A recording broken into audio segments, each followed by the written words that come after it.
I have taken a commission.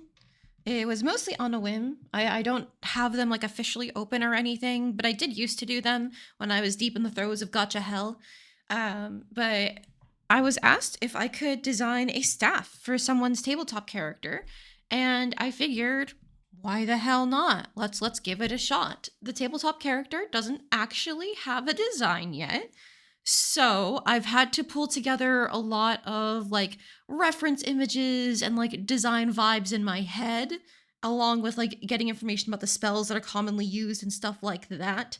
I think I have a rough idea of what I want to do, but I'm not sure if it's actually going to come together. We'll see. Basically, it's meant to be like the characters from like a steampunk setting in universe, but they're going to a magic school, and a lot of their spells are very like witchy themed, at least how they've been used, like things like summoning animated brooms or dolls or silverware swarms or air spirits. It's very witchy. So my thought is we take the staff, we slap on some gears, and then we give it like a rotating thing in the center to give it like 3 casting cores. Like that's my rough idea. And like the idea would be with the gears, the cores could rotate when the gears rotate, and that would change the casting core that's used depending on the spell. I have no clue if it'll actually look good in practice, but that's the idea I've been cooking in my head. Before I forget, let me put on some tunes. I'm gonna start with the Teenage Exit Colony soundtrack because I listened to a little bit of it last night when I was on break. Or I had you guys listen to it when I was on break. But it's a good soundtrack. Listen to it. Go. All right. So, I have nothing in terms of like reference images right now. I just have the vibes. So I think I'm at least gonna pull some lines out. I have already grouped myself a little folder over here in the corner. I'm gonna like just start myself off. That's too big. I'm gonna start myself off with a really tall line. And like that can just be the start of our staff. Now most staves, they have something at like the bottom to balance the design out. And I was looking at some atelier staves, and most of the time they're like gemstones or alternatively just, like rounded things to cap off the staff with like a highlight accent metal of sorts. I think I like the idea of like an accent metal. I think it'd be neat because steampunk is usually like a lot of like brass specifically. And then I think of a lot of like leather and cloth, so it's 2 contrasting elements. So I think in this case it'd be neat to go with like a wooden staff, and then we'll have like the brassy bits, brass metal. And then we might need to choose like an accent color of some kind. I'm thinking the character was originally like meant to be a medic. I think I was told that the character gets more mileage out of the offensive skills, or at least like the summoning thing. So I'm thinking of like a kind of like a white witch type thing. If we're going anywhere, like if it were up to me and I was designing the actual character design, you fucking know I'd give her a big witch hat, like something like that. And then of course every witch hat has to have a cute ribbon. And then like maybe we could just do like some kind of like, it looks like a flower, but it's meant to be a gear. Like that, like the cog would be there to bind the ribbon. And then, it could be like whatever character details would be there. But then, if it's steampunk, you gotta have like the corset, that sort of thing. And then I always think of like big poofy dresses when it comes to steampunk, because I believe it's either based on Victorian or Edwardian era fashion, but made a bit more adventurous. So we could do like a bustle in the back and then have it open to do like tiers and stuff like that. And I feel like that is already like very witchy and steampunk. All you have to do is like add the brass as like buttons and stuff like that. Maybe you could have like poofy sleeves. That could be something. But alas, I'm not the one designing the character, because the player is in a game, like the people they're in the game with. One of them is an artist, and that is also playing the player's sister, I believe. I believe they're a pair of sisters. So they get to design the character. So it's like, okay, cool. I cannot touch the design at all. I can just maybe low-key influence things a little bit through the staff design. Hello, Juice. Welcome in. How you doing today? Here on behalf of Bob Ross to judge my drawing. Oh goodness. Well, it's a good thing. Bob Ross is a famously, kind judge. You know, there are no mistakes or something, just happy accidents. So I know it'll be a good time. But yeah, current design theory is going to be wooden staff, brass metal. I definitely need some cogs, gears, that sort of thing. I think a gemstone of some kind could be neat. That's probably what I'm going to do for the casting cores. 3 casting cores. I've been trying to figure out what I would assign in terms of colors to them, because the wood and brass and cogs, those are all gonna be pretty neutral colors. So we can use this opportunity to have some contrast, or some popping colors. And then there's a detail I like from some atelier staves where they have some dangly bits of more gemstones and stuff like that. I think I might include that into the design. But if we were going to do the casting cores, I think the safest thing to be would just to make them be circles.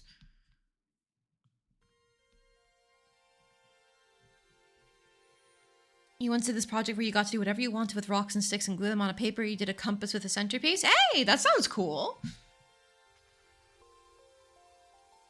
I remember when I was in high school, we did a similar project where you had to collect things from the woods and stuff around the classroom and do a piece of art with all natural materials that you could find. I tried to do a color wheel because it was fall at the time that we did that project. However, I couldn't find anything that was red enough to get my reds. And then I was lacking in blues. It was really hard to find blues where we lived. So unfortunately, it kind of fell flat for a color wheel. But I do enjoy art assignments and projects like that, where it encourages you to think outside of the box for your materials. I think that's always a really good challenge for people. No matter what level of art you're at, it's good to reframe your thinking. Did I see any tree nymphs in the forest or cedars? Alas, no. It was a decidedly normal forest. I think one thing that I found that was cool was there was a clearing that had a bunch of leaves and nuts and stuff like that because it was the fall, and that was where a lot of us ended up going to gather our stuff just because it was so lush with materials. But it was one of those places where it's it's just far enough in the path that we used where it feels private, but the clearing is wide and spacious enough where it's not you feel cramped or anything. You still had a good view of the sky. You could see where the rest of the path went. It was just this really peaceful spot that I never went to again afterwards because I had no reason to go out into the middle of the woods near the school. Not middle of the woods, into the path in the woods near the school. But I wish I had gone back because that clearing was really nice. I could see myself just taking a nap there. I never did because when I was working on the assignment, I was motivated. But if I wasn't, man, napping during class time there would have been spectacular. Don't mind me. I'm still sick because I didn't get a lot of sleep last night, so I'm going to be blowing my nose occasionally.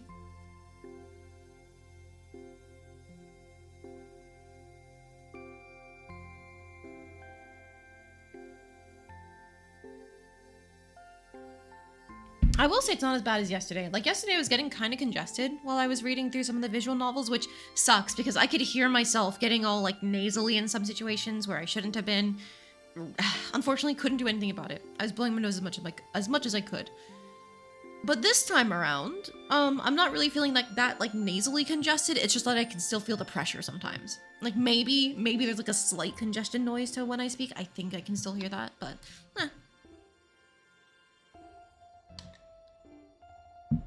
I made sure to have a hearty breakfast. There was the grains and fruits and stuff. I had some orange juice, had some strawberries, had some baked oats that my husband had prepared ahead of time. So all in all, should be eating well enough to get over this by tomorrow, I hope. I really hope tomorrow.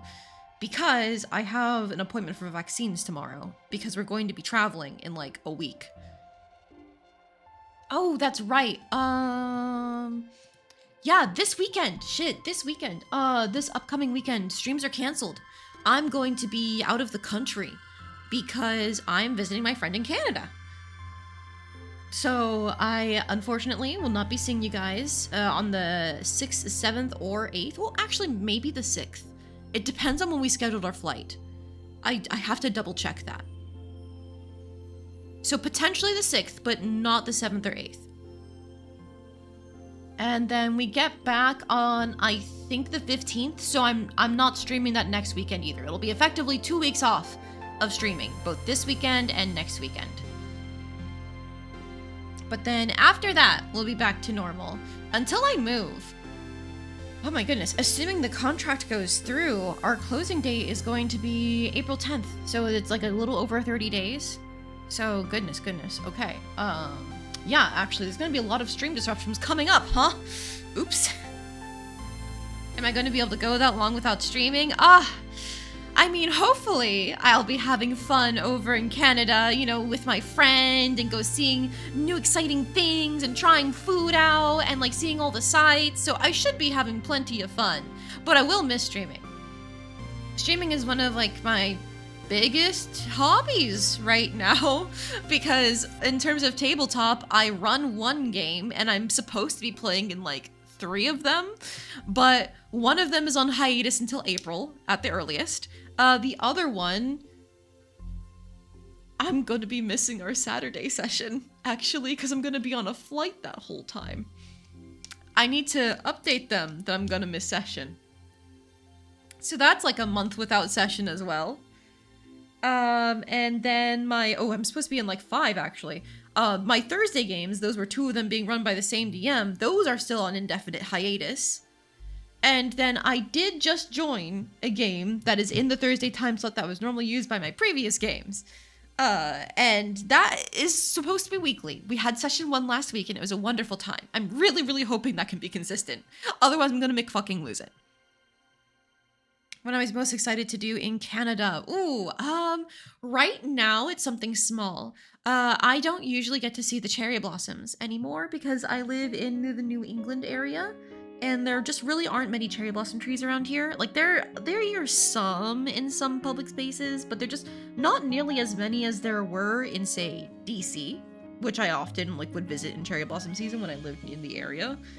But in Canada, when we're visiting, the cherry blossoms should be in bloom, and there's a whole park near where my friend lives where there's plenty of them. So that's exciting. I want to be able to see them, to sit outside, to do a little picnic, eat some food, like just the classic cherry blossom viewing stuff that I haven't been able to do in a while. It used to be in DC, like I would go with my friends for like the cherry blossom festival they hold, where there's a bunch of like, you know, food and drink and anime stuff, but they could never time it properly. So that way the cherry blossoms were still in bloom. They always got it a little too late. So I would often go on my own with like other groups of friends and just like admire the blossoms while they're in bloom.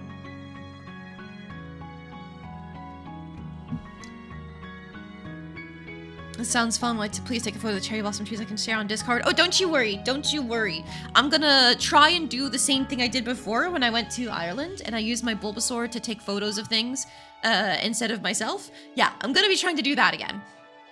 With food, things I see, etc., etc. I'm excited for it. I had a lot of fun with like taking the travel photos with the Bulbasaur last time. Normally, I hate taking photos on trips.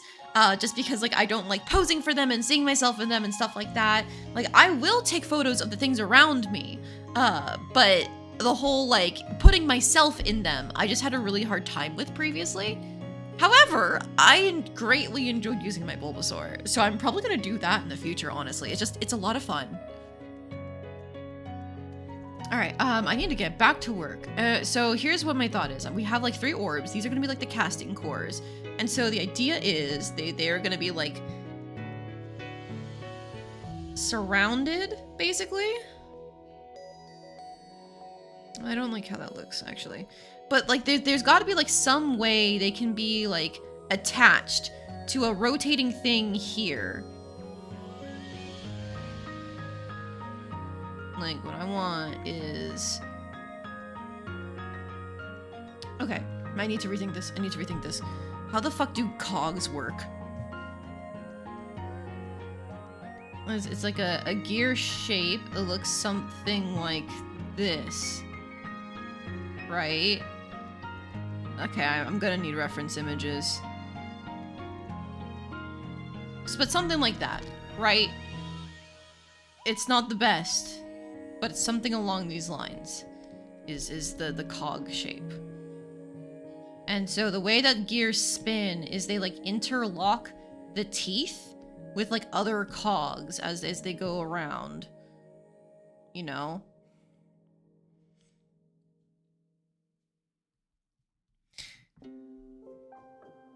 I just saw my message about being late to stream because I cooked my own dinner and then had to feed my cat fish. Wait, fish? I don't have a fish. Wait, did I write fish last night? Was I that in a rush? Hang on.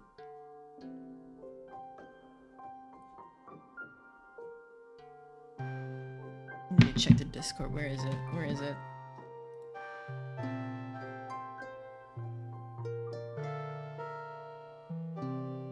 Was it not in the Discord? Oh god.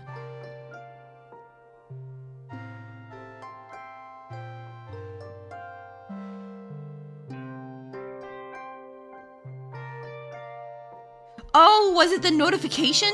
Was it the notification I put out last night? Maybe that was it. I don't remember at this point. Oh, it says finish.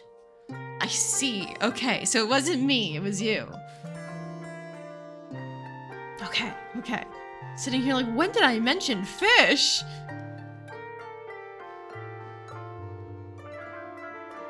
Alright, so then in this case, these gears wouldn't line up properly because I can't draw for shit.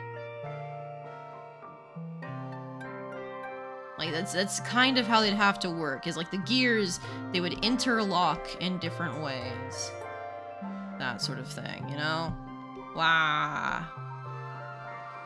So if we're going to rotate out the cores, then how do we do that when we have the three of them? Because my thought was they would all be attached to the same thing in like a little thing here, and like one of them would be the core focus that's highlighted after a certain point. So, okay, so maybe it should be like there's a canister. There's a canister with the cores in them, maybe. And then like it can pop out with like one of the cores. Now, how would it come out of the canister is the thing. I like the idea of loading it up.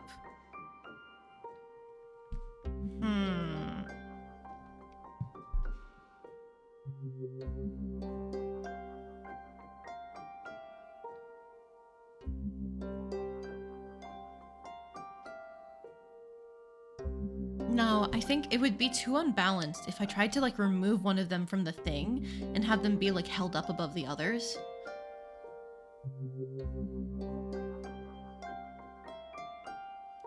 Okay. I think I have an idea.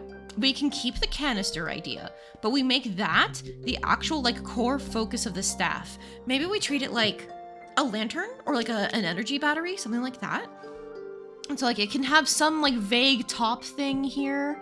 Maybe we can just like, I don't know, like something can dangle off the top for the treats.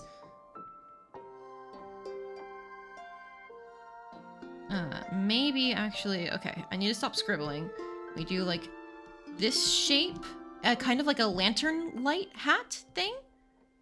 And then we build it up a little bit more with like another layer. And then just like something pointy at the top.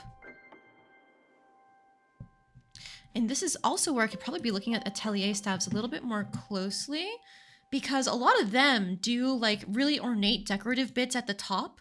And so I could probably take that idea. Yeah, like they'll often go into the theming of what the weapon is named after. So if we're doing a little canister, oh my gosh, I was looking at Lulua's weapons and there's like a little like heart one that's built into it to match her outfit. It's so cute.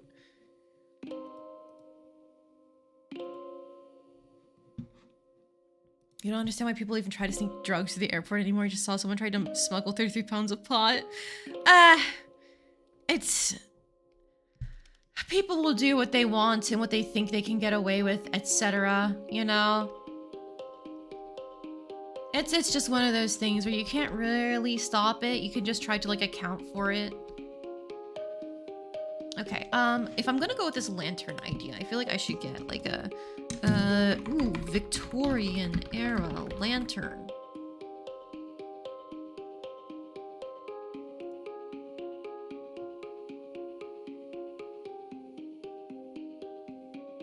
Okay, any of these cool and fun and cute? Is there a way I can make them cute, maybe? Oh shit, there's this like Art Deco style lantern? That's really pretty, but it's way too complex. It was in like a museum or something.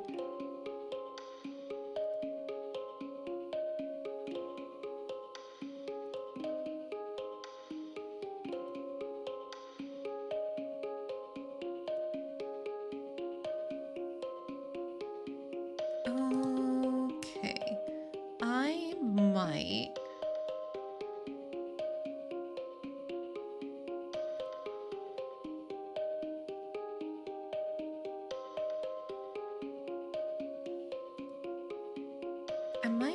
actually take what I saw there and just like change it up a little bit, because I'm seeing a lot of like rounded lantern designs. So what if I take like this gilded thing, and what if I just modify it a little bit, you know?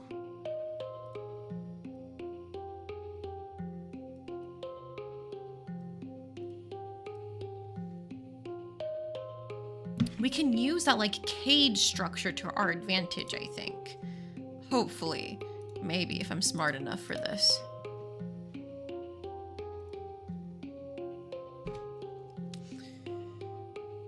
So, in this case, what we'd be looking at is like shrinking in the like top and bottom parts of like the canister that we're going for. I'm still gonna keep it round because I like the round idea. It helps with the staff more. So like that. And then we'll take the corners here and just like loop them around, because like there is still something like that I saw on other rounded lantern shapes. And then we can use... It looks like they do connect at the corners? Yes. Now, actually, I guess the question is, with the way this is set up, there is still a line, like corners here, and then the corners of the cages line up there. So if that is the case, maybe we should do this like a... like this, and we have like the walls of each pane like this.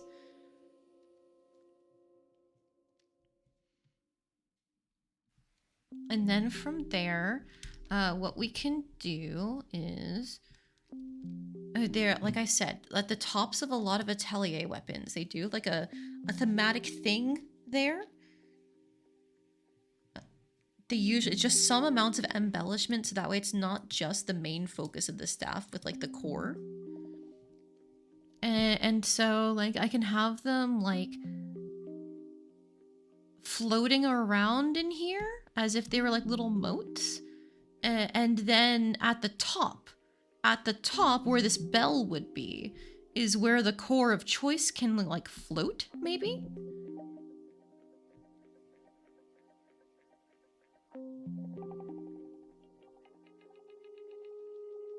Maybe it is something where like I obfuscate the inside, because it's hard to make the two circles, like the circle cores, balanced with each other. I think symmetry is gonna be the thing that like gets me here. Okay, okay, there's like a circle shape here, right?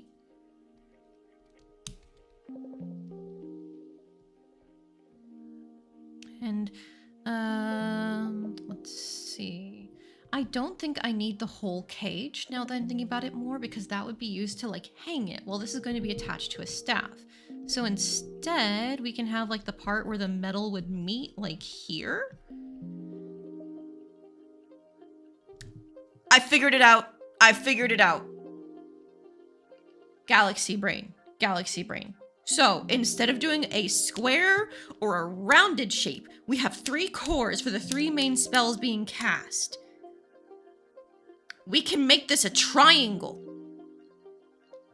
And the idea would be that like maybe you could have like one pane of it glowing to represent like which part of it is activated, and then we can like rotate it using the gears and stuff. Like these are gonna look like flowers because I'm but like we could rotate it using the gears working together. Galaxy brain? Galaxy brain? Am I locked in? I guess we still could do like the rounded shape like this and just have like the 3 panes on the cylinder. That should work, right? Like you can technically break down a cylinder into 3 panes if you try. Yeah, I think you can. Okay, so if that's the case, then how do I portray this? Because it's gonna be hard to convey like the 3 pane look from a side view. So I think I have to do something like this for at least one of the ways to portray the item. Alternatively, if I just do like something like this I had originally thought of, would that work? I think it would imply too much goes around the other side. So then perhaps like this?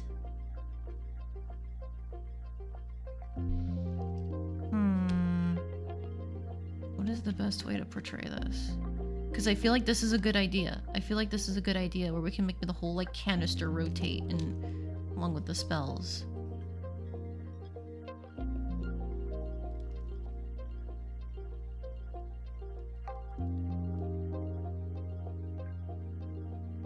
In this case, it'd be like back there is where we would put our lines. So I think what we'd have to do is we'd have to put like some signifier of where the lines would be stemming from, like some ornate decoration that matches where they are to signify, yep, this is a 3-sided thing. Like that. Does that making any sense?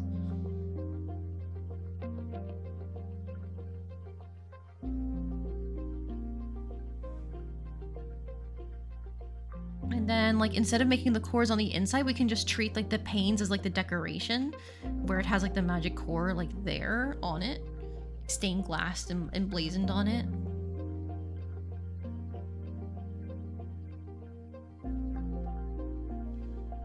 I do love stained glass, so I feel like the second I saw this, I was doomed to take it, even though it makes things so much more decorative and, like, it filled with detail, you know?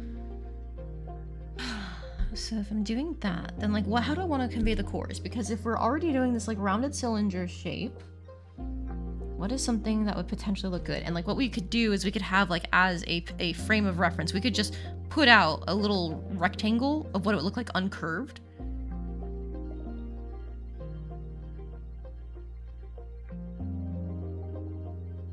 Maybe it could be like it's a different sigil? It's a different sigil for each like type of spell. It's a healing spell, summon construct, or summon elemental.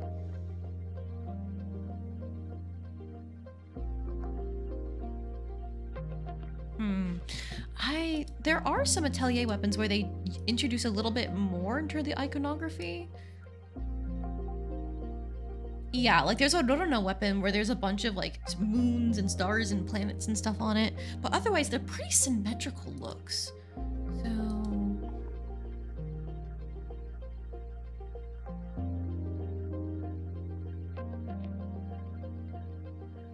it might just be like a color difference thing that I go for instead. So that way we can copy the design onto each one.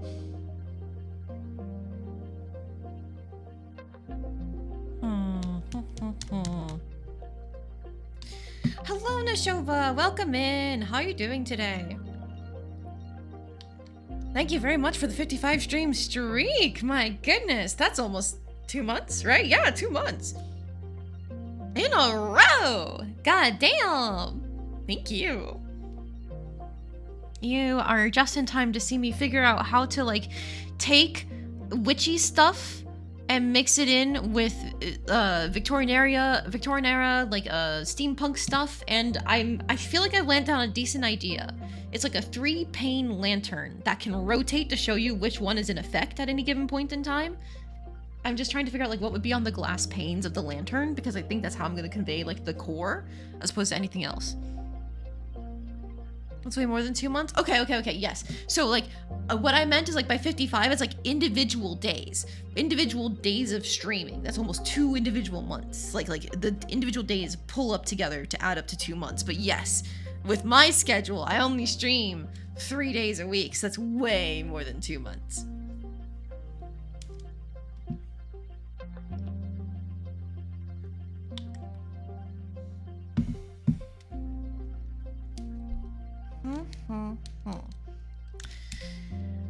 What are some steampunk, like, common iconography? Like, other than the gears, is it really just retro-futuristic subculture that incorporates technology and aesthetic designs inspired by the 19th century?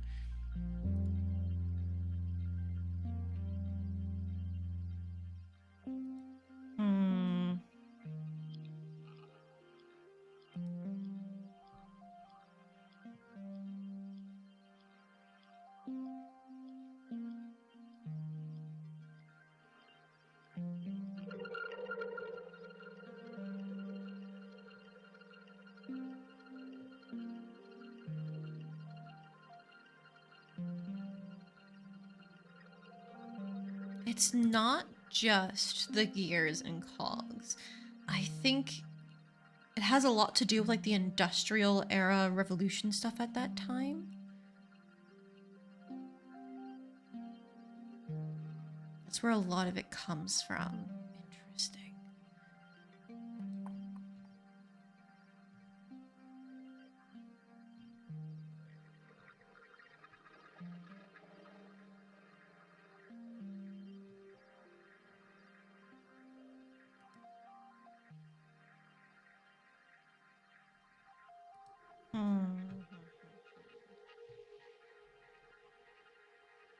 I might have to come back to this to figure out what to do with it. You forgot to ask, he's worried about making a joke about lurking because my husband wasn't here? No, you're fine, Juice. Don't you worry about it. I know it was a joke. Apparently, he's everybody's favorite instead of me. Cheh. But, you know, I know it was a joke. It's a good thing you guys like him, because I like him too. You know, I married him after all.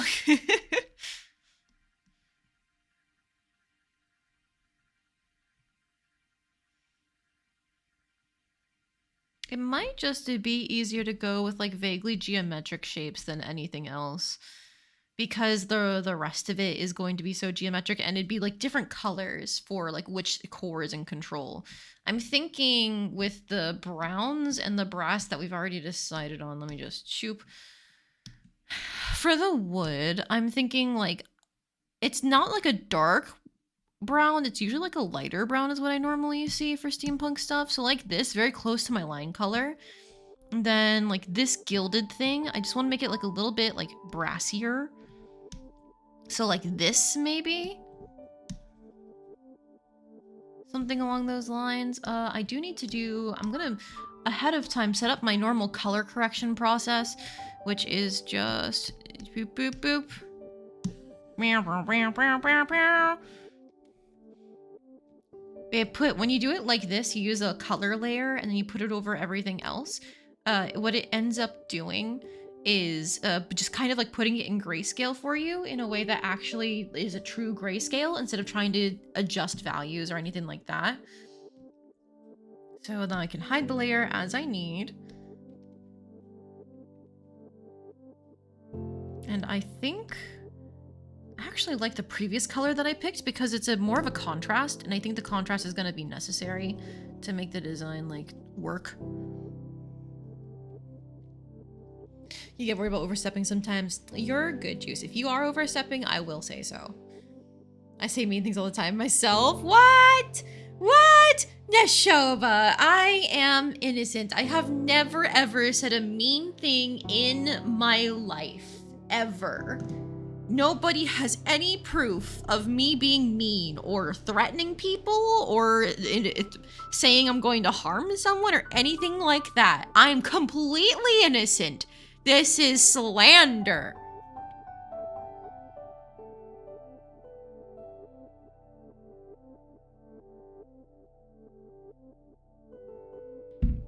Sorry about that. I had to blow my nose. I hope I was muted for that at least. I'm really sorry if I just like broke your ears. Yeah, I like this color because the contrast there is good between them. They're two clearly different tones. And so then what colors would look good with these? I'm thinking I want a purple because it should contrast with the yellowy brassy tone. Like that maybe? And then if I'm gonna have a purple, I feel like a reddish or something should be used too because they're pretty close. And then do we go, where do we go next? Like a green?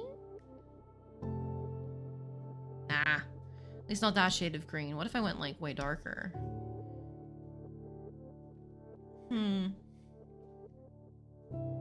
With summoning like constructs and stuff like that, I don't think there's any like color that would associate with it very well. Did you guys hear about the homeless guy that played baseball? He hit a home run and was so excited to have a new house.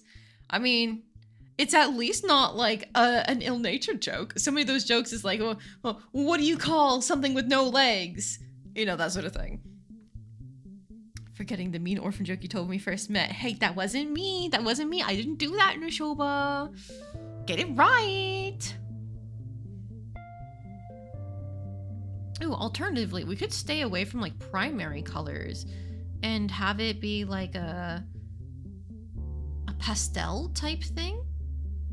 Like maybe like a pastel green for healing.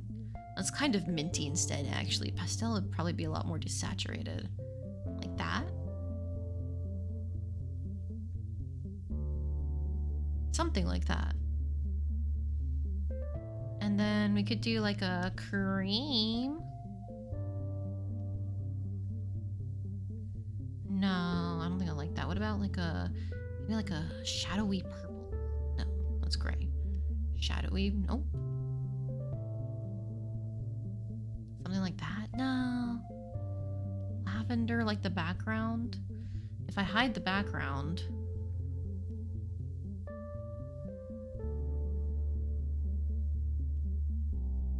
There, that looks better. And then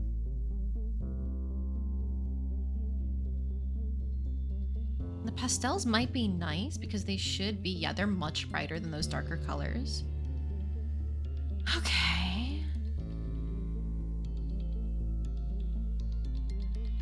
I think I'm still hitting the same issue of like, which ones do I go with though?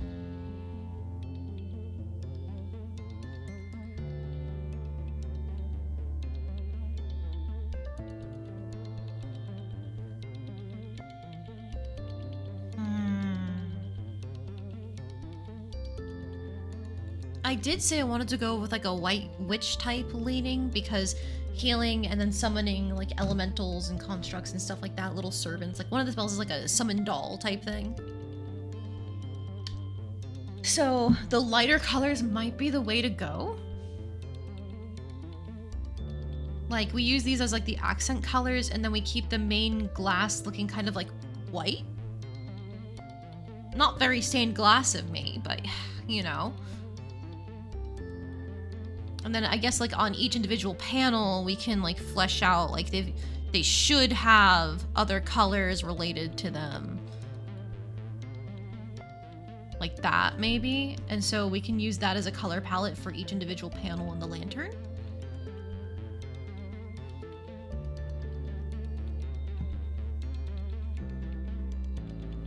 Something like this. Shift it even further, like this.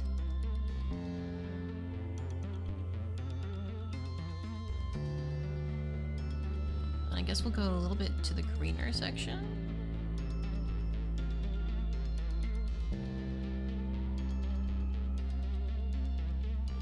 And then we'll go even more to the blue, and we'll get something more saturated. Too close.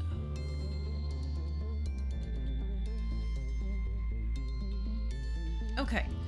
So we'll try something like that for the individual window panes and just keep it like in the cool colors, but mostly with the focus on the pastels, just we're using these two as like accent colors for the panes. With this as our guideline, it's looking like diamonds are a really easy pick, so I will just keep that going.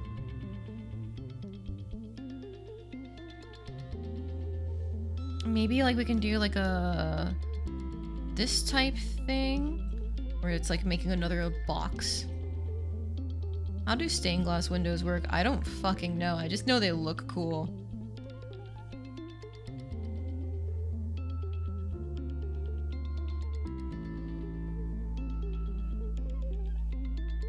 What happened when the blue ship and the red ship collided at sea?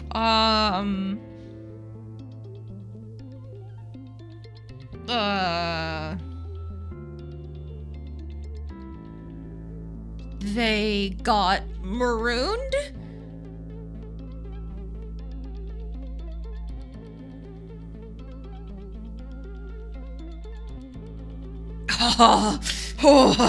I finally got one! Yes! All it took was having to be about colors, something I know about! Yes! Still though, boo.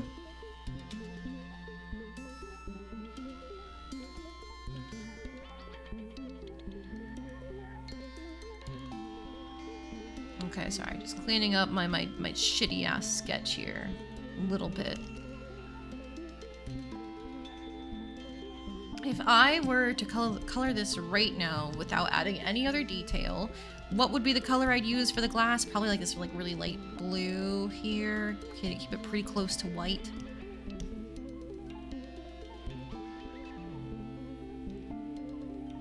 Maybe I should tint it to match each color, actually, like an even lighter color than the pastels that I picked. That could be something.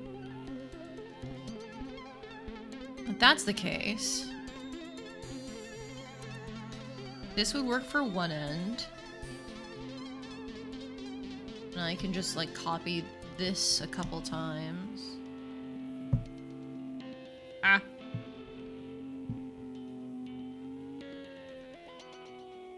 Wrong thing. Give me a moment. I have a hotkey for this. There we go.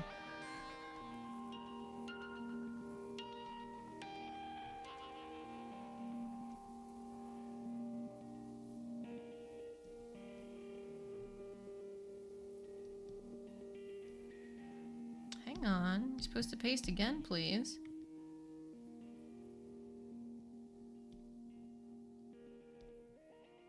There we go. Hitting the wrong button.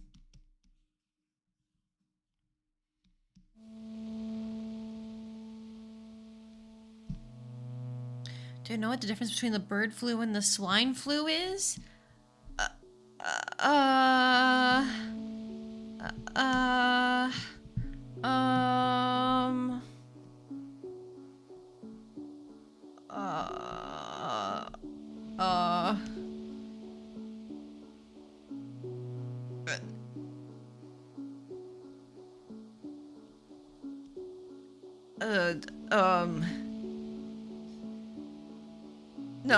No, I don't. I can't think of anything.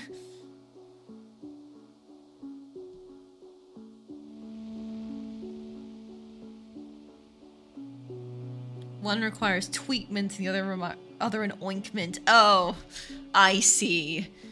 I see how it is. Boo, boo, boo.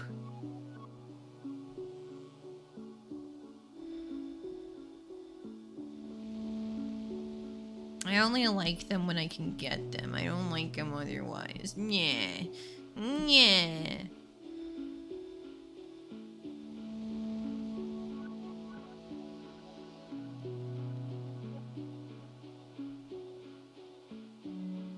might make this just a little darker.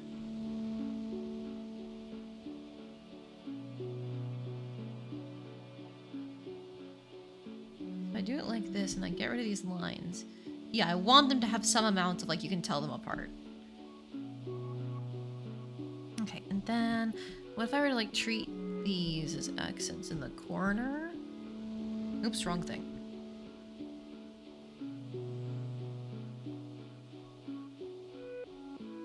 I mean, I do like that. The more saturated color is a nice contrast.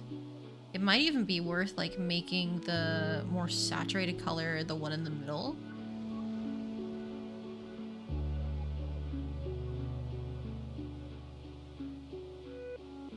I think this purple is a little too saturated compared to the others. I'm just gonna shift it back a little bit. Yeah, just a minor adjustment, I think, works there.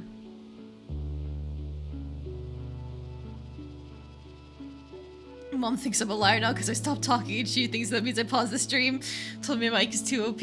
Look, for half a second I was focusing on, like, colors and stuff like that.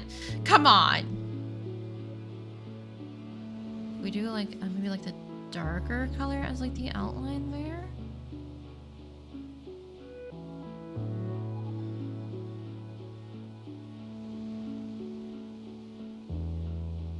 Wrong thing.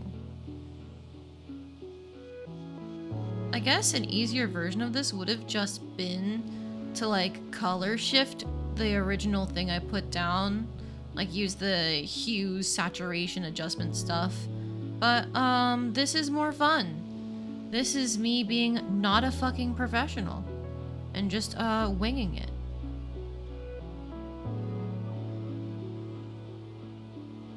Okay. So that feels kind of basic with the center. So, what if we flipped some things around? Like, we put the more saturated color in the center, and then we had the pastel color highlighting the corners.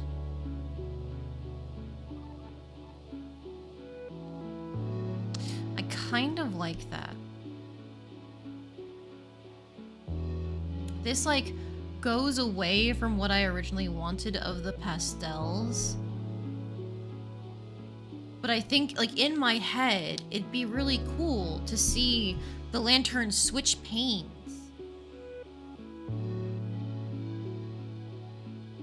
Makes me think you're making the 4 houses from Harry Potter. No, I don't think there was a purple one, right? There was a yellow and red one there.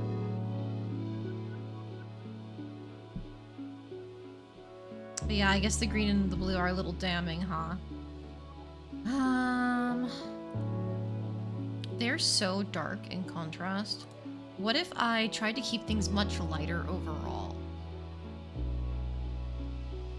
Like, instead of going way off into this, like, super saturated end, what if I, like, did this?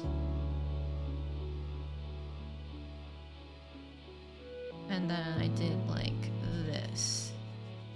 It's a little grayish, so we're gonna go up here instead.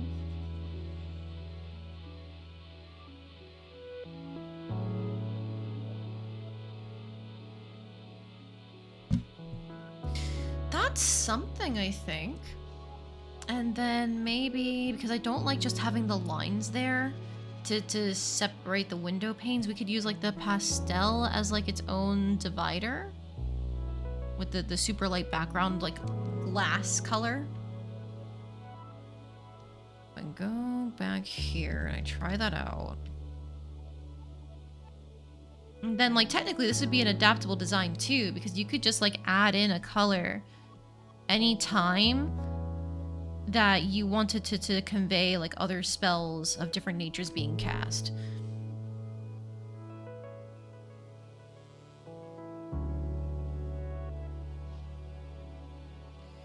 Did I know that artists never panic, they just repaint? If that's a pun, I don't get where it's coming from. But otherwise, yeah. Now Well, if I take away the lines, is everything clearly separate? Yes, in theory. Like, I need to clean things up properly. Just because I'm technically doing art. I see, I see. Hello, Jel. Welcome in. How you doing today? Thank you for the hydrate redeem.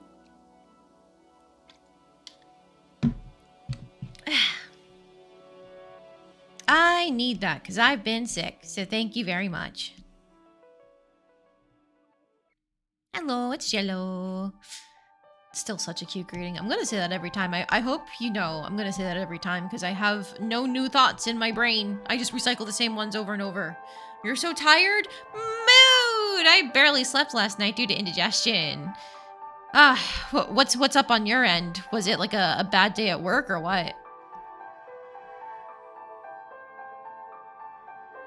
Alright, so if I did that here, then we're gonna, once again, rear back on saturation. Maybe go a little bit back.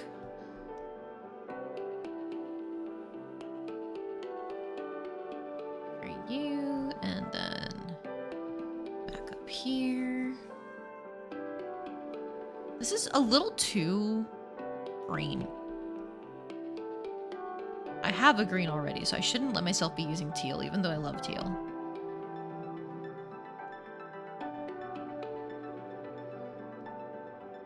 And even that still seems a little... Let's try getting it over here.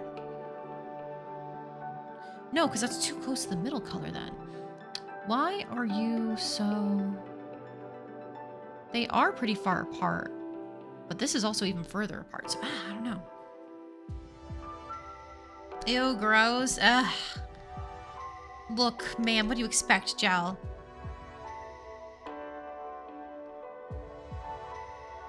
When I'm sick, I'm sick.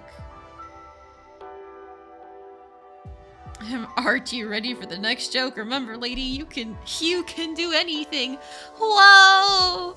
Wow! Thanks for believing in me and my artistic abilities as I bullshit my way through this.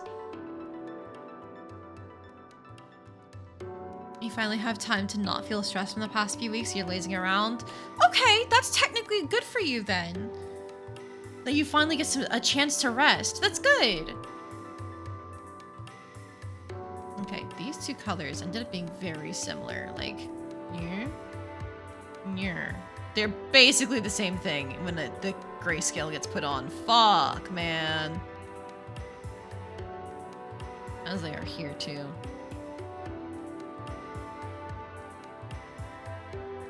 I'm ruining my color palettes.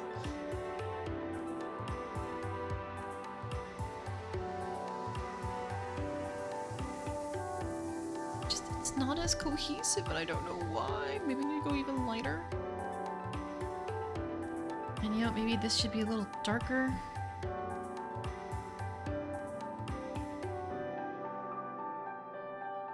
Okay, and then we can go lighter up here for more color. I really suck at pastels, guys. That's what I'm learning today. I can't help but go more saturated instead of anything else. Also commissions? Yeah! So I don't normally do commissions. I used to do them when I was stuck in Gotcha Hell, but I don't normally do commissions because, like, I can't always guarantee that I have the time for them. But somebody asked me, like, hey, would you be willing to make art of a weapon for my tabletop character? And it's like, you know what? Sure, fuck it, we ball. I'll do it. This sounds like fun. So occasionally, I will do them when people ask me to. Like, hey, I want to pay you to make art of my character or this tabletop thing. It's like, oh, well, why would I say no? I love tabletop stuff.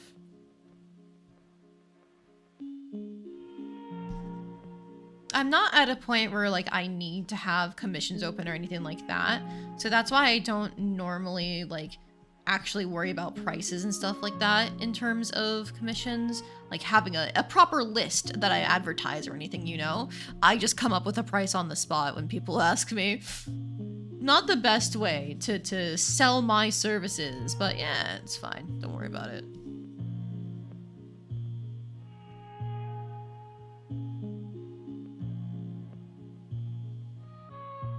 I try to price fairly for what my art is worth, but I'm a very slow artist, so sometimes the time creeps up, you know? Okay, I kind of like what I have here now. Because, again, I like the idea of, like, you can rotate which one is the focus, depending on the spell being cast. And I think I've done a good enough job keeping them in, like, the lighter range, even if they're not proper pastels anymore. And if we just, like, apply the same thing here, like, using, like, the pastel color in the corners to, like, separate them as their own little thing. Oops, wrong color.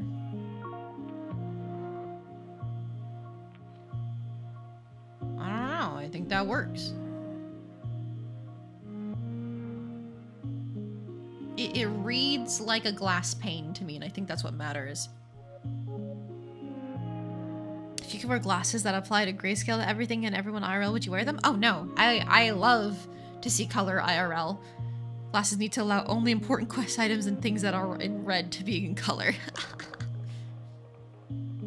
If it were me, I'd probably have to pick, like, the color blue. If I had to pick one color that I could see and nothing else, I'd have to pick blue. I love blue. I also love orange and pink and, like, basically every other color, though, so it's rough. That's why I would never actively choose grayscale for things in real life. I only use this color correction method for my art because it just helps with making things look better.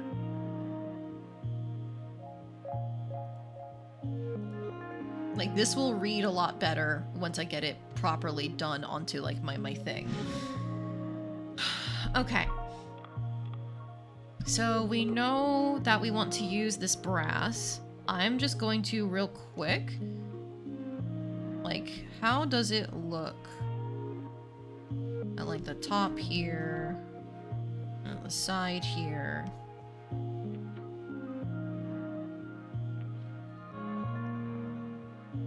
Ew, it does blend in. It does blend in with my other colors that I've picked. That's disappointing. I focused too much on making it. Well, I did have a darker color I could use before. I could go lighter instead.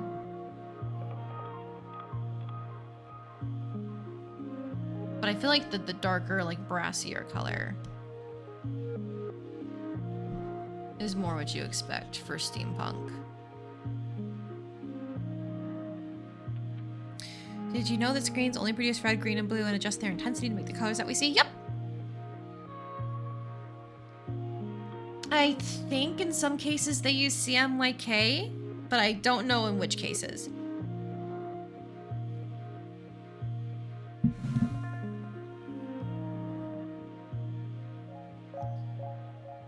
Alright, so now if we go for you, does that stand out better? Yeah.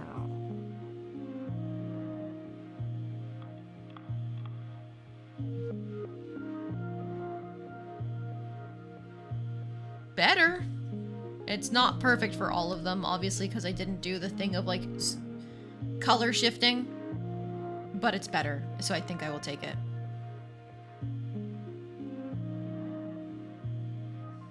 And just to try and help a little bit, I'm gonna adjust your value even more. Whoa, pastel be upon ye.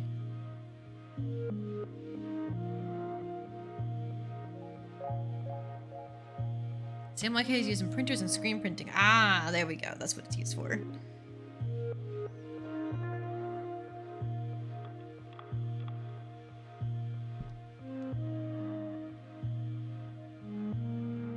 know what? Just a little more. Whoa, pastel be upon ye.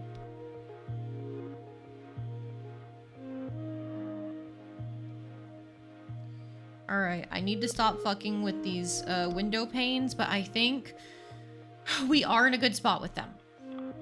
Like, I think this works for the idea I have of, like, you kind of, like, flip them around and the canister lantern rotates. So I think that's good. I still need to figure out the cog situation. That's still something I gotta work on.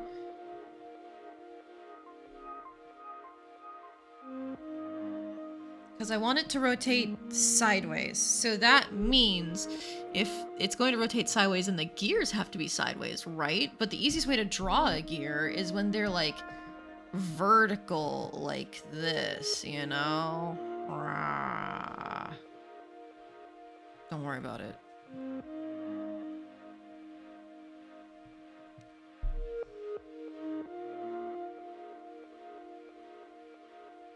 Oh, and then I think it'd be neat.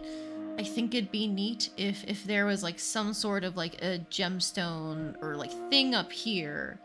I did come back to the gemstone idea, but I think it'd be neat if it would like change color depending on which version was the main center for the casting focus.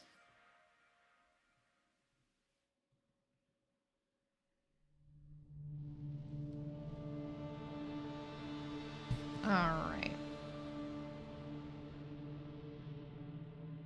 So I guess this is where I would try to convey the thing from the side.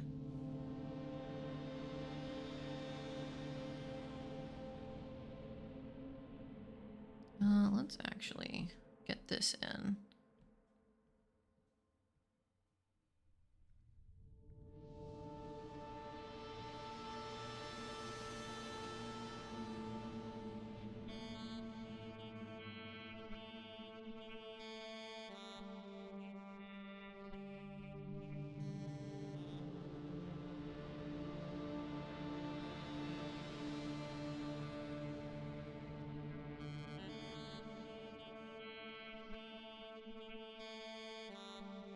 So it'd look roughly like that for how this would work on the actual lantern shape that we have. I've seen those robots that China has. They're really cool. Are we talking about the ones that are like automating things like burger flipping and stuff like that? Or was that somewhere else? I remember seeing some posts about like new robots that have done things like that in somewhere, but I don't know if that was China or not.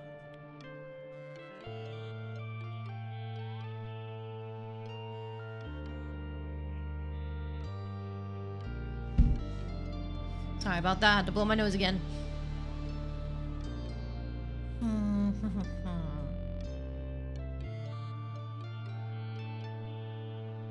I'm still like kind of stuck because I love this cage detail here, but I just don't see any way to like use it properly. Unless we turn that into like a dangling like teardrop gem. That is the thing that changes color based on which spell is being cast right now.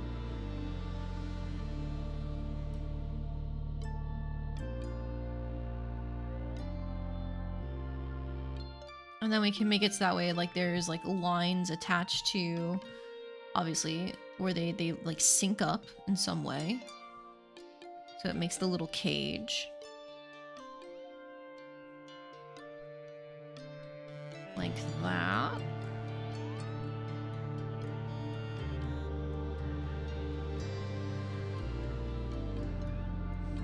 Okay. In theory, that's a good way to do it. Or we could go against the grain and shift it so that way it's not lined up with where the lines are on the lantern.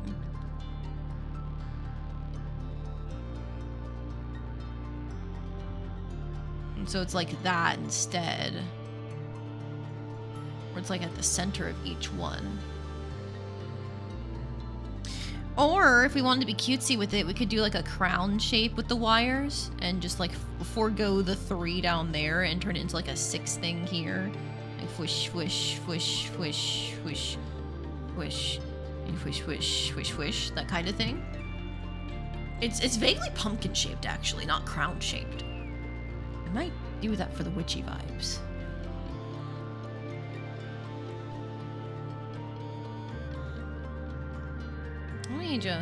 Let me just slap some things down here. Hang on.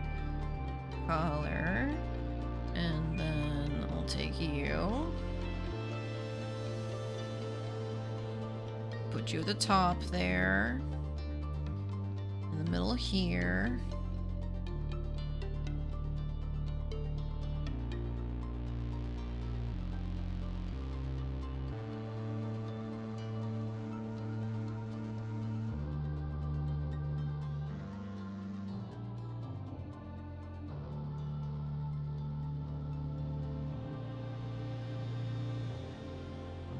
Ideally, I would like to see if I could get some kind of glow effect on a pane to show like how it would look when it's the one that's in the lead, like in charge. That would be neat.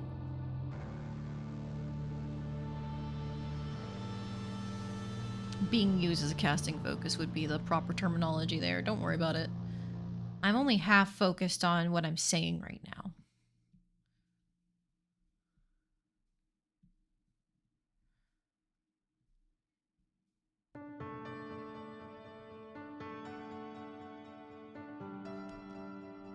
Oh, that's actually really nice. Now they put it down on the mock-up there, cause like I like the colors.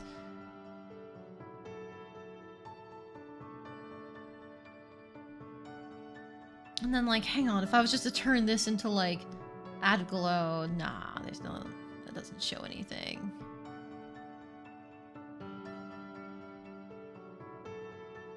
Yeah, okay, normal, and then like if I just soft light, go all the way up here, take like the airbrush.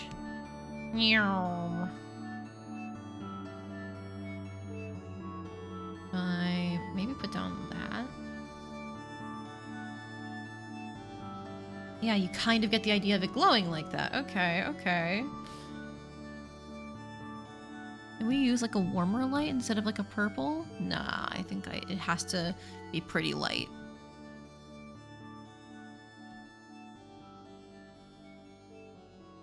Instead of a soft light, maybe a hard light? Okay, hard light might be it then.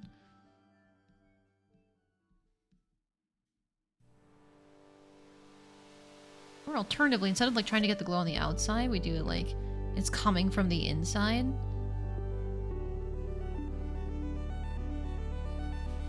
It's kind of working. It's kind of working. There's something there.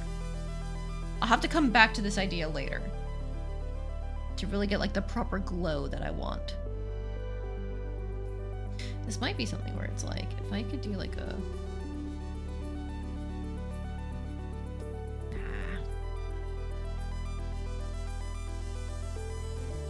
Okay. I will come back to this idea later. For now, I give up on it. I focus on the pumpkin crown thing up here for now.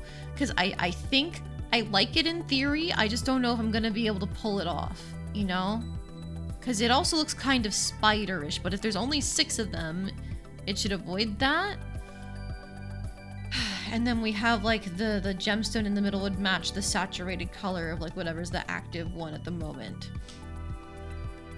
Alternatively, we go a little crazy and we do make like a multicolored gemstone. And like blend the colors together in a hopefully really pretty way.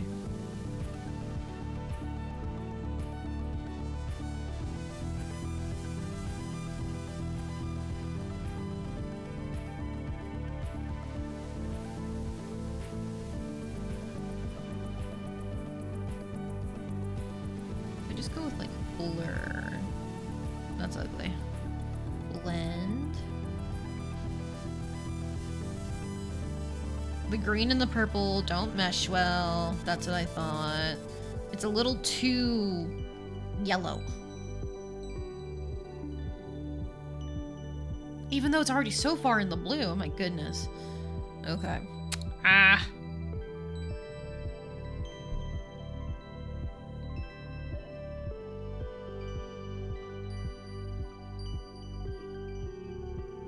If I can just...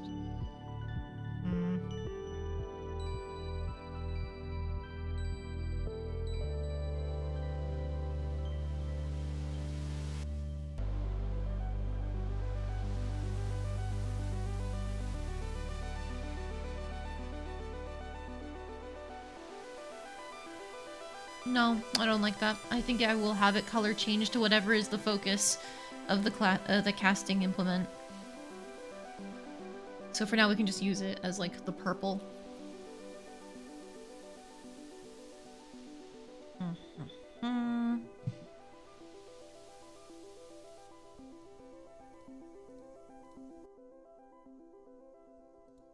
Pretty solid, I think.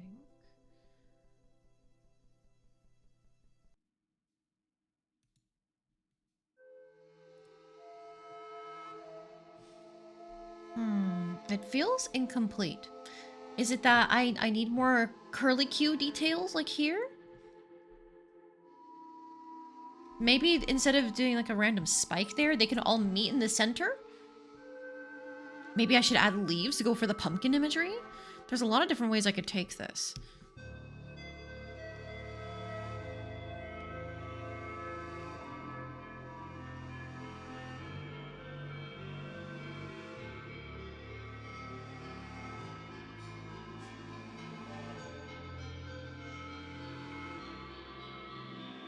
Maybe we do both?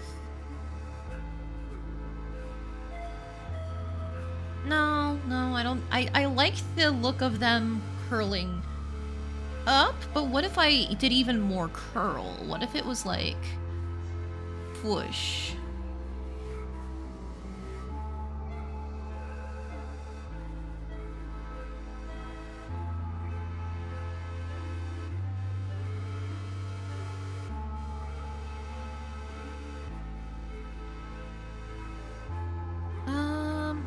Hang on. What we could do is like have like little extra curls here at the top.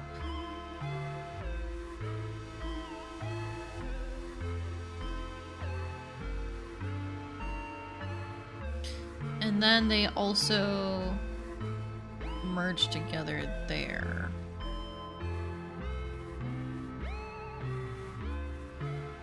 Ooh, wait, bonus. You have like them all come together and then like a little center extra gem. An extra gem there.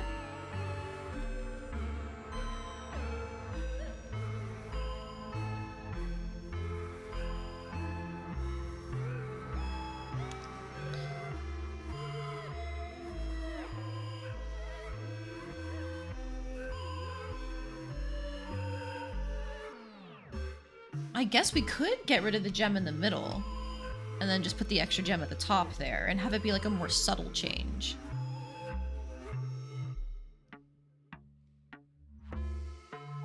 I think I like this. I think I like that. I am just kind of spitballing at the moment, but I think I like that.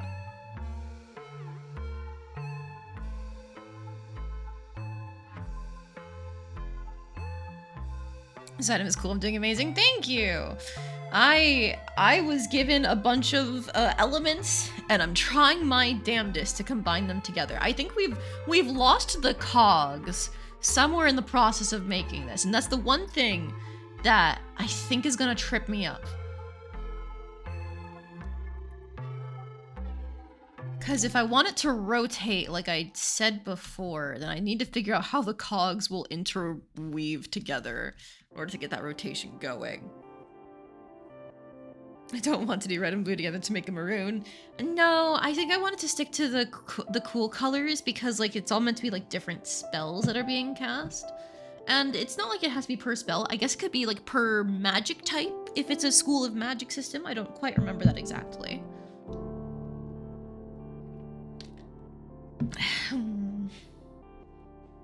I will double check. I was given some links to the spells that they cast, and I can just see. Oh no, it was to the monsters that are summoned. Here, but using this site, I should be able to pull up summon construct. Traditions Arcane versus... it's just called heal, so I'm assuming if I just search heal. Yeah, spell heal. Traditions divine and primal. Interesting. Okay. And then I'm assuming summon elemental is also would be an arcane thing. Arcane, divine, and primal. Okay. Interesting. So it's like all three of the same schools of magic. Oh wait, that's elemental herald. Summon elemental, not herald. What about you?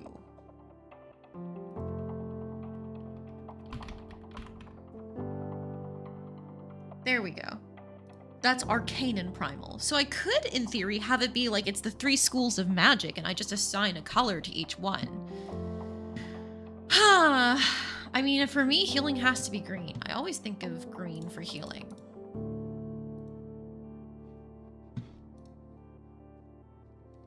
Divine always makes me think of yellow, though, like a gold color.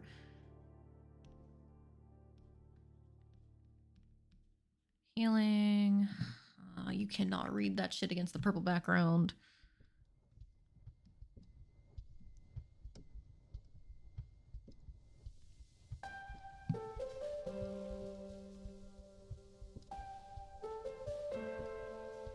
Healing, divine, primal? I guess we could do divine sometimes gets associated with blue.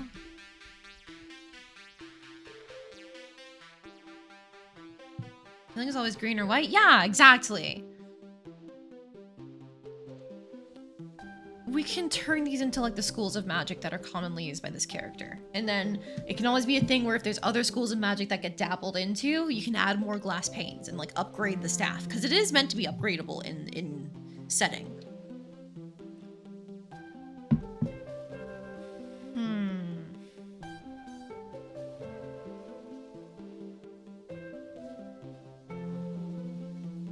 Cogs. How do gears overlap?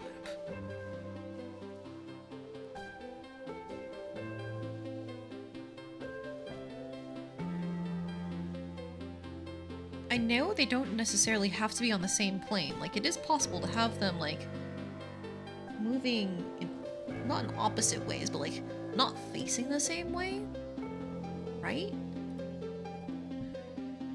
How do cogs work?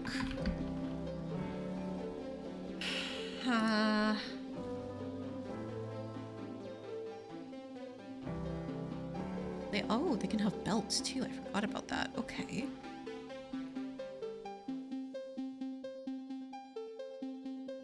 But they often do have to be on the same plane is what it looks like.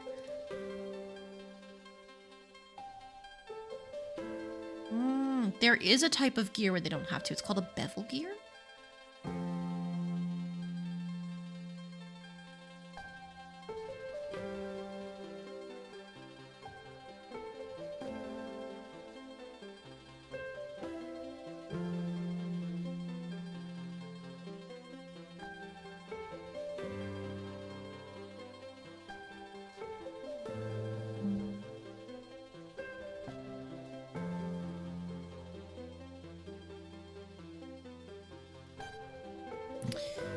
To get it onto here, I feel like they'd have to be small cogs, otherwise they would take away from the lantern look of the actual staff.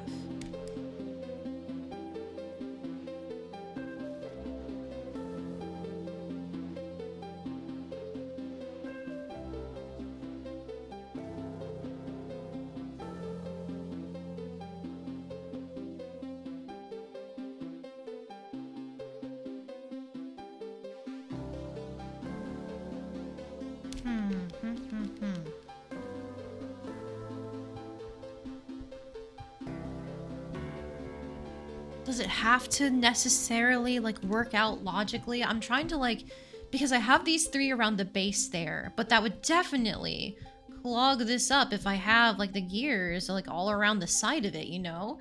I like how the ornamentation at the top is kind of like crown or pumpkin influenced. You know, again, like the low-key witchy behavior going on.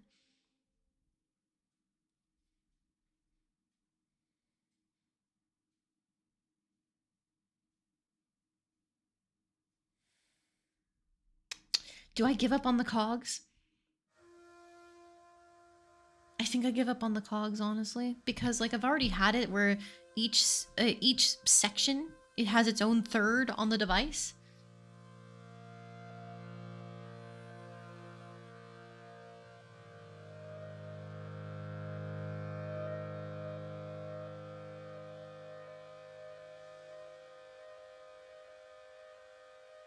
I think in order to make this crown a little clearer, what I should do is have it so that way each like line, the frame of the lantern, I guess I should be calling it, has one of the like pumpkin root things, and then we just like rotate it and add things in the middle too. Like that, you know? And then of course, to get the more pumpkin effect, we just, you know, have it like sploosh out over the sides.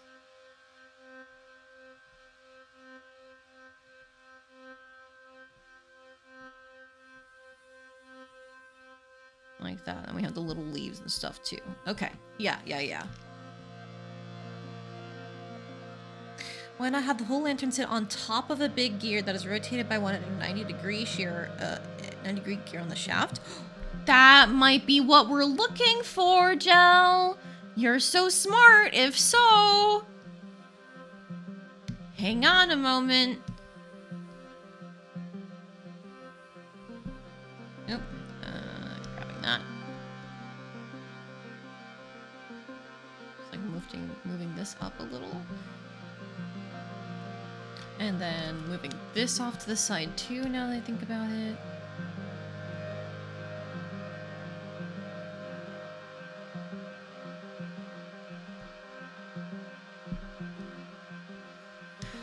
Okay. So if that's the case, if it's all sitting on one big gear, I need to clean up this little platform here. Shoop.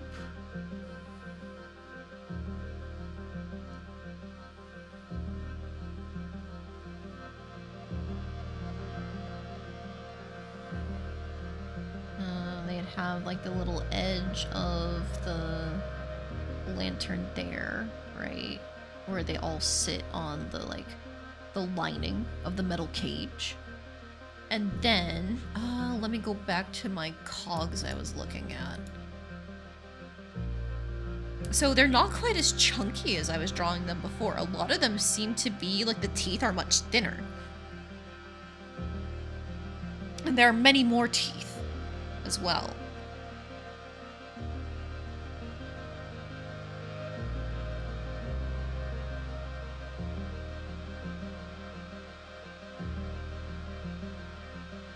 Yeah, they do have that like inner line I was making. I guess it's where they make the divot for the cog to go further in. I don't know why. The gears themselves actually are a little thicker than the rest of the cog, but that is what it looks like. In some cogs, it's actually they're way thicker than the rest of the cog, and I don't know why either.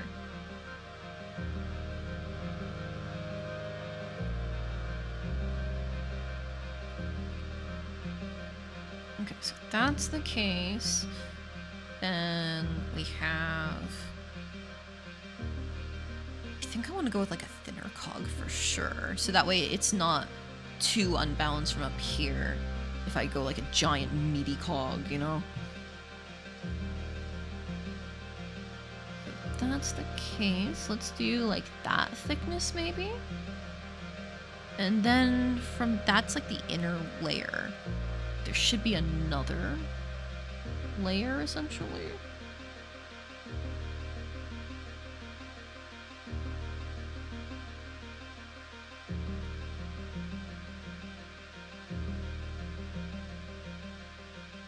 And then we treat that as the thickness there, something like that.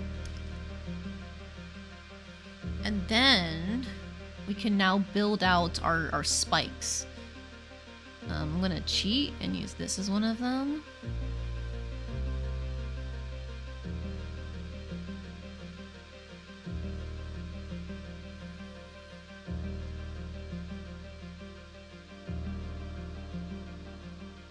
Like that, kind of. And then from there, they do have to have the divots in between. So it kind of be like this almost? But they do have it's the swoosh. I don't know, a divot, I guess, is that would be a valley, maybe? Like, they are defined by a hard line there because it's metal. And then I don't need the lines that, like, go in here. That was just to kind of, like, build out where the metal would go for me.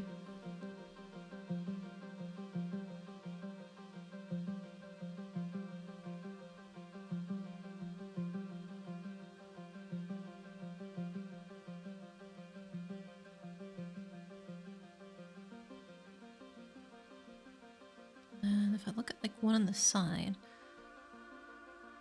Yeah, they do definitely have that like ridge effect at the top. Like they make a continuous shape. I'm not doing a good job of conveying it, but they do like make their own shape. I think I'm getting a little lost in the sauce. I don't normally draw mechanical parts like this, so I am getting a little shaken up. Maybe I should just like keep making the shape though. The pattern that I see.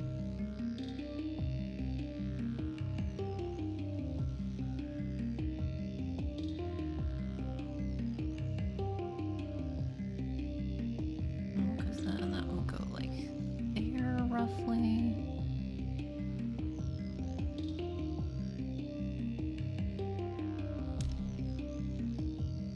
Like fix that perspective by having the swish. We're kind of getting somewhere. Like, I like the perspective here. I don't like the perspective here. Do I keep going? I think I keep going. I shouldn't necessarily give up on this idea yet. I just need to clean it up. That's really what it is, I feel.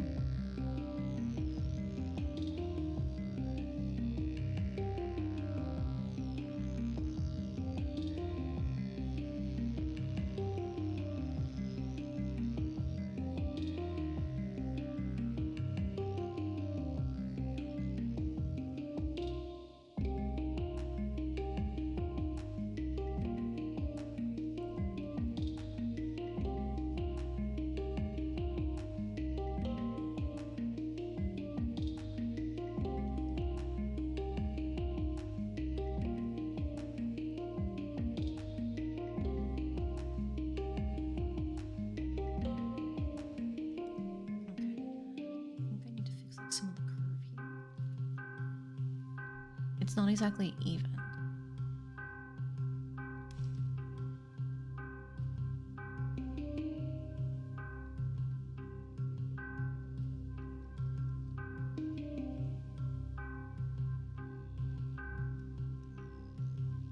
There we go. That's like more consistent of the round shape that we're looking for.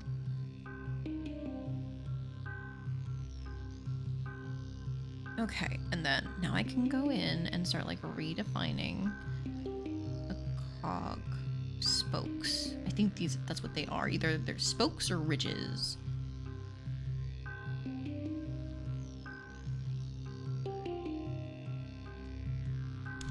You are probably a little like too far out there, if I had to guess. I think like I feel like these shapes, I like them better more than my original ones.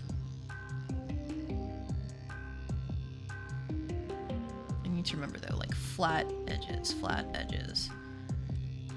I think I let them get a little bigger over here, and I think having them be bigger is actually going to be better for making them like recognizably a gear. So I'm just gonna take this section and just kind of like try and spread it out and see what happens.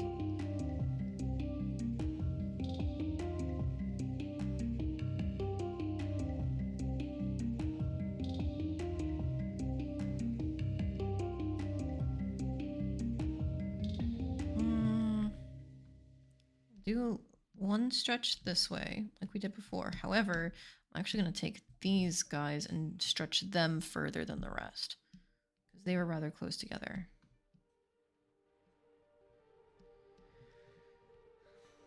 That's better, I think, than when they were really small.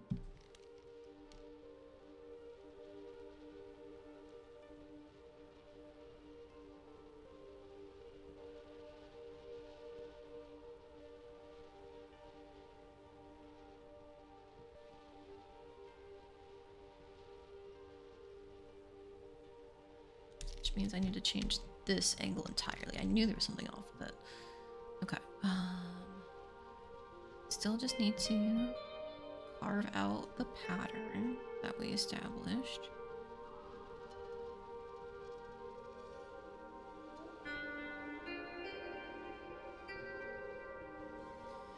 Okay, that's roughly right, I think. I just need to get like the flat edges over here.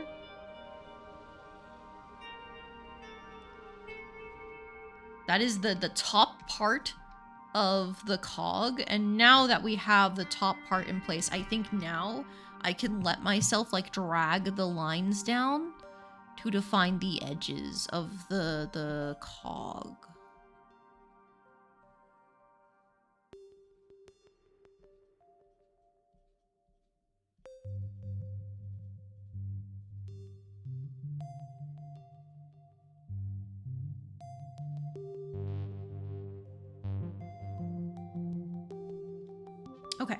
Okay. Okay. And then we do need to like finish off the edge of the cog there. That's still pretty thick though. I want it to be like a somewhat thinner one, so like that. And then we just follow the same pattern that we established on top.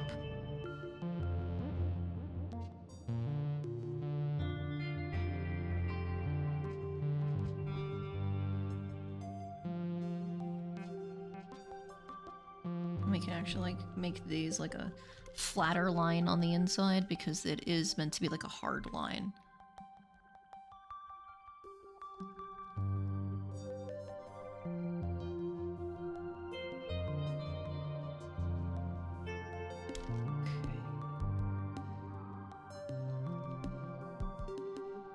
I feel like we're getting somewhere. Let me cook. Let me cook.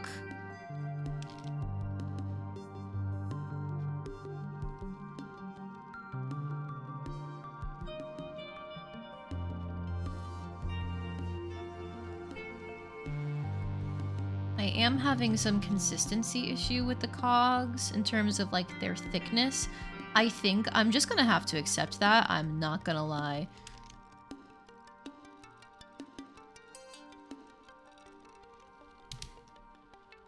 There's no way that like me freehanding is gonna get perfectly symmetrical cogs. Are you kidding me?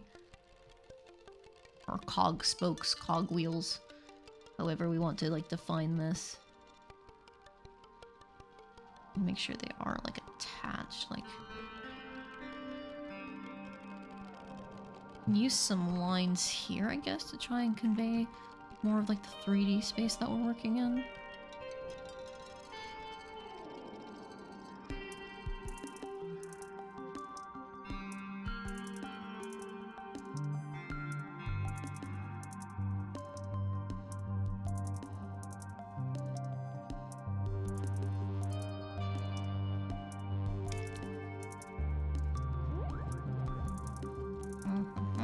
I'm almost there. I know I haven't been looking at chat, but I'm a little locked in right now. I can't let myself not pay attention to all this like art stuff I'm potentially unlocking right now. Come on. Ah!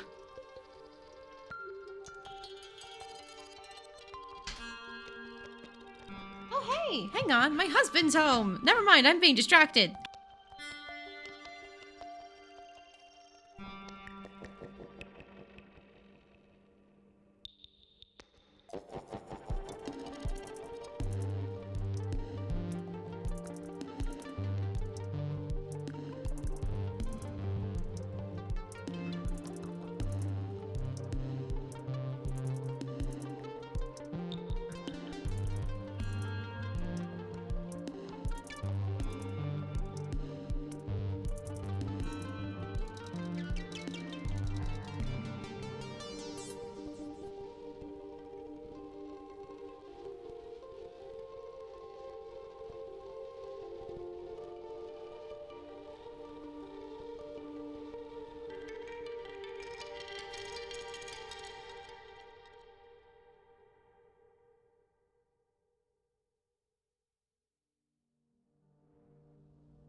Okay, sorry guys. I probably should have put myself on my break screen for that. But I was just checking in with him. He went to go see his family this weekend for his mother's birthday, so I wanted to hear how it went. And it seems like it went well. He made dinner for everyone and also brought a recipe for dessert that his sister helped to make, and everybody apparently commented like 4 separate times how good the food was, so hell yeah, we love to see it. I also got a birthday card from my husband's family. They decided, I guess, even though it's about a month late, they should still send me a card, which is sweet. I got $50. Whoa! I'll spend that on some boba or sweets or something down the line, teehee. So yeah, my husband has returned. We are not going to be doing Huddleful Boyfriend today. He said he is feeling rather tired, which makes sense considering he had to do a whole like 2.5-hour drive just to get back today. So no Huddleful Boyfriend later. It's just going to be me drawing. Welcome back, Juice. You had to go and there is some weeds. Oh, I didn't know Darius was your name. Very kind of them to do that. Yeah. I will never say no to birthday money. I genuinely prefer birthday money to any sort of like gift card situation, honestly, because a lot of people, they'll just give you gift cards for a place they don't even know that you shop at.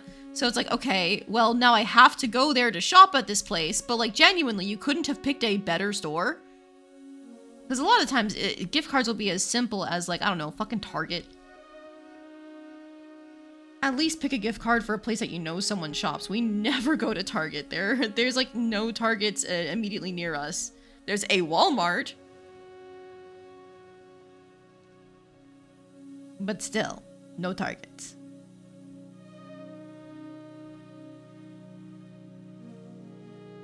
Oh, D-Res is what happens when they die in the world of Tron. Oh, I see. Okay. I definitely did not read it that way. But then again, I often read a lot of names incorrectly the first time. My vowels are a little fucked up because I spent so long with Japanese vowels due to being a fucking weeb. So it's a 50-50 if I get anything right the first time. Alright, so I think this cog has turned out about the best it potentially could have. It's definitely still uneven in some places, and that's going to be a weakness when I go in for the final design, like the final art. Because like the actual commission was not just to design it, but to illustrate the weapon in question. I think what my best bet would be to make this better in the future is to probably take, where is my circle tool? I swear I had one. Rectangle, lasso fill, curves, ellipses, polygon. Ah, there we go.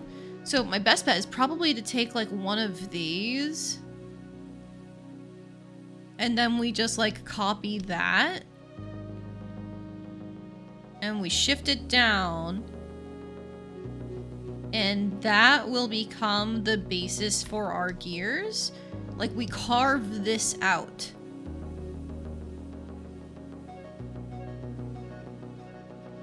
Is this making any sense? Like, this could be a gear, this could be a gear, so on and so forth. And at that point, because it's me individually placing these, there's no guarantee of any kind of symmetry or anything like that. But at least we can get the rotation correct, you know?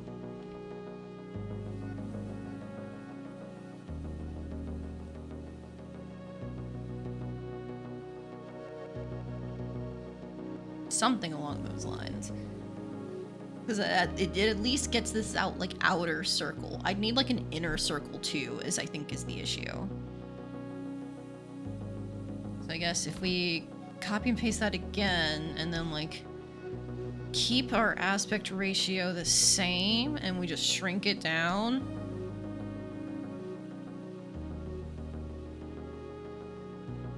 Why does this feel like a separate oval? It doesn't make any sense.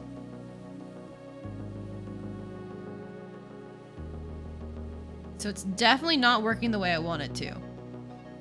Whack.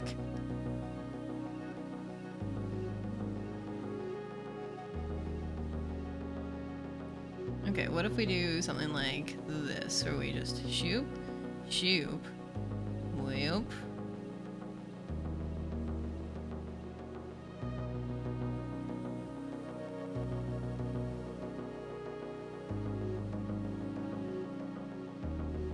Like something like this would be our inner ring that we would use to like attach these lines to. Like this. This is probably how I'm gonna have to go about constructing it in the final version.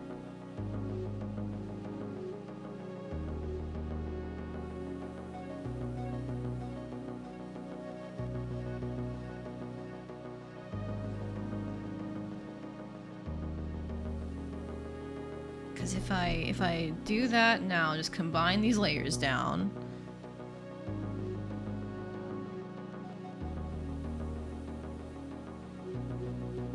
Yeah, something starts to form. And that is technically easier than the whole process I went through of like drawing out the shapes myself.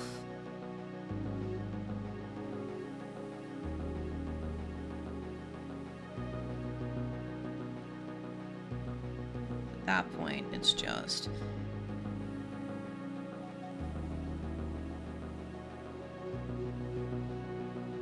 maybe I can save the inner line then for when I go, because I need that. Oh, interesting. I didn't have an inner line there.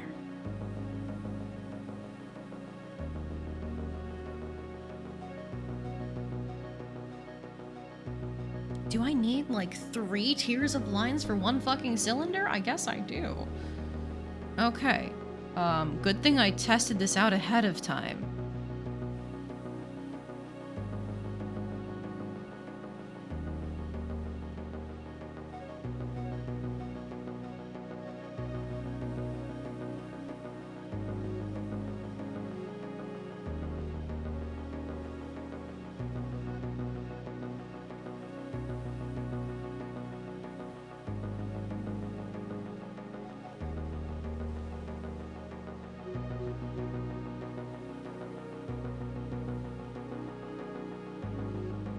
Yeah, so then from there, it's as simple as like we have that inner ring.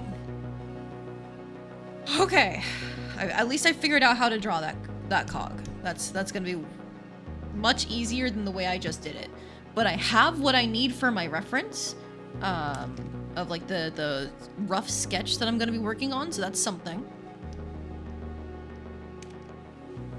So now that we've got like this portion figured out of the cog, we still need another cog that is at a 90-degree angle, like Gel suggested. And so I'm thinking like this part be like the inner layer that's a little lower in, and then we can have like the lantern sticking out all majestically.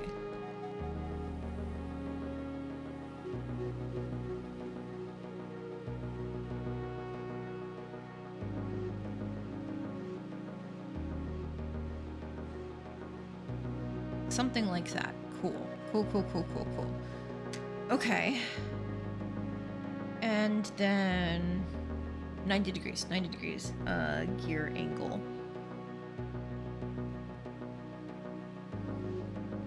From there, that means it'd probably be something like this.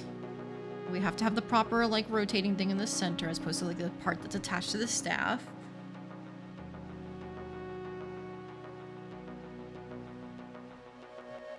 So, what did I just learn? Come on. We gotta break it down into like the shapes first. Oh, it's not working at all. Oh god, what happened? Ah, whatever. How would these interconnect? Like, how do we get that like 90-degree angle to actually function? Can gears connect at a 90-degree angle?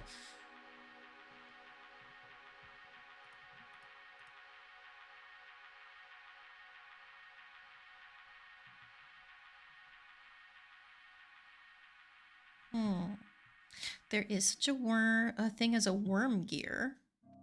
And then there's like bevel gearing.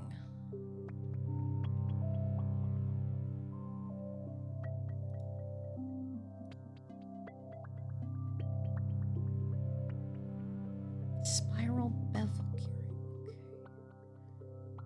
So it'd end up being like a stick of some kind is I think what I need if I'm gonna go with like the worm option.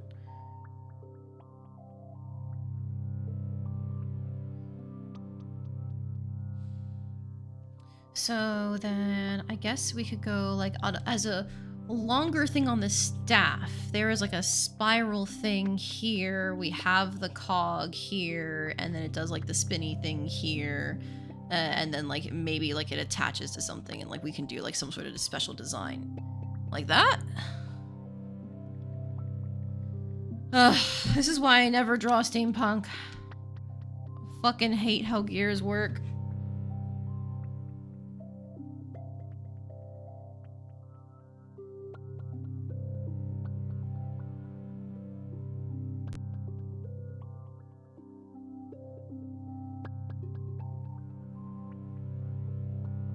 And all of these gears look different than what I've already drawn.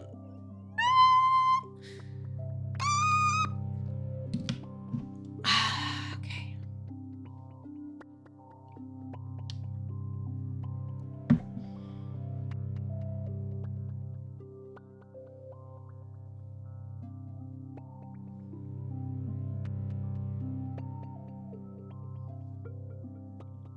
Conventional worm gearing uses a straight tooth gear with a spiral tooth pinion, and the pinion is perpendicular to the output gear.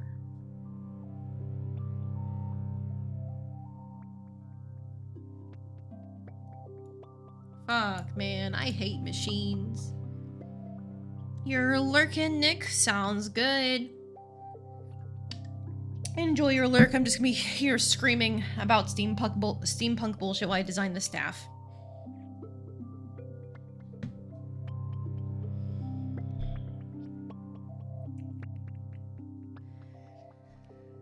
Okay, alright. How am I going to do this? I don't want to change the gear that I tried really fucking hard to learn how to draw just now, so I'm not going to do that. So if that is the case, I think I just need to bullshit the closest thing to this, like, worm thing? Worm gearing. Which is actually, like, very rounded and spinny. And I'm just gonna hope that nobody questions why I have the wrong gear. It's gonna bug me, but I don't fucking care.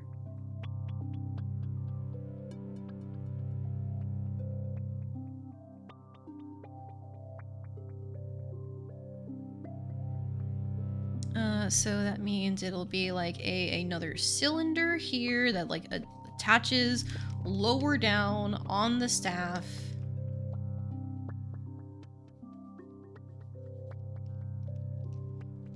We can do it as like some kind of like, you know, ring thing that it's attached to.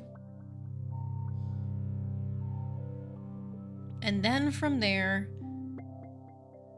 the end of it has the swivelly thing.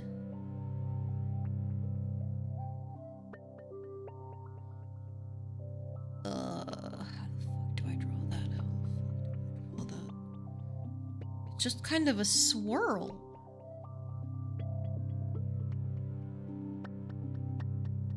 Like, that's what it looks like to me, just like a swirly thing. Like, this is the image I'm looking at. And it's just like swirls.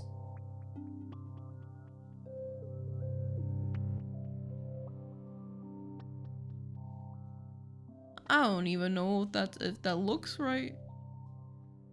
I fucking hate machines and metal. This shit sucks.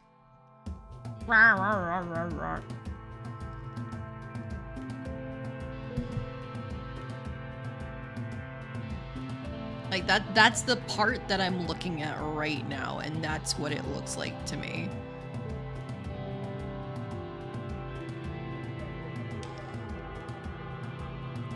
So I guess I'm just gonna leave it as is and pretend that my gear that I drew is not the wrong way to draw something that interacts with a like spiral bevel thing. And hopefully nobody calls me out on it. Nobody will know unless they do some research into how gears work like I have, in which case they'll be like, shit, man, she fucked this up. But like, it's too late for that now. Haha. Uh-huh. I was the one who was requested to make this. They can't stop me.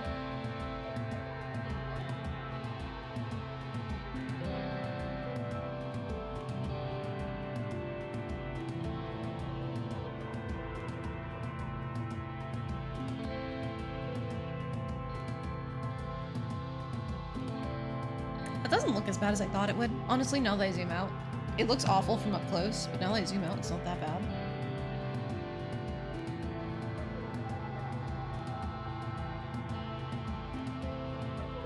Okay, that's something.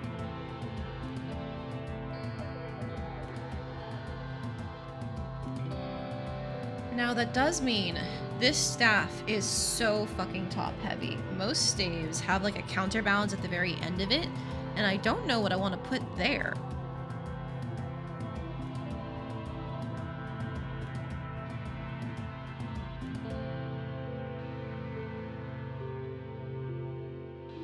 Realistically, with the lines that I have here over on my left,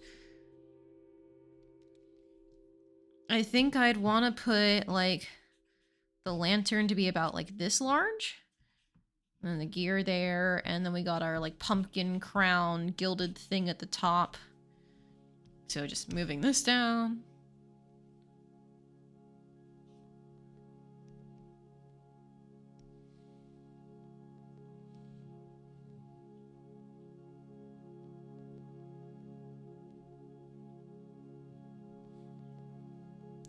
And they do have their little like leaf vine looking things, which I think I want to like curve down over the lantern just a little bit for some visual intrigue.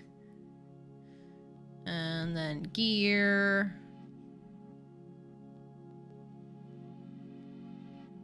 And then we'll have the little like swivel thing, the curly Q type shit. And then that would land like somewhere about here. Like that, so I would put it actually about like here. We can have just like a little joint or something. Okay, so it is pretty bland. And I do want to pull this down a little bit more, because my pumpkin looks very squashed right now, and that's not what we want. Shoop.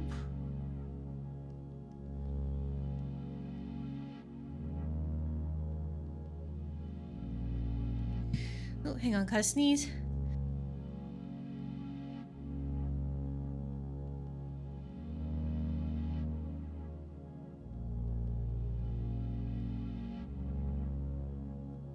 Okay.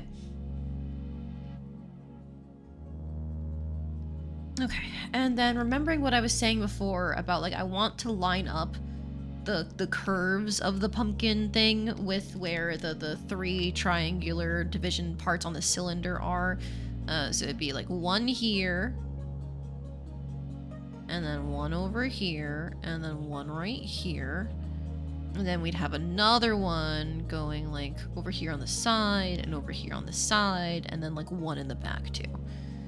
Okay, so that doesn't make any sense for when I have all of my lines overlapping. I'm just going to redraw that so it looks a little bit more visible for you guys. Sorry. It made sense to me, but I know that's not very understandable, so I'll fix it now. Alright, so that's like the rounded top of the lantern there. It's got like a little lip for the lantern cage. And then from there we've got like one leaf, and then we got two leaf, three leaf. And then it's gonna be like the big swoopy of like the pumpkin crown. And we got another leaf back there, another leaf back there. And we got the more swoopies. And then they'll all meet at the top. And they'll have the little gemstone. This is still not quite as like round or tall as it should be, but like it gets the job done.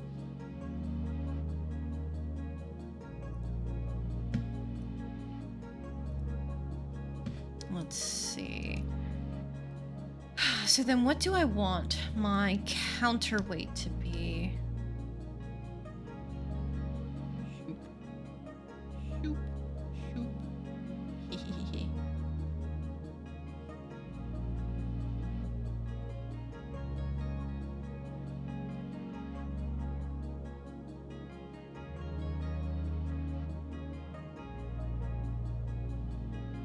It does look so barren without like having like the extra bars. I think I might continue them down onto the sides of the cog just to make the lantern look more complete.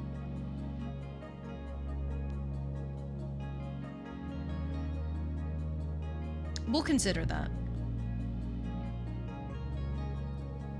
Because if I do it over here where I've got it like more roughly sketched out, I think I would like more of that like curved shape.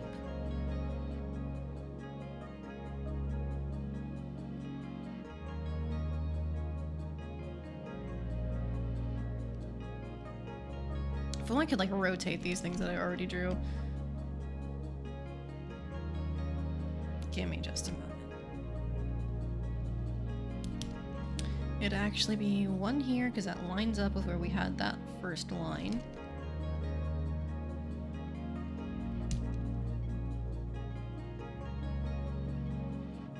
And then it'd be like one here instead.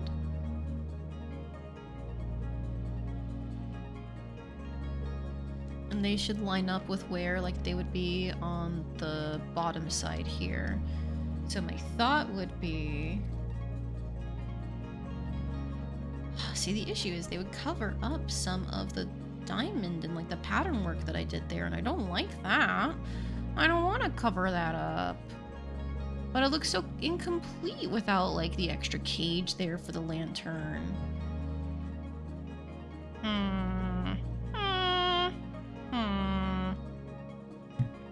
I'm gonna undo all of that real quick.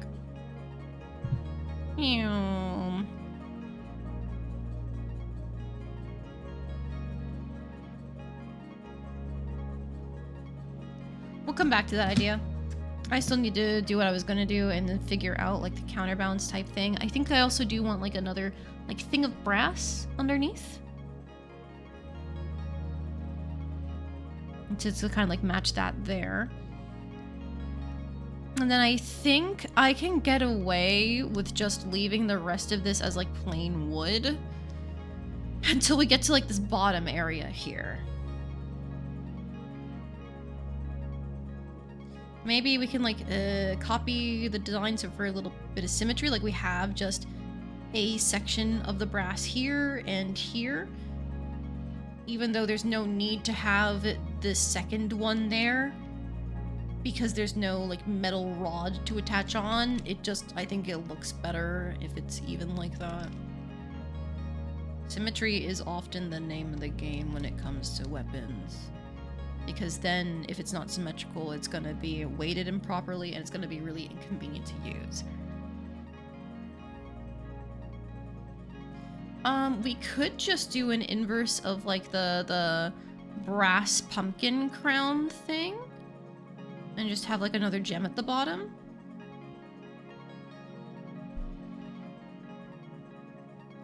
Alternatively, we could be playing with it, which I might be leaning to. Is like we keep the gem at the bottom, but we just have like a rounded little orb. Or maybe we don't even have the gem, we just have like a little orb to balance out the rest of the weight, at least a little bit. This is definitely still a weapon where you would go up to someone and you'd smack them in the head with the top part, and realistically all this ornamentation on the top part would break instantly, but damn if you wouldn't get them good on the head when you smack them with a lantern and a bunch of brass and cogs and stuff like that. You've heard you only live once. Now get ready for you only swing once when it comes to a weapon.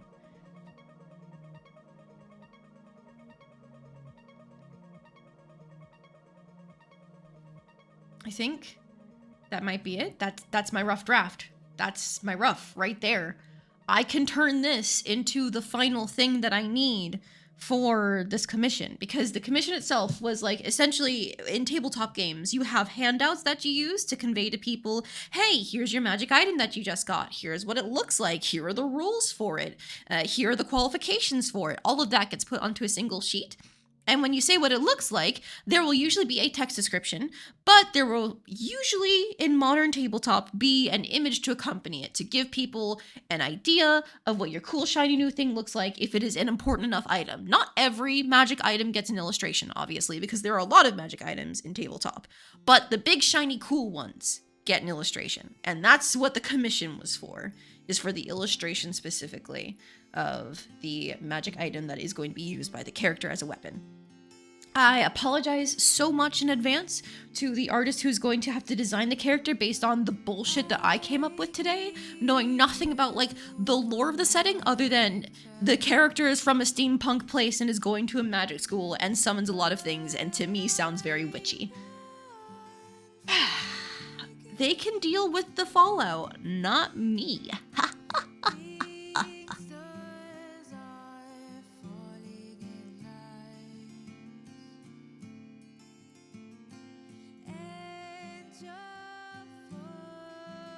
All right. Now, before I actually move on to doing like my final version of this, I do want to refill my water bottle. So I'm gonna get you guys serenaded by one of the best tracks in Teenage Exocolonist, The Child You Were. I'm going to officially go on break, and I'll be back with some water and probably a snack. So you guys should get some water and a snack too.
I'm back!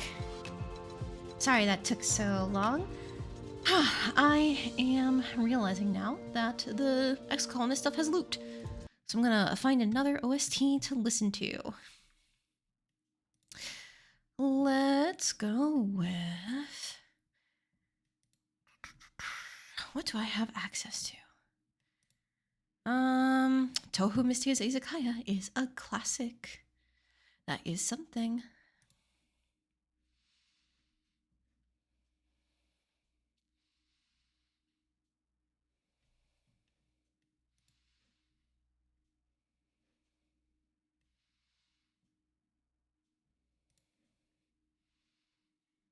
I say, fuck it, we ball.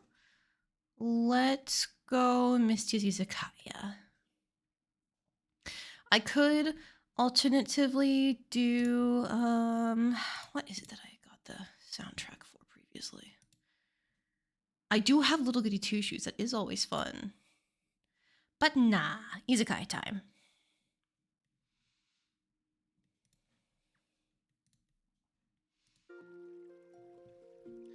All right, and I do see, Jelly, you gave me 2 hydrating, so I'll go ahead and take care of some of my water right now.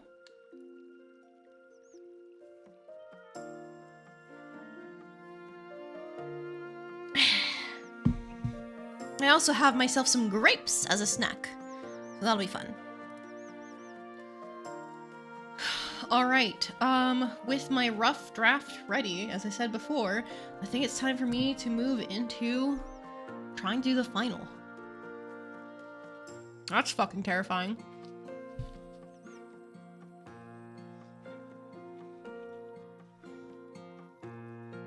I sincerely hope this will be good. And that it looks decent by the time I'm done.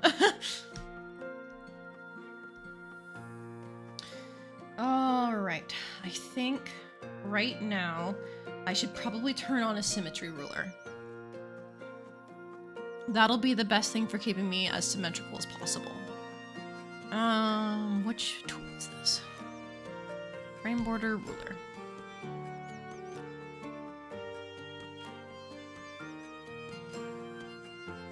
All I need is just this, I think.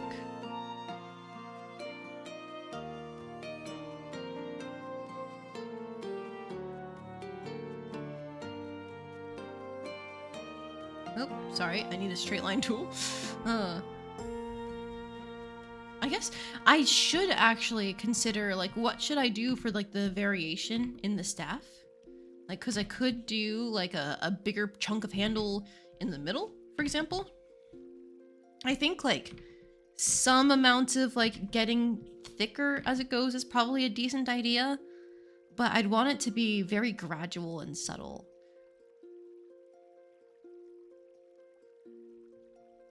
For now, let's just do a straight line tool. Here. Straight line. Let's go, I don't know, 5?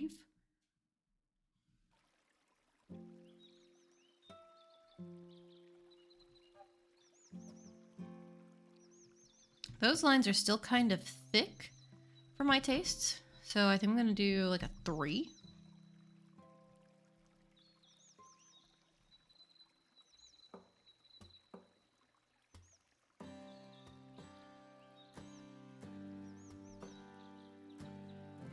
Something like that, maybe.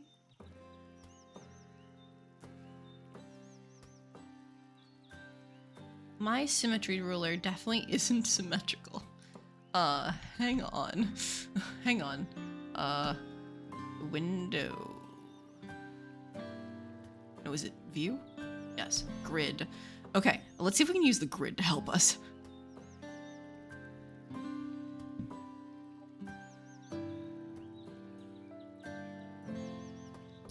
I'm gonna start like right under this gray line here and then just try to follow it. That looks roughly straight.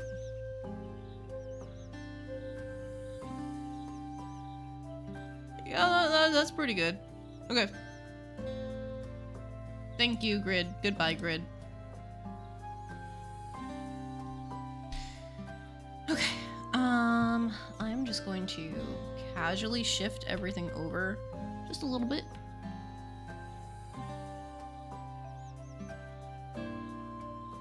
Now we are more centered on the ruler. That's good.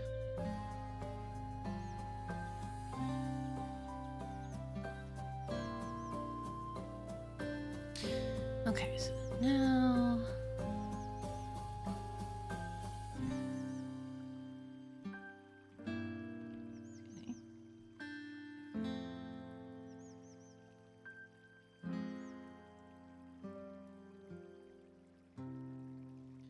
Okay.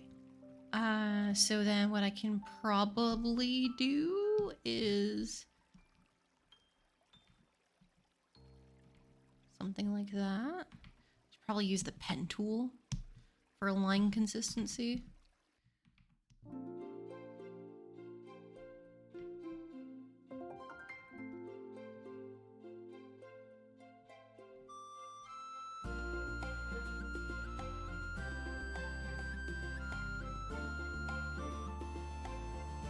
Then I guess I should have extended this down a little bit further, but it's fine.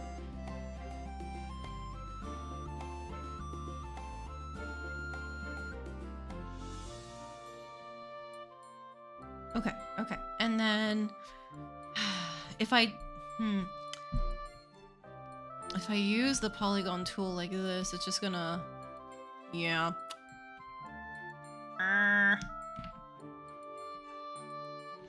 Nope, that's definitely not what I want.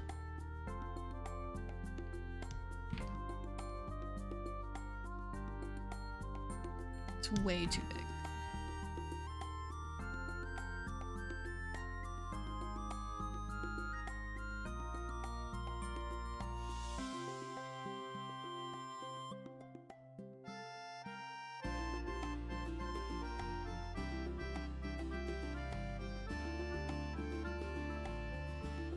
Okay, we'll just leave that at that for now, and we can manually adjust it later, and it'll be a little uneven, but it's fine. At least we have a semblance of a circle there.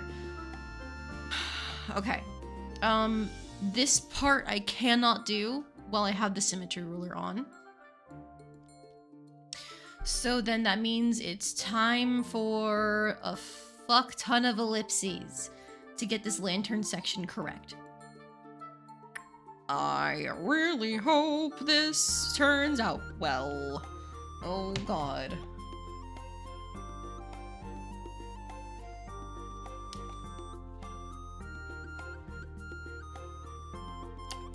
Hey Joe, what's up?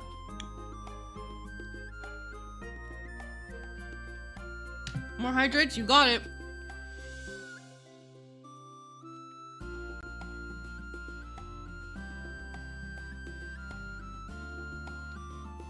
Oh, you know what I could do though?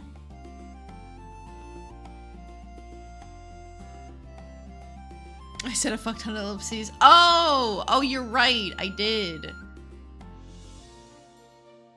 I meant whatever the word is for circles.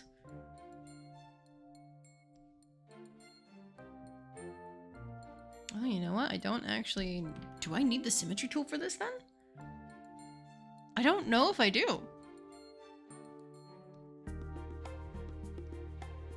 Yeah, because, like, I mean... What I should probably do then is a little bit more of a line tool. So I can get, like, this section here.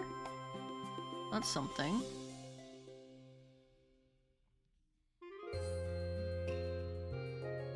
And then I think...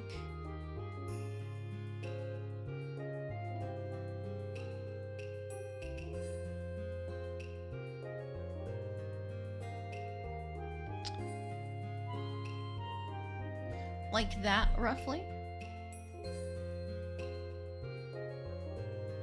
Oh, actually, that shouldn't be two lines there, because that would make it divided into fourths. What I need is just a regular line to denote curve. Okay.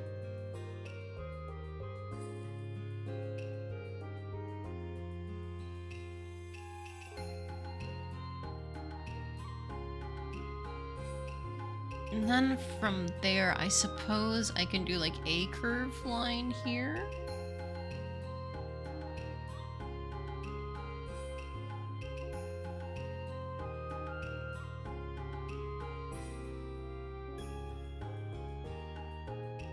like that kind of, to denote where like it's gonna curve up to the crown, and then it would like go over like that.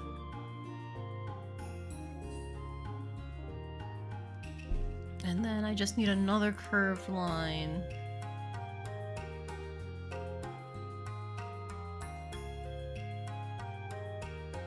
For where they meet, maybe?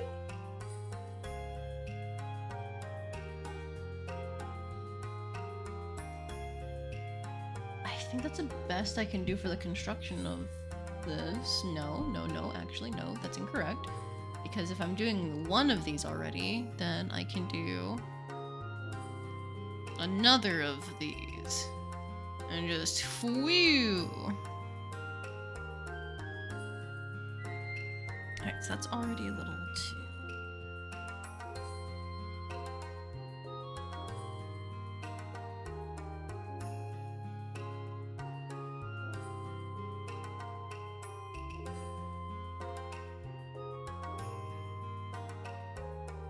I think if I want it to be more pumpkin or crownish, it's gotta be like up here.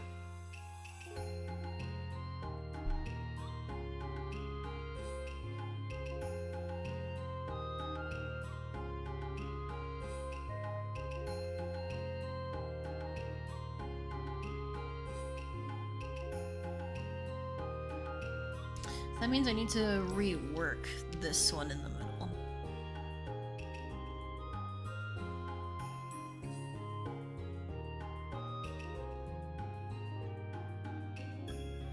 Try to keep those lines as intact as possible. I can fix them later if needed. Okay, in this case...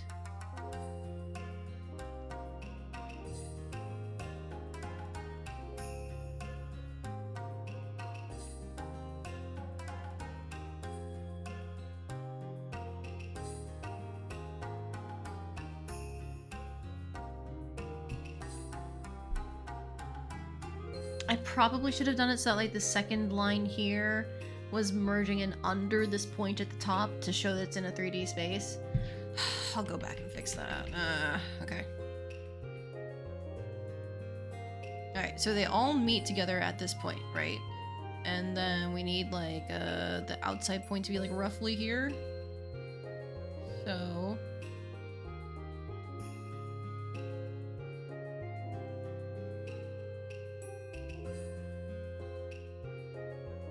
okay, that's basically fine. And you're gonna start here, and you're gonna go there. We're gonna do like the same shape as best as we can. Okay. And then we're going to do like a start here and there type thing. Actually, maybe it's like a end here. No, end at the top.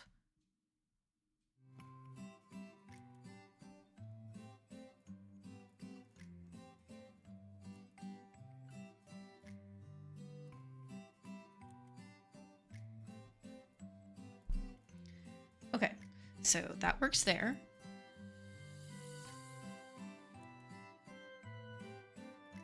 Oh shit, I did the wrong starting spot for these curved lines. Ugh.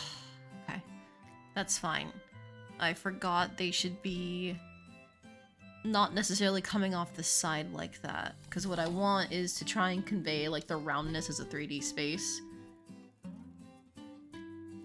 So they should kind of be like right here. So they can be like right there on the other end. If I'm getting this right. We want 6 of them. Hang on.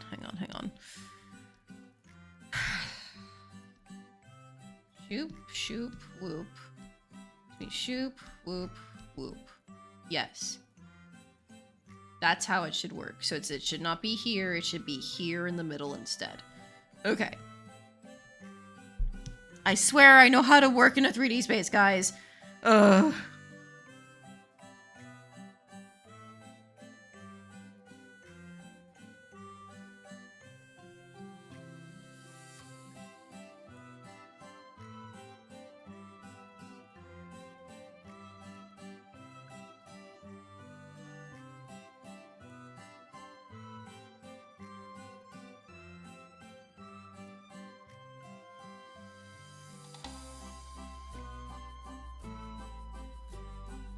something like that. Yes, yes, cool. Then the other line matches back there. So what I would need is something like roughly back here.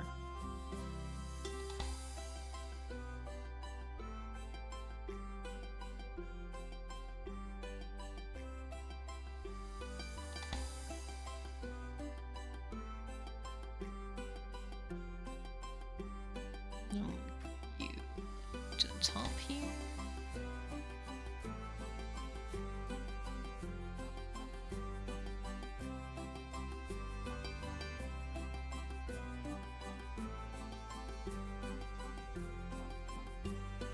I think that works for now. I'm not super happy with it because we lose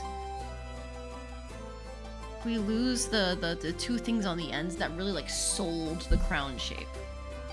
And that's rough.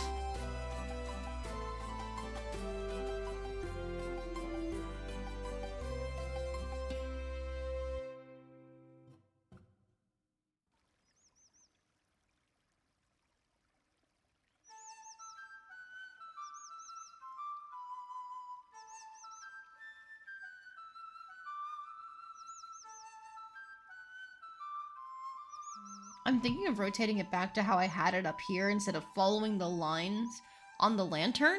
That would probably help my issue with the perspective here.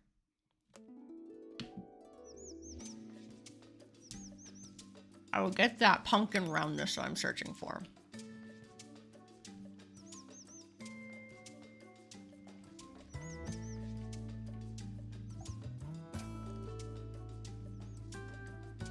Okay. I think for now, let's get rid of the ruler and then come back to it. Because if I do that, I will be able to put down the plane that the wires are supposed to attach to in the first place. And I think that might help with making this more functional as well.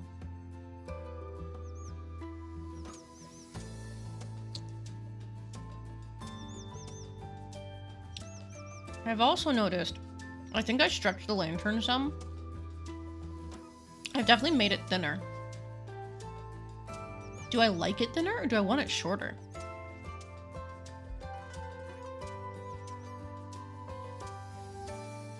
I don't quite know. Did I say this is my final, guys? Don't look at me.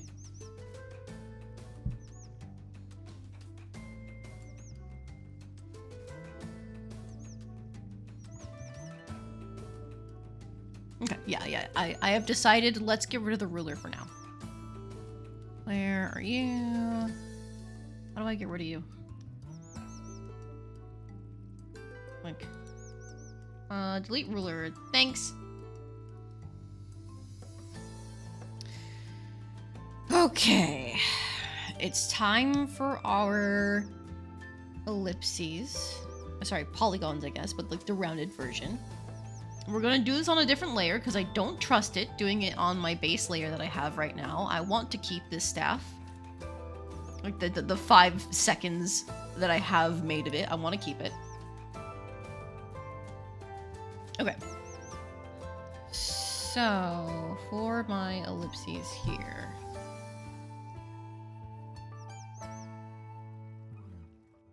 I think I definitely want to have like more of a lantern hat than I did previously. Like, I should just be able to hit the K button. Like, I didn't have a quite pronounced one here other than like on the top, but I think I definitely want to include it on the bottom too, and that'll make it feel more like a lantern because like I didn't really include that here, and I think I should. I don't need the same filigree, like ornate carvings that this one has, but just having this thin layer on the actual cage of the lantern is not enough, I think, to sell the lantern look. So we're gonna have that the like lantern hat. And then we're just gonna copy you and move you down here.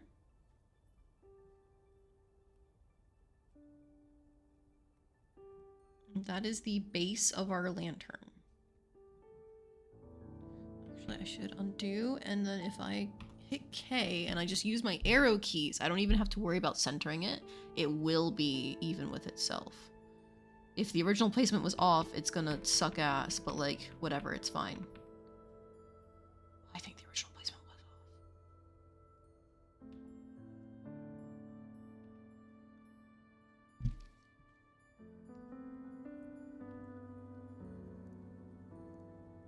I think it should be like that.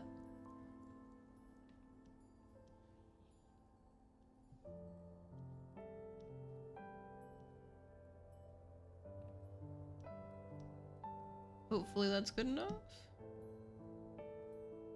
They still seem off. Oh my god, kill me.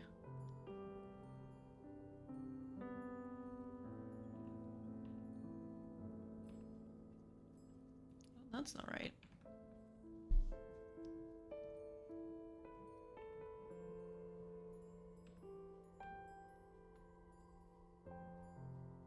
That's maybe good enough for now, I hope.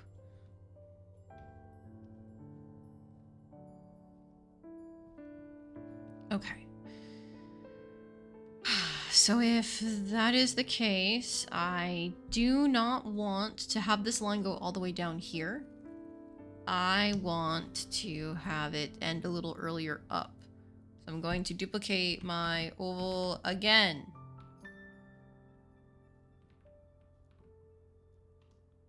I'm gonna move you up here.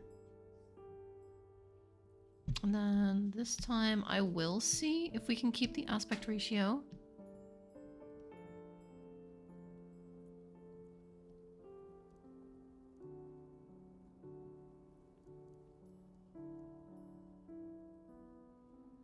Okay, so the back of the oval doesn't matter as long as it works in the front, I think. However, I need to turn off keep aspect ratio. Shoop.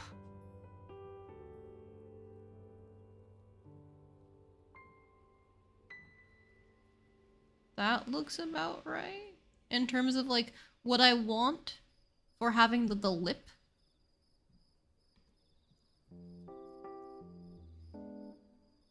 And then I think this would actually be like that, wouldn't it? To get the lantern look into the gear effect. Huh, we'll see.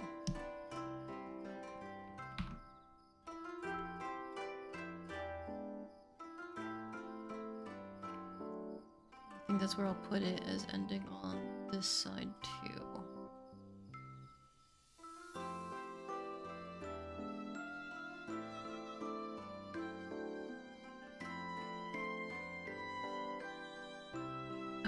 Okay.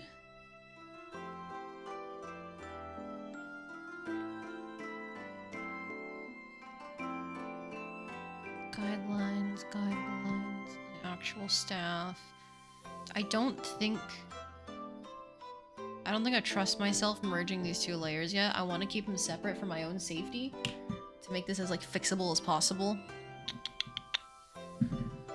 Ha.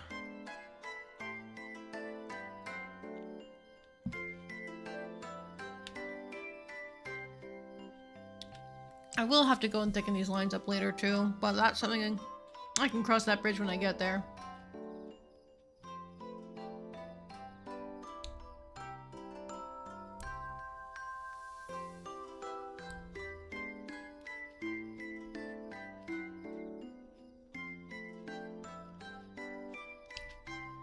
I think it's time to get the gear guidelines ready.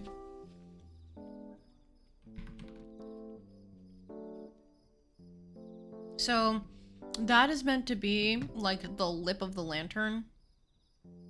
You know, before I even go and do anything, I'm just gonna fix that.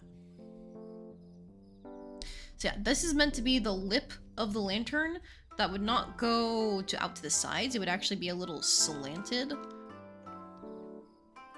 Wee. Like that. So if that is the case, how does that affect the gear? The gear was meant to have like this section here. So we can use like the lantern lip as like the connecting part of the cog to the lantern. That works.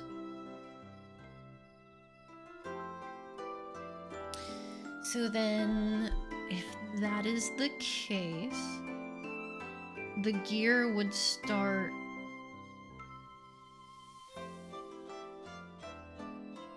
not from up here.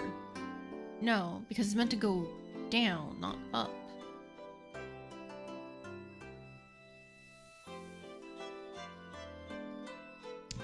Can I erase this?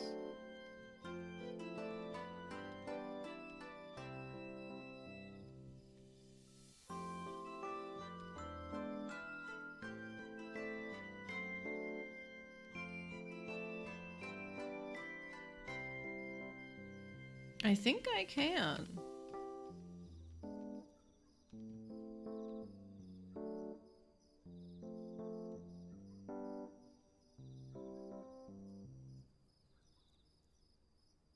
Because we're not showing the 3D shape from inside the lantern.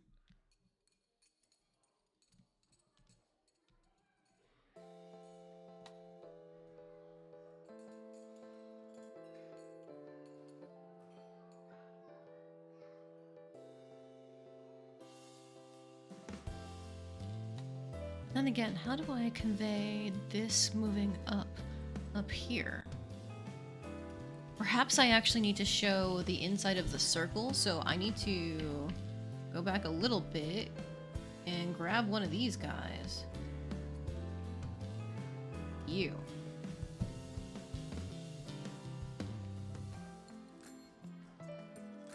Put you back up here.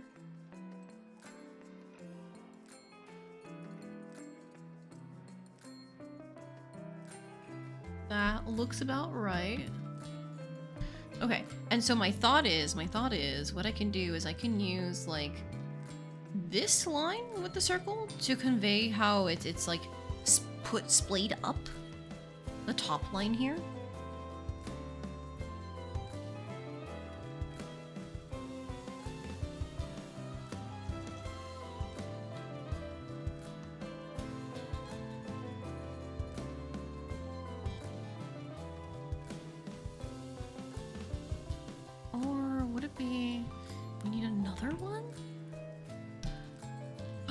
I'm losing my shapes. Because that would be like the final lip there, wouldn't it? For the lantern. We'd have one here.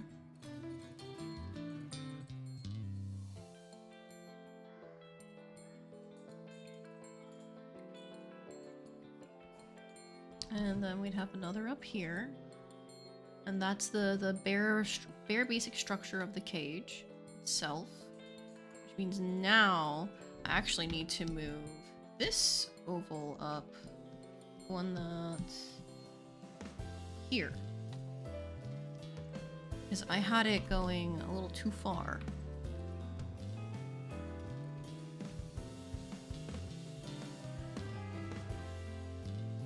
Yeah, if we're coming up from this area here, how do I convey that? I guess it would overlap necessarily, wouldn't it?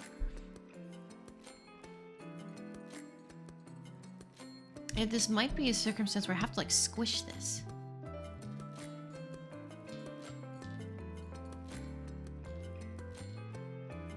Like due to the perspective. Uh-oh, I'm exposing myself. I can't think in 3D spaces. Oh, I'm bad at this.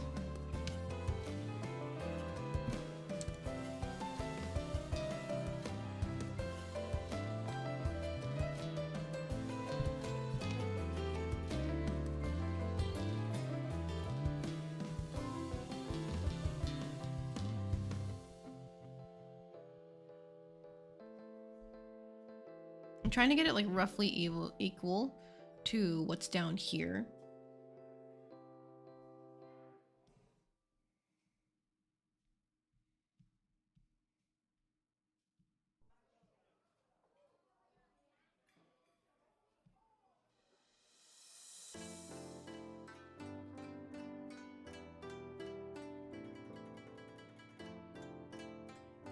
Okay, I think that's roughly about right. Okay. Definitely got uncentered at some point. I don't know how the hell that happened. Oh yeah. Okay. Don't worry about it. Don't worry about it. Don't worry about it. Just don't think about it. Oh, my selection itself was uncentered. That's probably why. Okay, cool, cool, cool.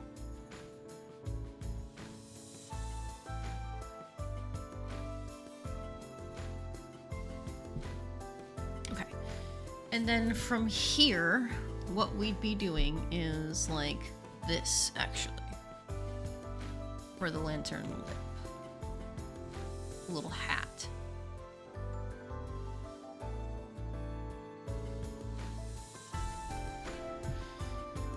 Okay. And then from there, it would splay out like that from the top. Uh-huh.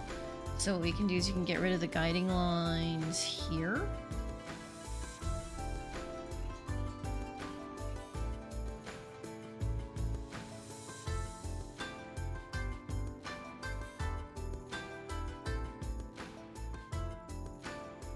I don't know what circle you were anymore. Uh-huh. Yeah, what the hell is 6 copy 2? Seems like it's stuff that I already erased or something, so... Get rid of you. There's 6 copy. Is important. I need that as the boundary line for my cage.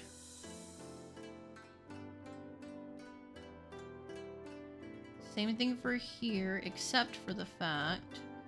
yeah, like, I don't need this background one. Okay, that's cleaned up a little.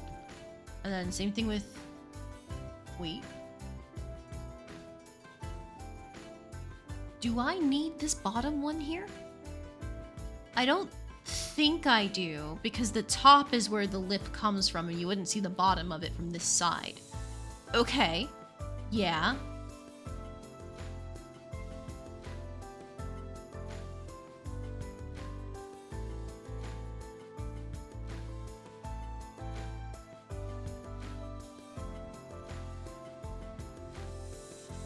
Okay, and then I can just erase that line. Yeah, that line here. And then we can go back down to where is it here? Yeah, we don't need you. Okay, we're getting somewhere. And up here, we don't need this section, but we do need everything else. And down here, we can get rid of this section, maybe? Is that how it works on the lamp? Yes, the bottom rim does take precedence over the, I guess, the column here.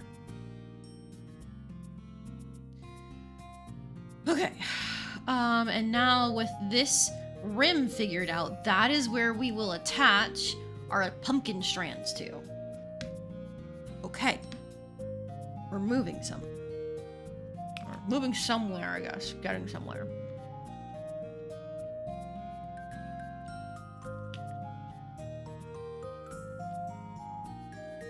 Before I do the pumpkins, though, that's probably best done with the symmetry back on. So I really should figure out what the hell I'm doing with this here. I'm terrified, but I think I'm merging down all these layers.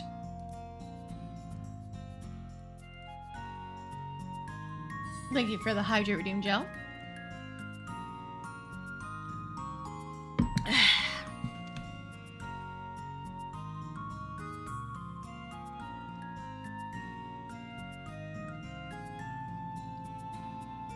Okay. What I said before is that I would need 3 circles. One for this section of the cog, one for this outer layer of the cog, and one for like the bottom section of the cog. I might actually be able to break this down instead of into like 3 different circles. This should be 2 different planes.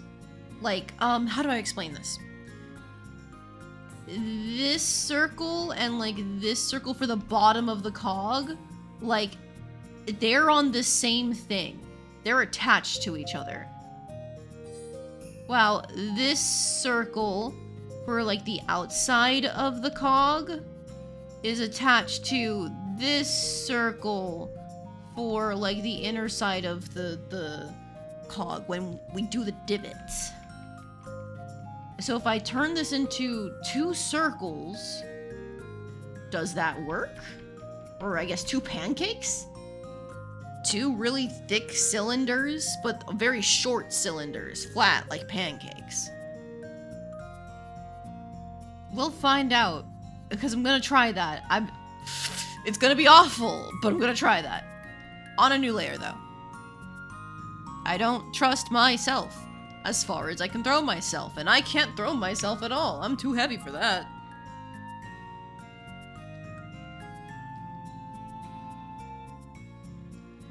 Okay, so let's say we want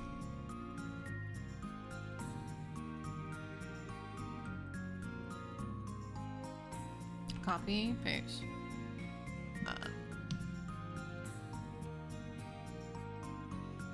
That.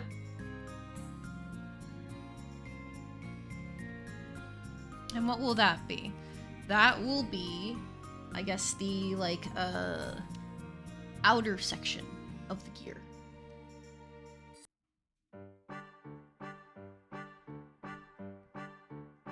I'll just move using my arrow keys.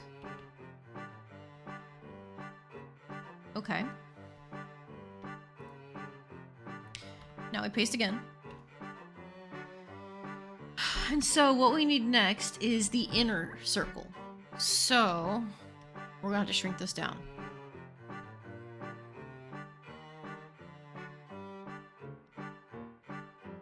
I'll hide you while we figure this out.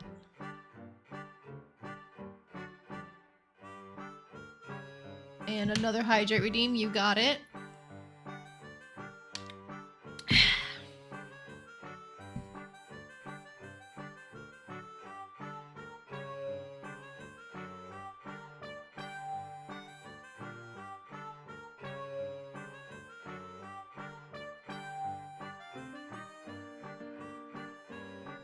Okay, I think that works for, like, the inner layer.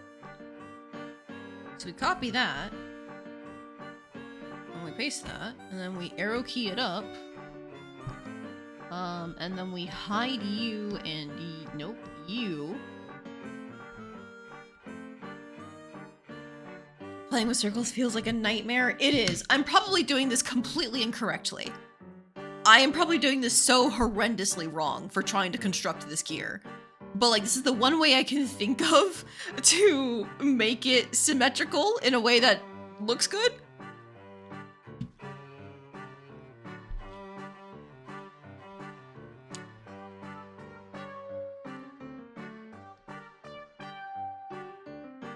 Okay.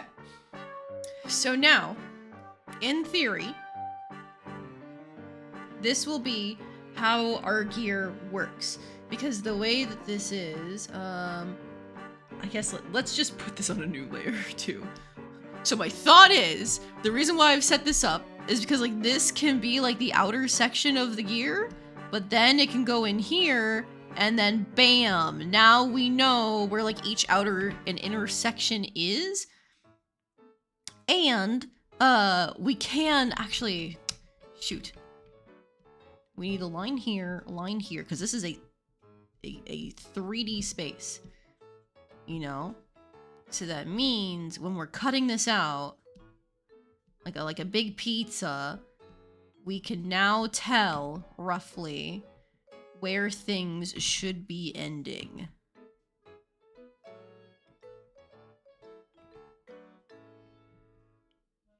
I don't know if this is working. I really hope it's working. Otherwise I did all this circle bullshit for nothing!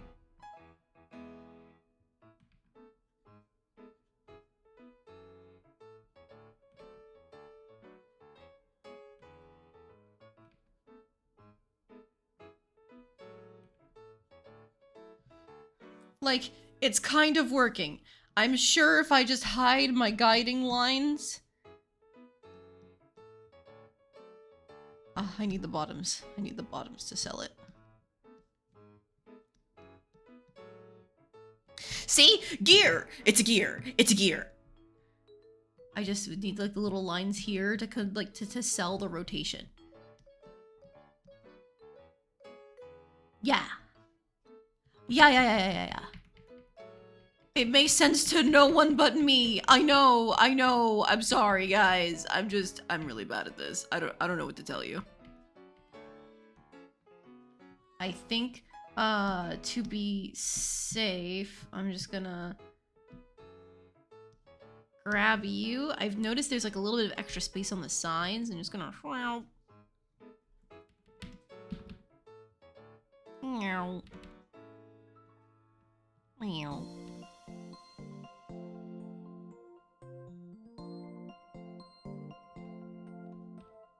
Okay, and then we're gonna do the same thing with the one on the bottom.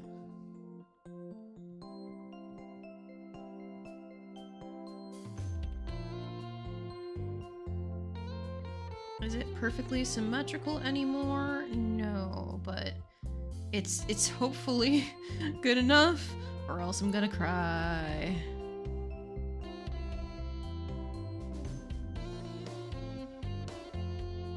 I am gonna shift that up just a little bit, actually.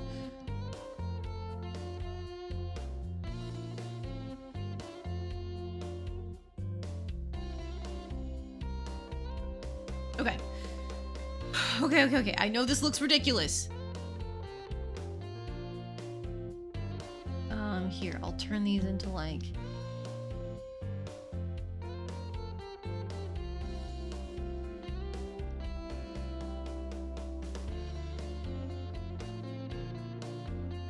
Oh, another hydrate redeem.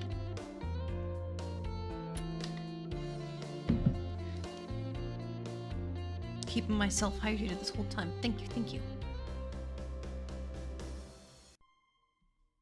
Alright, so we'll make this.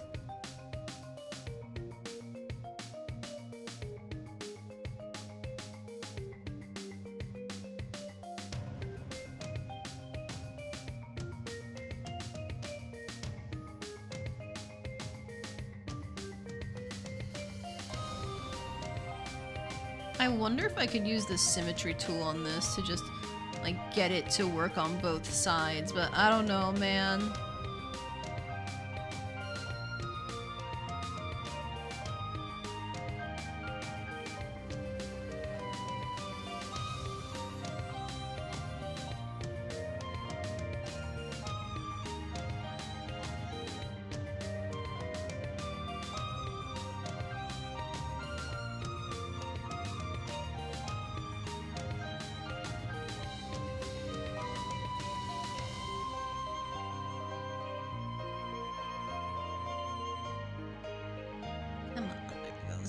That's better.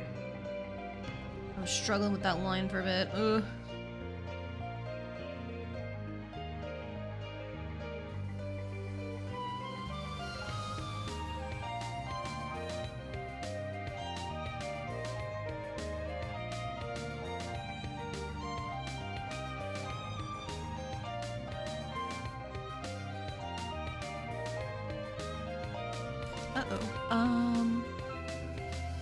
I went too far on the bottom.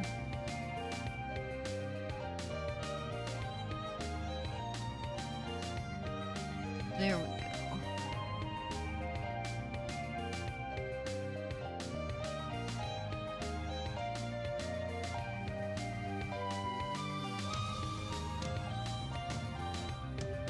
Okay, and then we can swish.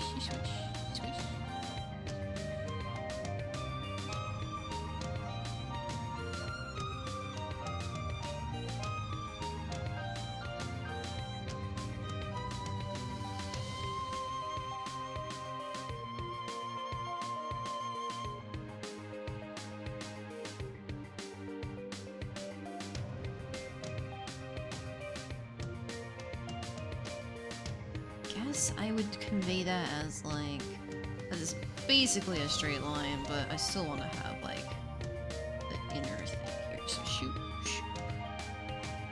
that, maybe. Close enough.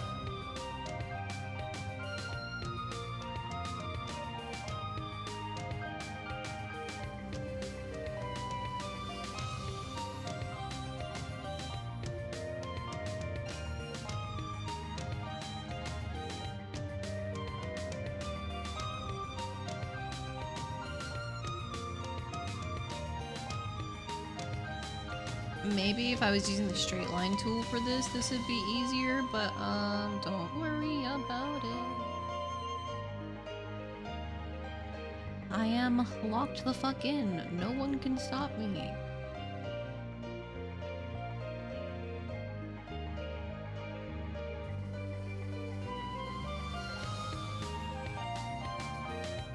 Man, I got my rough draft done in 2 hours and I was like, oh, that's so easy, that's so good, we're awesome, we're cool. I'm gonna be done with this faster than I expected. And then I forgot, making geometrical shapes look good is hard.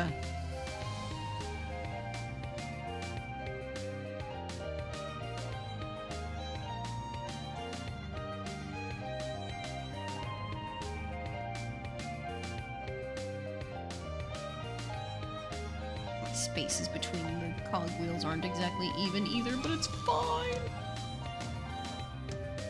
I forgot art takes forever when you also yap. Okay, but like this time around, it's just been me. I haven't had anybody in call. Normally, I'm a lot faster when it's just me talking to you guys in chat and technically myself. You know, I haven't really stopped to just sit here and talk on its own this whole time, right? Oh, Stray Kid, thank you very much for the posture check. You caught me. I was shrimping. I was locked in on these gear cogs. Okay. I will also stretch, thank you. I should probably be rolling my wrists and stuff like that.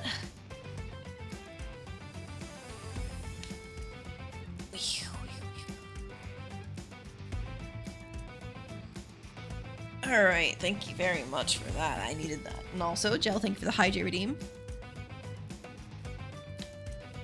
It's called the teeth of the gear? Oh! I didn't know that. Thank you.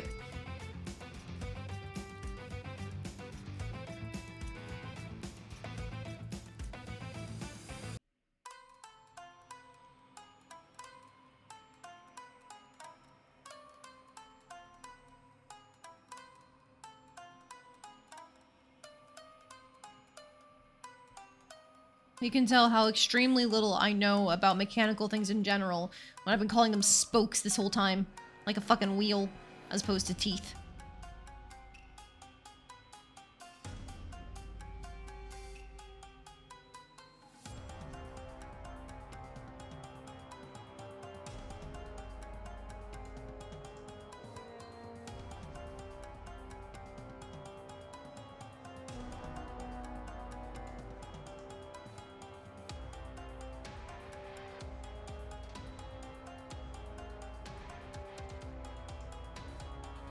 As long as I get the idea across, doesn't really matter what you call them.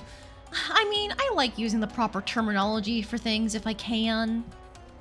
Makes me sound smart. Ha ha ha. Pushes up glasses.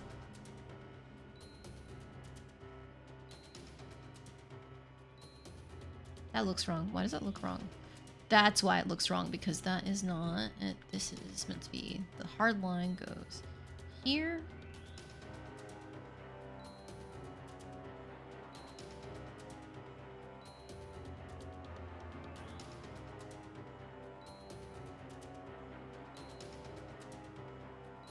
I've changed the shape of my teeth. Fuck. I turned them into triangles without realizing it, when all of these have been, like, hard rectangles. Fuck. Okay, I need to go back. Is that another Hydrate Redeem? It is indeed. Okay. How do I fix this? How do I fix this? Instead of hydrated, it should be dehydradilated, just so we're correct with it then. Hey, I had to refill my water bottle in the middle of this. That means I went through a whole water bottle in only 2 hours. I'm hydrated as hell. Like, come on. How can I get any less hydrated at this point? And I have grapes as a snack too. Those are like mostly water. So even the thing I'm eating has more water in it. I'm such a healthy cat. No, they ain't. Yeah, they are.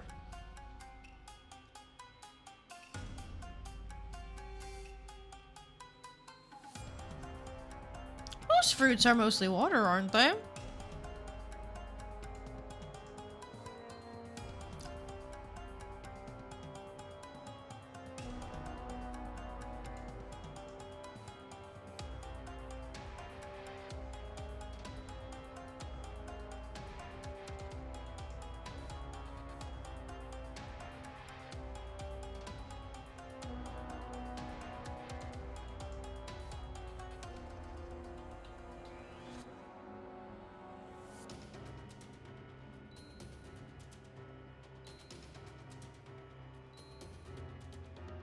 How the fuck do rectangles work on curves, guys? I don't know. I don't know anymore.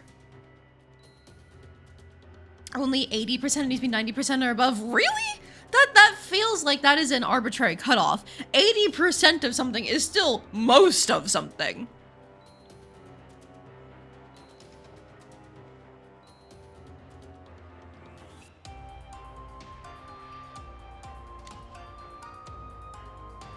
Incorrect? What do you mean incorrect? Is there like an actual scientific definition of what counts as most of something or something? We don't fuck around when it comes to hydration. I guess you are right.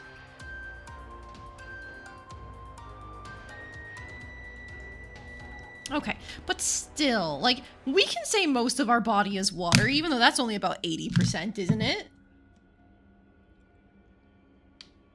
I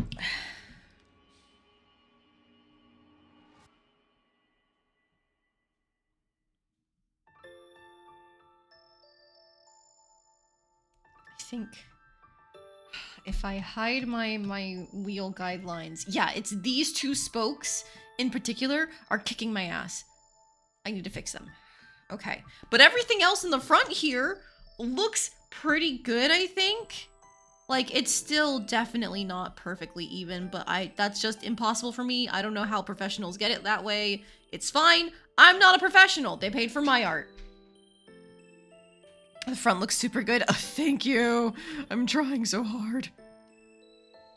Oh, let's go. My husband brought me an additional snack. I've got dumplings and rice.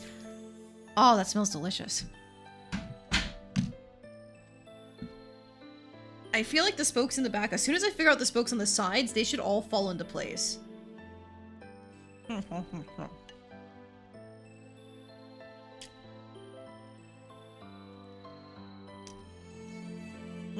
Delicious.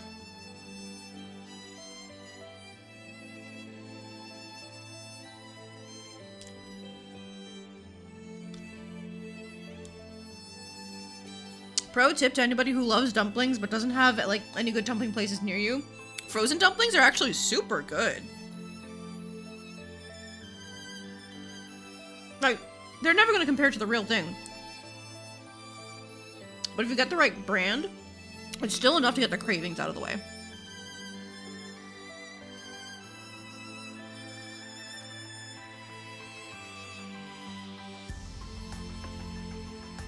We found a brand, it's a Korean one, it's called Bibigo Dumplings, and their shit slaps.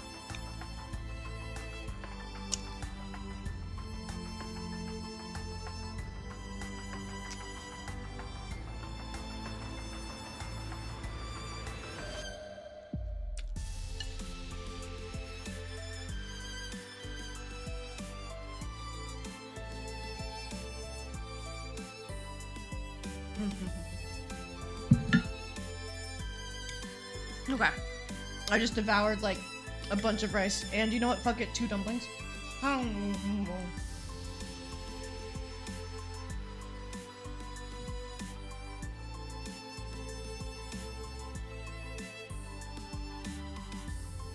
Okay. Time to go back to work.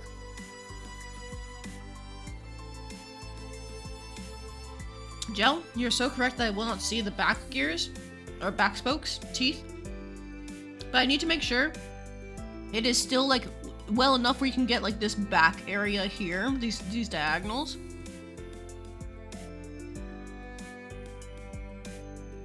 And the diagonals are what's killing me.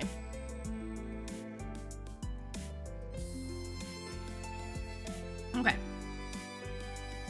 There used to be these super good frozen meat buns that you could buy, but all the places near me stopped carrying them. No! That sounds awful!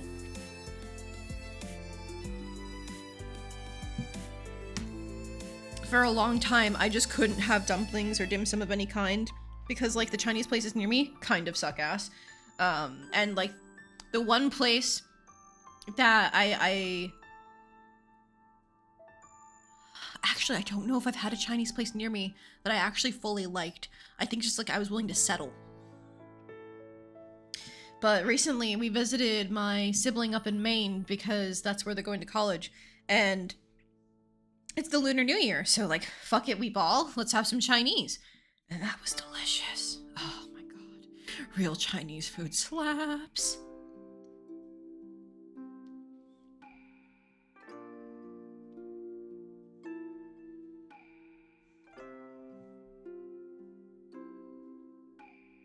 Okay, I think I see what my potential issue was.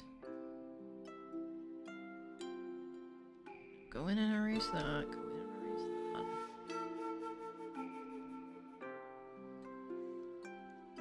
that. So, I think what my issue was is that technically these rectangles should be like even as well. And I didn't leave it even. So, like, how do I keep it even on the curve? Like this, right?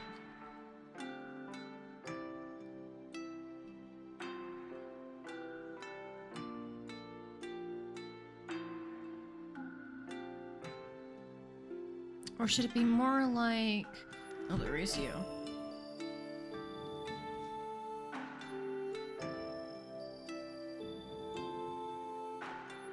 Should I be letting the lines curve because now it's following a curve? Like when it rotates around the side there? Is that what I should be doing? I don't know how this is gonna look, but I'm gonna give it a shot at the very least.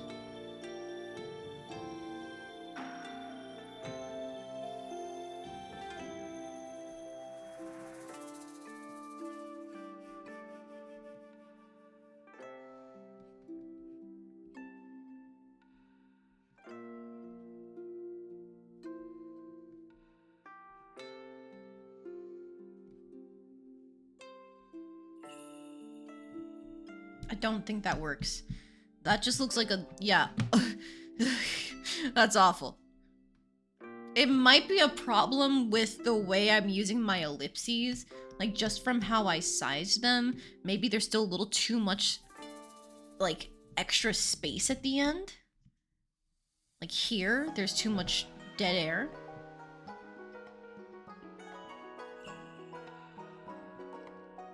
So I might be a little fucky with it. Hear me out. I'm gonna go against my guidelines.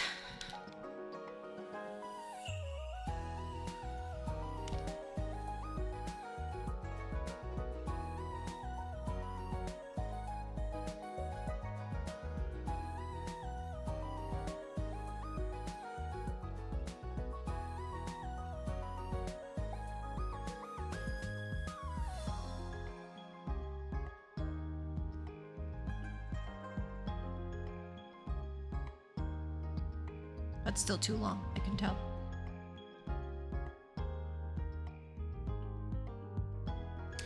So, that means I probably have to do it like that.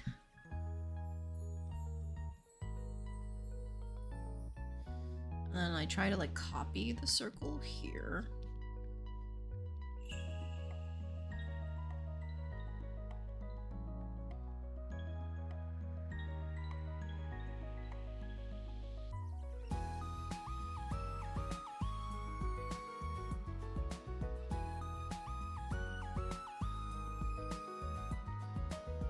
How does that look? That's not the end of the world. You can definitely tell the spacing got bigger, though.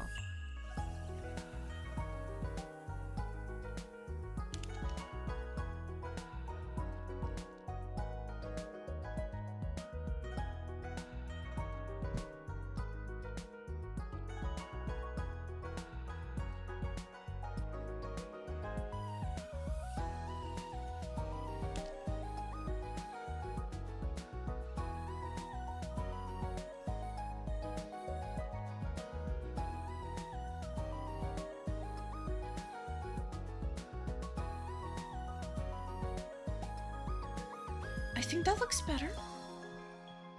So now let's like complete the rotation.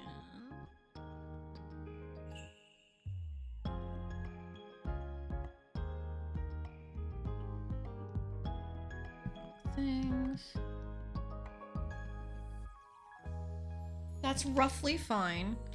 I think I'm suffering a little in the front of like the inconsistencies in the teeth shapes.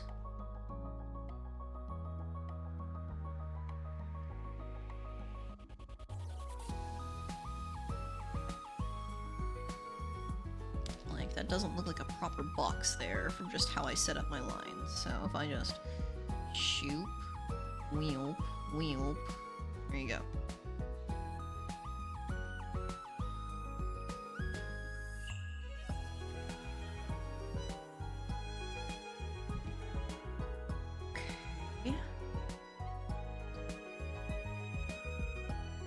So for now, let's go back to the opposite side and try and fix the rectangle line over here too.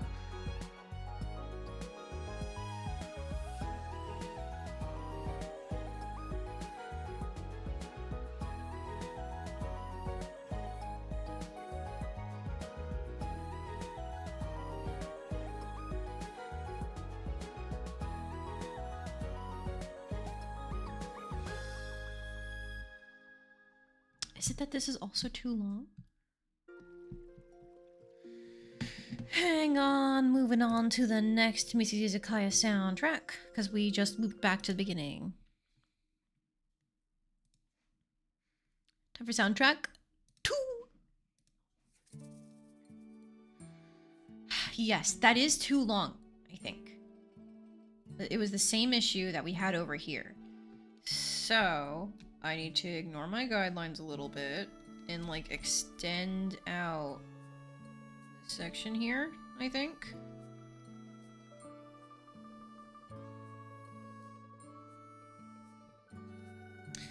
And then turn them back on briefly. 'Cause from here it's like a big gap, so what I actually want is like roughly right around this area.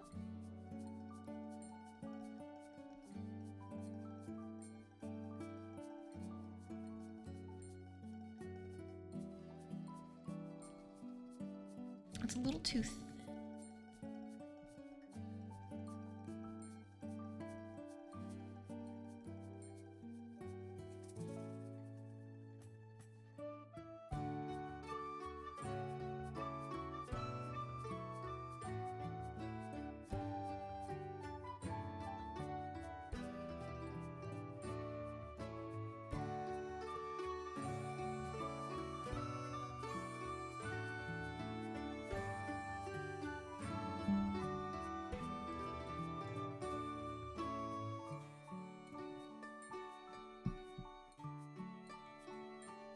That's almost right.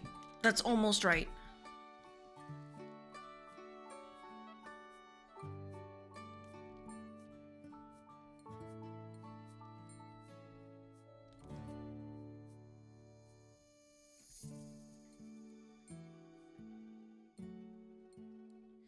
I think it's still a little too long.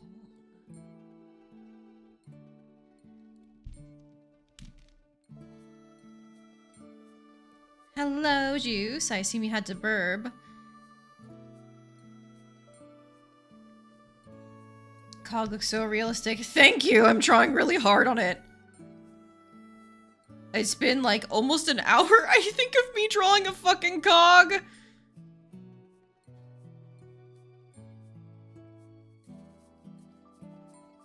I am doing what I can to make this look good.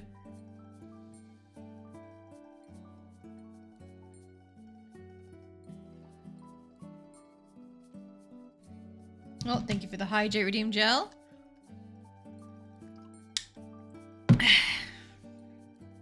Actually looks like a real one, very professional. Nah, definitely not professional. I'm sure they could figure it out better than I could of like my intricate ellipses layer system that I use as guidelines, only to realize halfway through that like my ellipses were off. But it's okay, I'm figuring things out.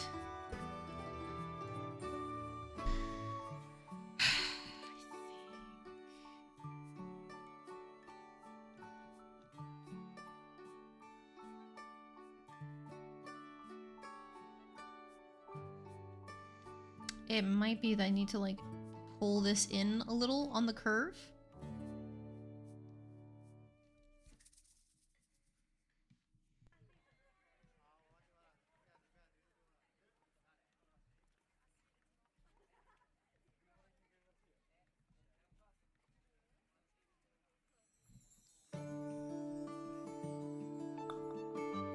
Almost.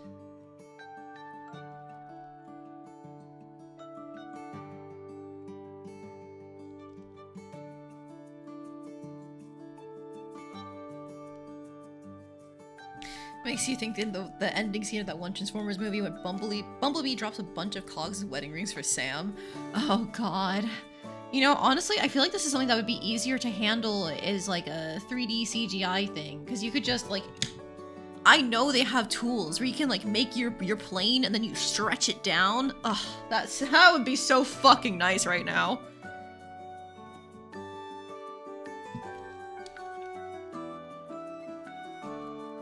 Alas, I have chosen 2D art.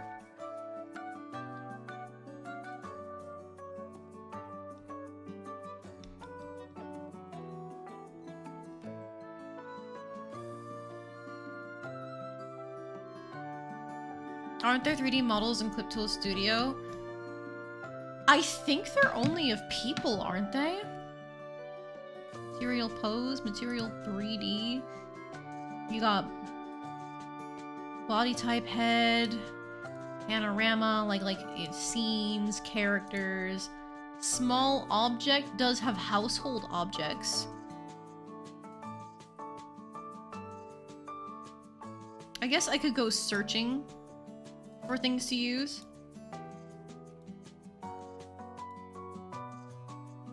You can see like I've downloaded like different pencils and patterns and stuff before.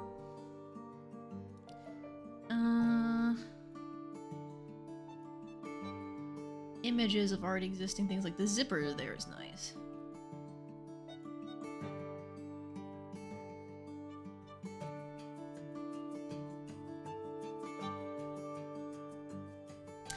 Not seeing any gears so far, unfortunately.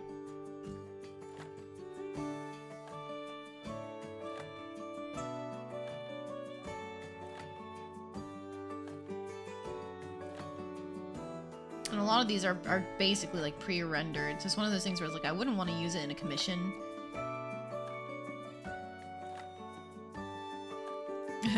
There's this. However you use it. Bumpy. Whatever that means. I guess I can throw it on a brush, maybe. But I don't know how that would work with being stretched and distorted. Yeah, a bunch of manga panel bubbles. I think these are meant to be textures for things. Yeah. Color patterns. So at least for the materials that I have, I do not have any gears or cogs. I'd have to go searching for them.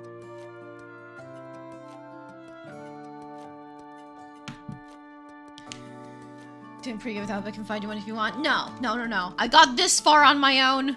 I'll get this far without it. I'm gonna be stubborn and buckle down. The absolute worst thing to do when trying to be time effective, but fuck it, we ball!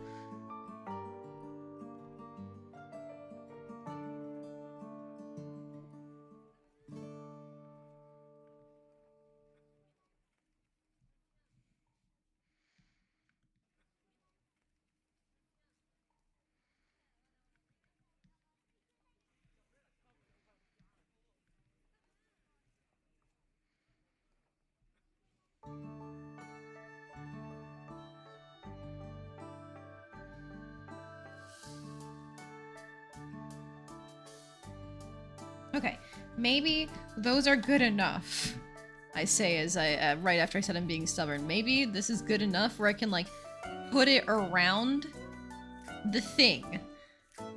Please tell me it'll fit. If I try hard enough, yes.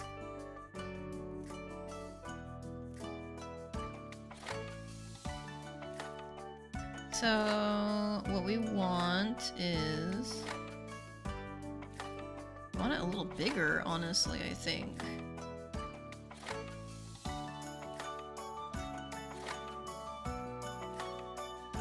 I can, like, flatten it some.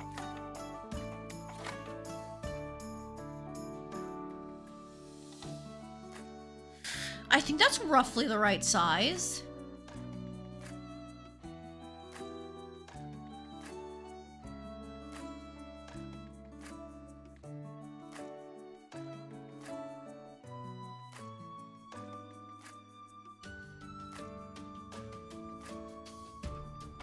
Yeah, I think what I can do there is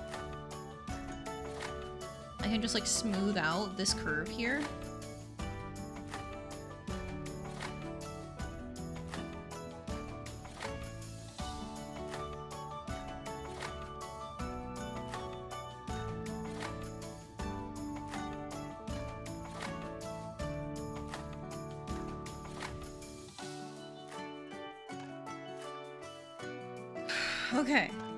Okay.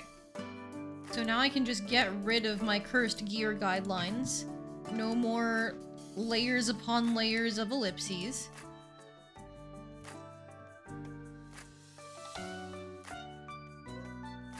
Perfect. And then now I can actually go ahead and delete this little guy in the background because we're not gonna see it. Anything with this? Okay. The only thing that's bugging me is that I think this cog over here, the tooth in the cog, still seems a little wonky.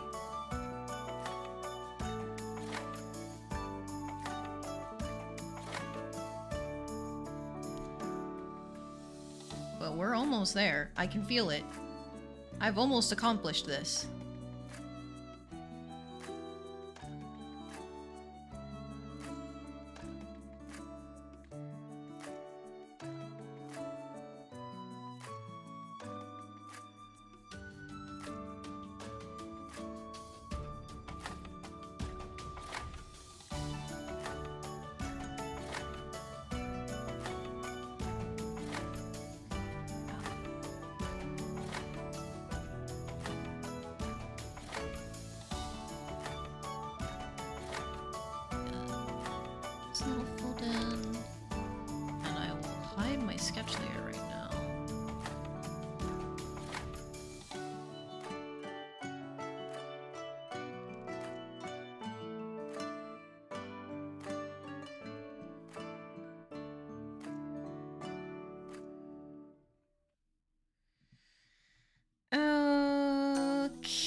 yes.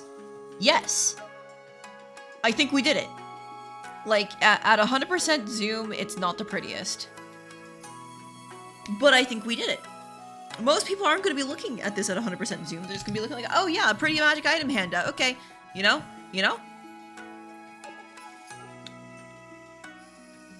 That is a gear if I've ever seen one. Okay. Side quest over. Not to the other hard parts. Okay. So I might actually be able to cover up this sin up here with this atrocity of an arm that's gonna have to be like this like corkscrew thing to get it to turn.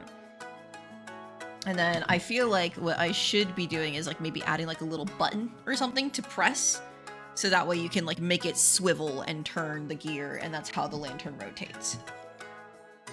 Let me just eat a dumpling, reward myself for all that hard fucking work.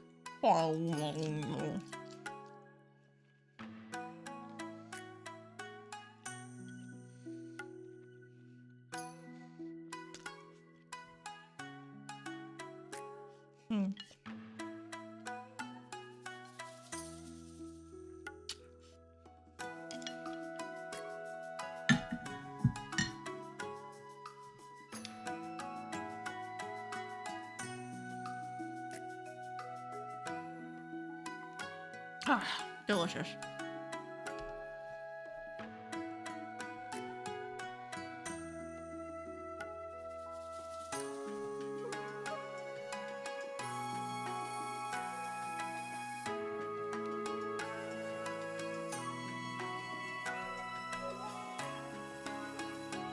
I'm just gonna flesh this out a little bit because I did say I wanted a little like brass section underneath.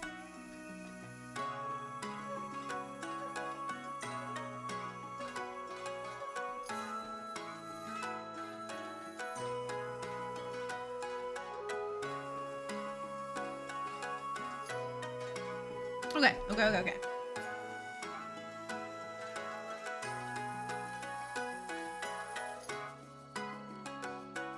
So then, now...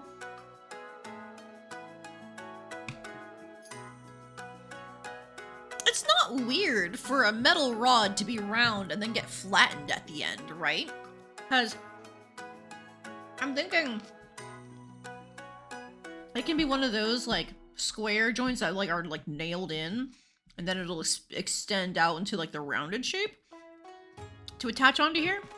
Does that exist? I'm pretty sure that exists. Like, you see that on wire shelves and stuff, right?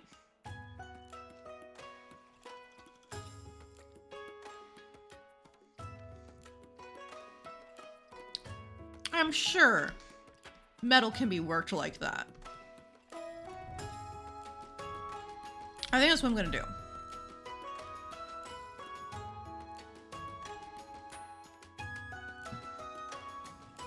Alright, keep the gear separate for now in case I need to tamper with it any further, like... There we go. Metal can be most shapes. True! That's why we use it.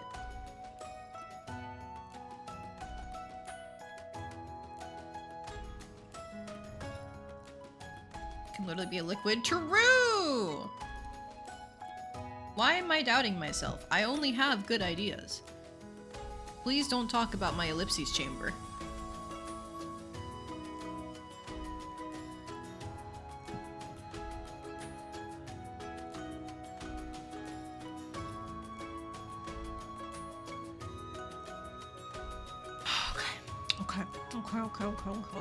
Okay.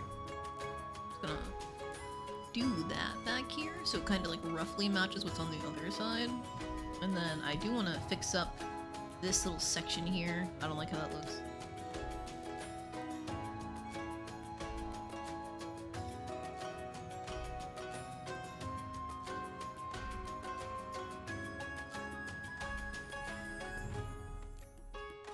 Okay.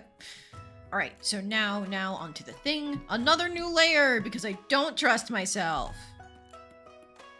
I only have good ideas, but I also don't trust myself. That is what having anxiety is like. Not that I'm officially diagnosed, but nah, I'm willing to accept it.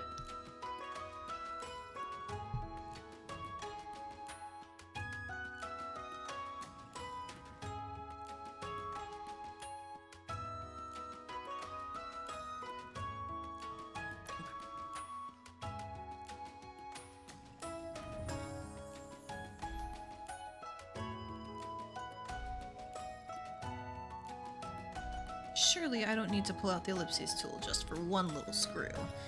Yeah, that's fine. That's fine. Okay. So then we'll have it be like a rounded thing here, so it's not like perfect. Okay, and then I'm just gonna turn this down a little bit. It'll like pop up into the rounded form. Oh, maybe it doesn't even have to be like a thick rod. It can just be a thin one.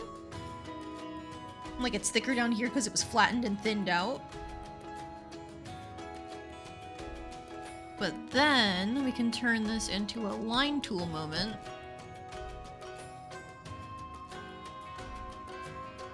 Why the hell are 3 pixel lines so fucking wide?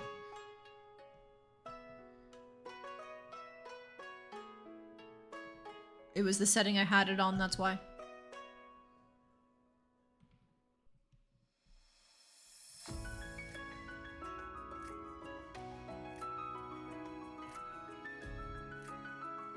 Okay.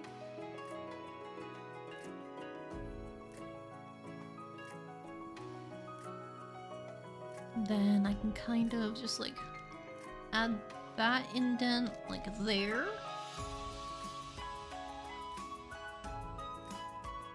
Okay, that's something, that's something.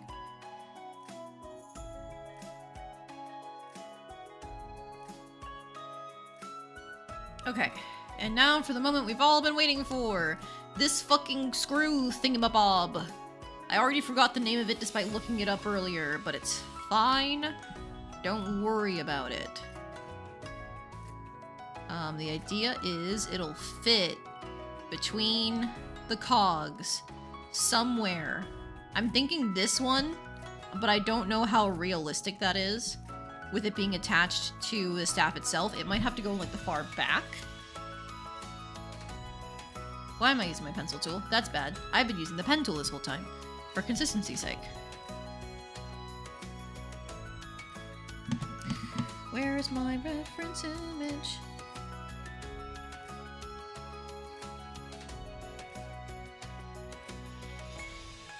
Oh, I think I closed it earlier. 90 degree, Ken gears, 90 degree angle, yes, that. I went to images, I think. Yeah, yeah. No, I think it was actually web, and I clicked on a page. Yes, there it is. Okay, okay. So yeah, it really just does look like swirlies to me. I don't know how to convey this. Other than just, it's like you have like a flat edge of the metal, and then it's swooped around, like called worm gearing. And it's not exactly razor thin sharp flat, but it's pretty flat, all things considered.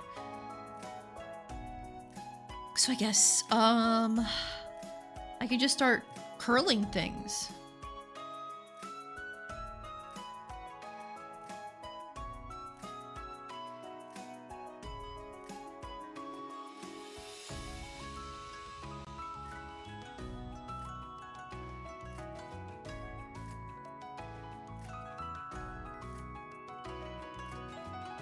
This looks kind of like a honeycomb stick. Have you ever seen those? Like in the old commercials for, what was it? Honey Nut Cheerios or something?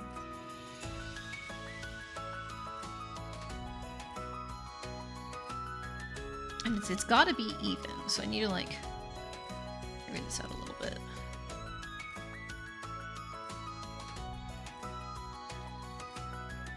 Like, it can't be that it's getting thinner, because I believe it just stays the same shape.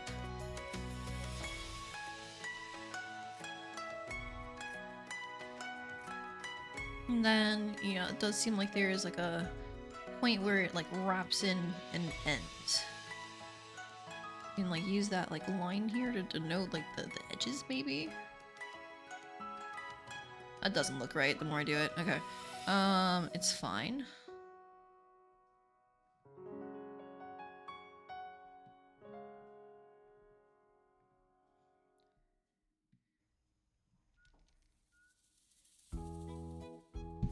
Okay, if I hide my gear,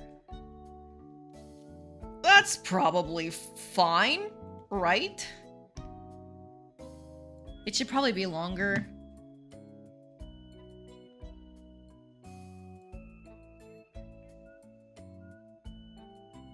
I just realized, the way this is set up, there's no way to be able to rotate.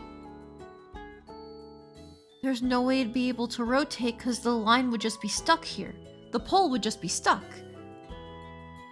if it's in between a cog. So I have to adjust the angle so it can like roll the gear on the outside on one of the teeth. Okay, I'm glad I caught that now.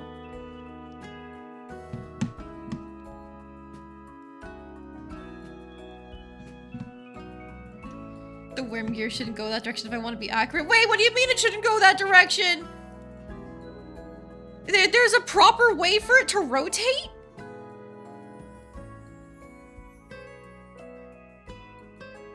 Huh? I don't understand machines. Fuck this. Except not fuck this, cause I'm getting paid.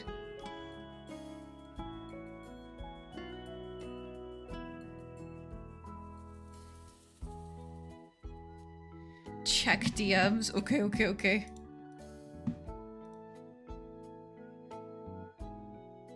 Oh, so it needs to fit into the gears. Fuck, man. I think I screwed myself over then.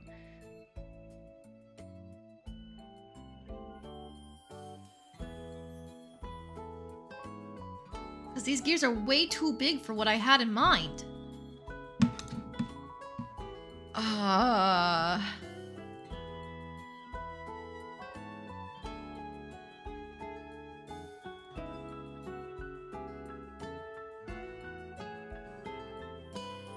Shit, man. I don't know what to do. I want it closer to a spider differential. I'm learning all sorts of things about gears today.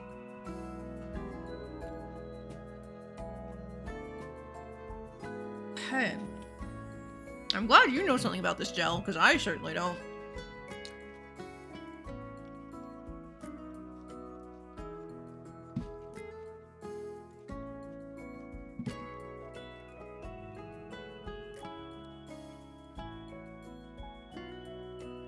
Okay. If that's the case, I don't need two separate gears to turn. I just need the one.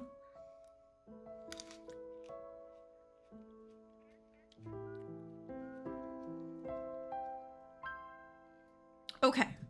I think I was talking about like having a button to press to cause it to rotate. Let's build on this. What if, instead of having this like joint here, what if we connected the rod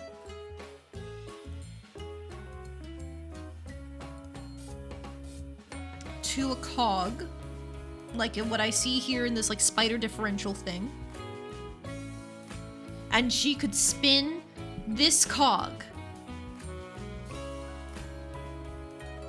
Like you grab onto the staff and you spin the cog, and that spins the thing up here, and that rotates the gear, and then bam.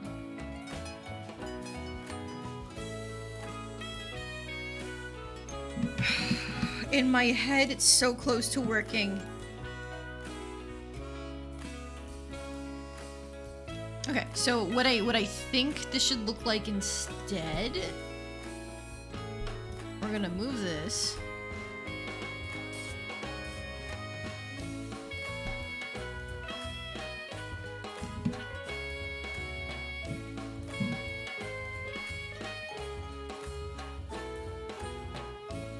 And the way that these cogs look, which I'm gonna just like, frankly, completely fucking steal in the reference image that Jill sent me. It's like, they're more triangular wedge shaped. But then they still have the flat part closer.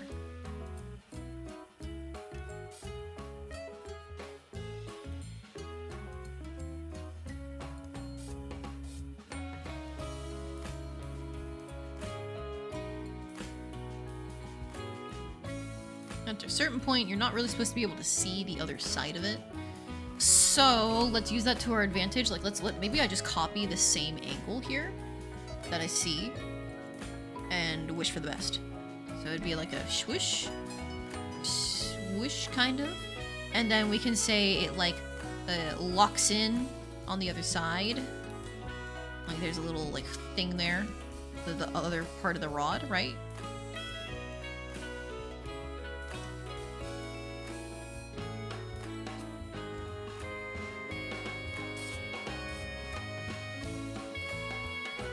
Rod type thing.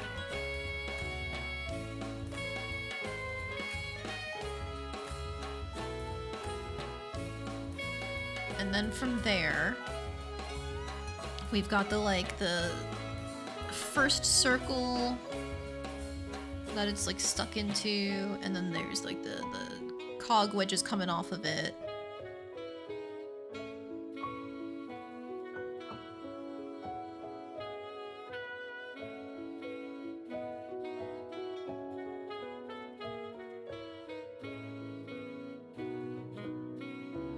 Roughly like that. It's very ugly, but I'm just trying to get like the general shape down to show my idea.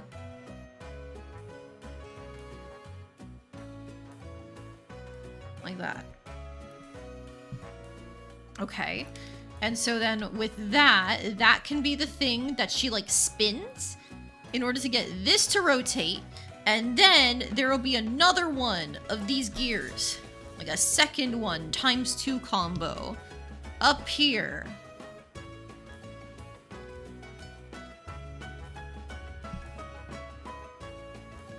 And I guess we could just make this a bigger size.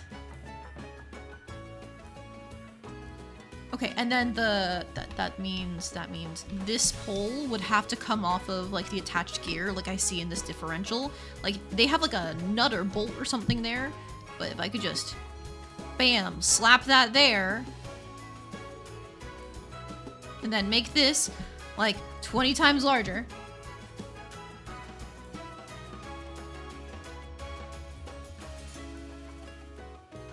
Bruh? Bruh? Do you guys see the vision?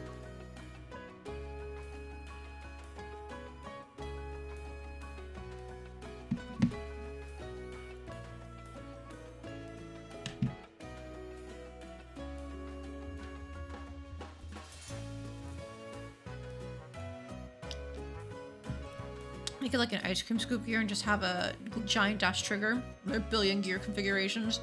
I don't know anything about them. That's what makes it so hard. Yes, but also no.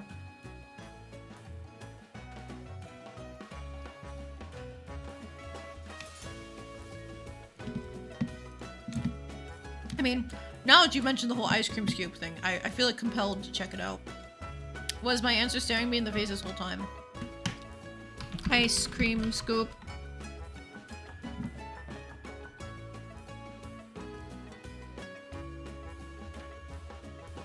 So how do these fucking work?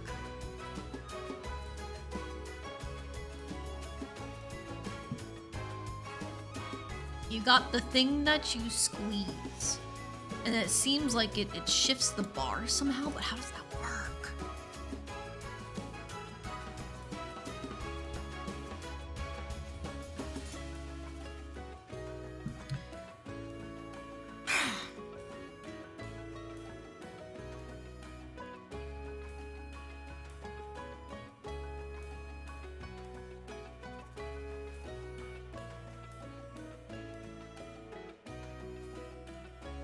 I'm looking at a scoop right now and I'm figuring out like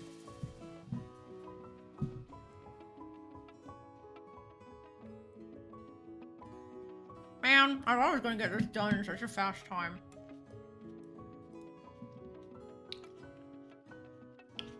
A metal plate with gear teeth holes and a spring. That's how ice cream scoops work? I did not get that just by looking at it.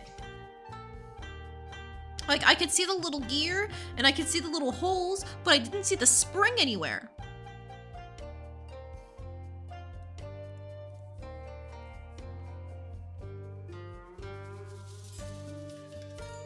Is it just hidden in a long metal bar? Is that where the spring is?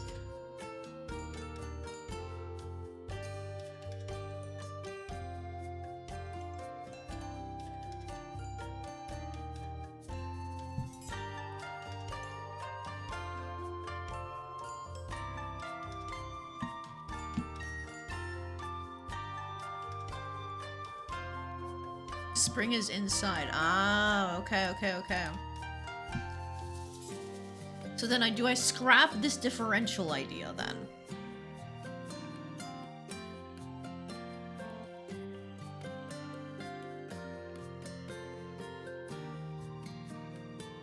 I would still need the bar with the spring, obviously.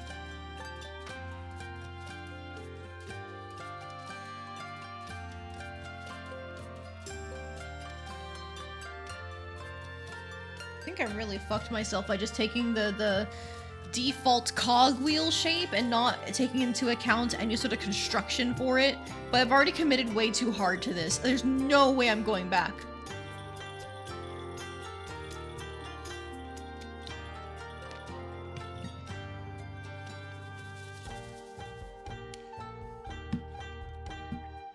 Man, the person who commissioned this is watching me right now. I'm so fucking sorry.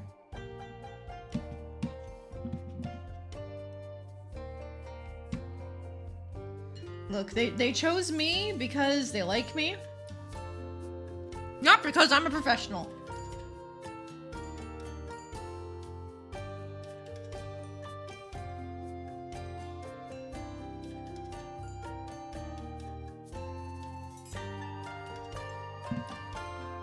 I can't figure out how to get the ice cream scoop thing to work. Because in theory, you got like the gear thing, and then like on the ice cream scoop, there's like a little hole, like a metal plate that's got the holes in it.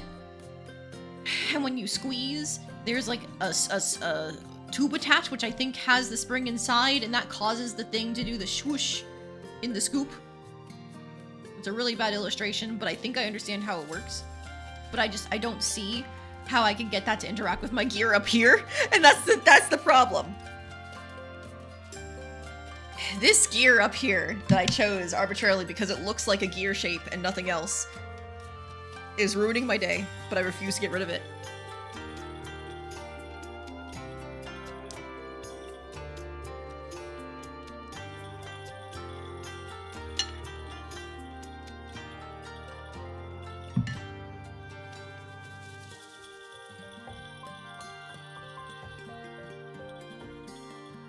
Okay.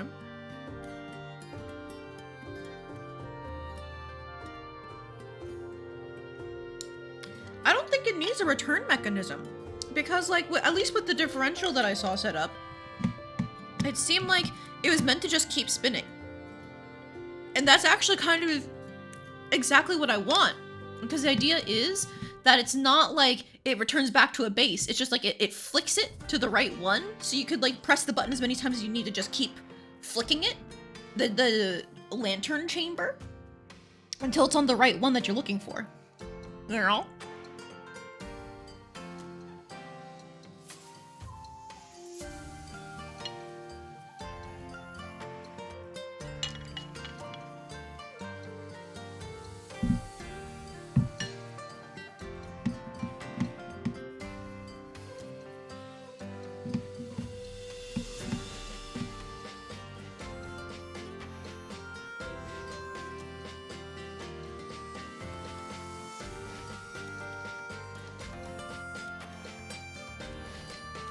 I can put a gear near the top and just say it engages underneath the big gear, and the big one is just for looks. But I like having the big one be functional and cool.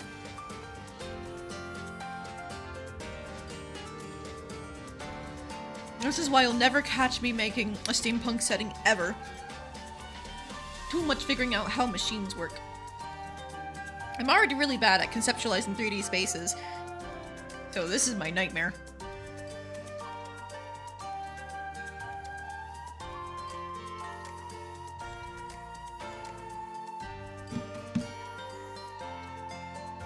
I'm looking back at that reference image again.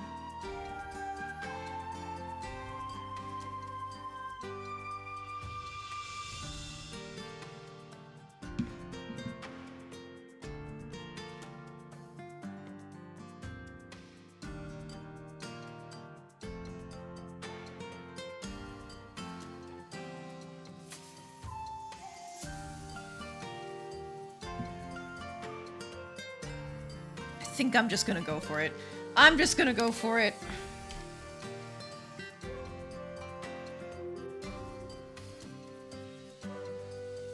Whoever takes up this quest next, they can go even further beyond. They can ascend past me.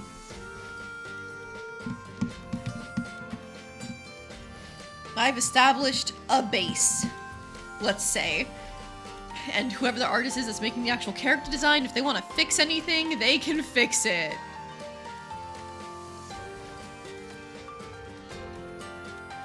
Alright, so...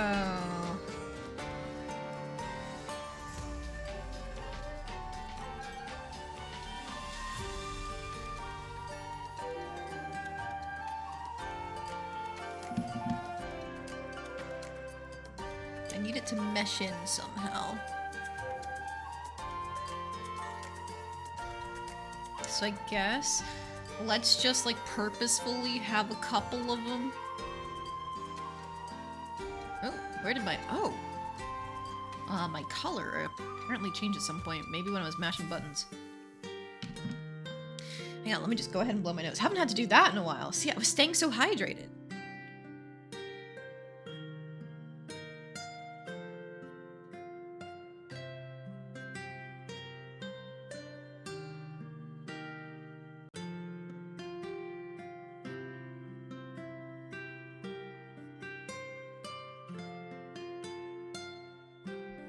Okay. Let's see here.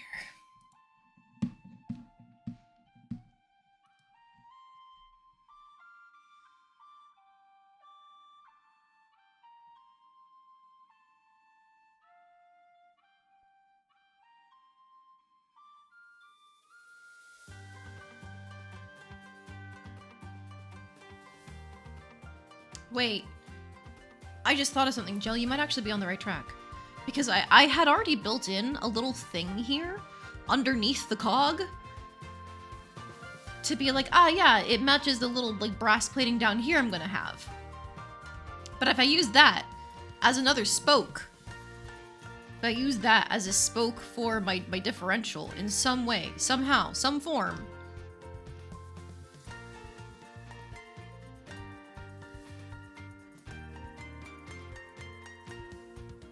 would that work? We just have the big gear here?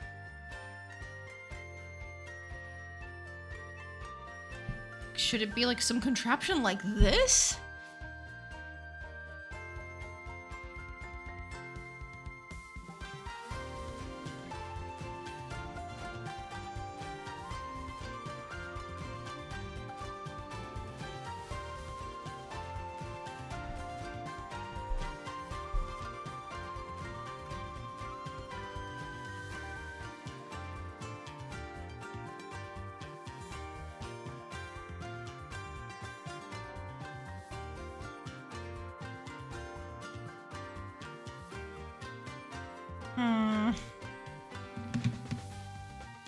I feel like you're confusing me more than helping at this point. I am just struggling to visualize anything, so I think I'm gonna, once again, go back to what I said before of just doing that differential that you showed me, because for half a second I felt like I understand how this could work. So that's what we're gonna do.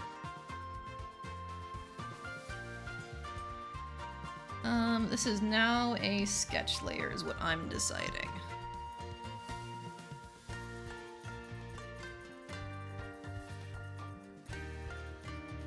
I just need to get out my rough ideas here.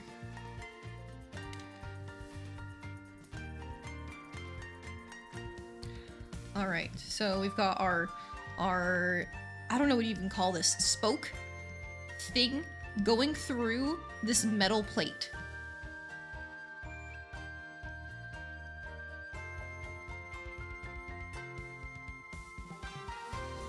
And then it should pop out somewhere like here-ish, if we account for the gear.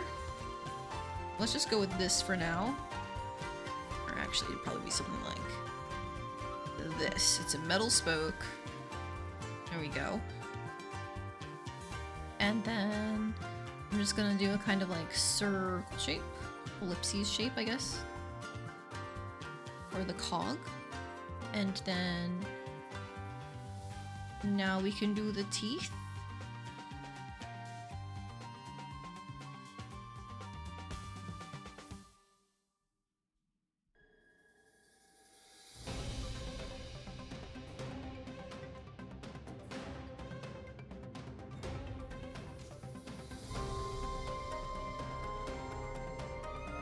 I don't think you'd see the end of it there, honestly. I think it should be more like my reference image. Or like it's coming down.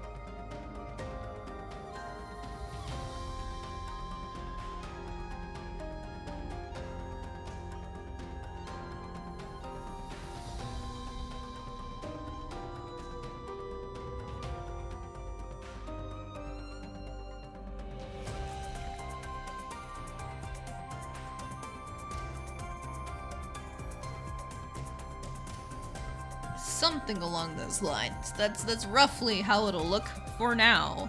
I'll figure out the rest later, other than the whole like 3D space building thing.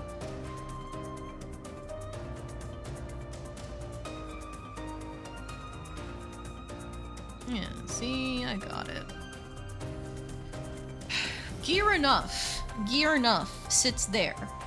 And then from there, this metal wire tube, this tube will come out from like this side of the spoke.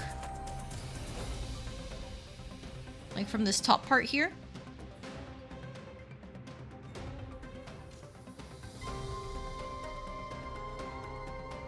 I'm just gonna stretch you more. Okay.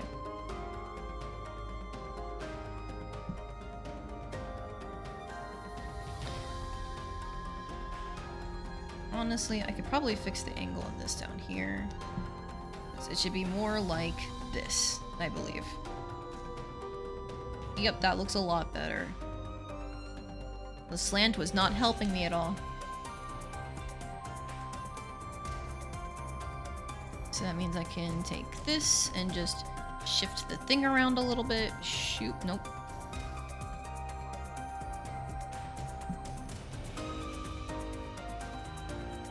Again, we want it to come from like the spoke sticking out this end. Alright.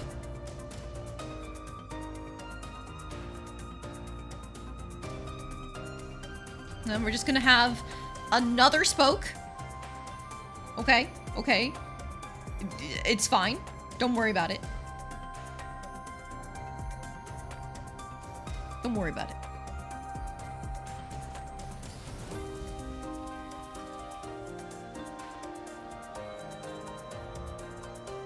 And so it's gonna basically be like... Oh, I see the hydrate redeem. Sorry, I didn't mean to fall behind on that. I say fall behind, but I think I just caught it this minute. Yeah.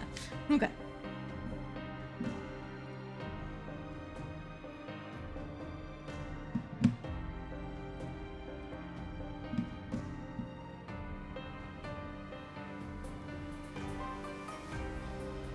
Okay, so in this case, it'd be going through, like sticking through a thing here just to have the gear.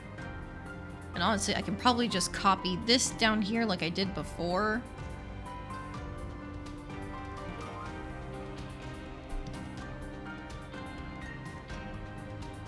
Okay, and now we can just delete the thing that I scribbled there for a second.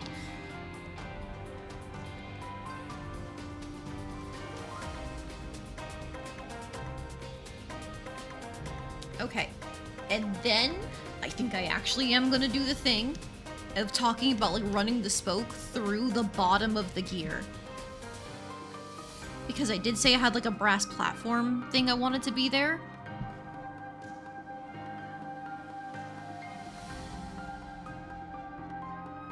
I need to move that just so it's a little bit more lined up. Like roughly there maybe.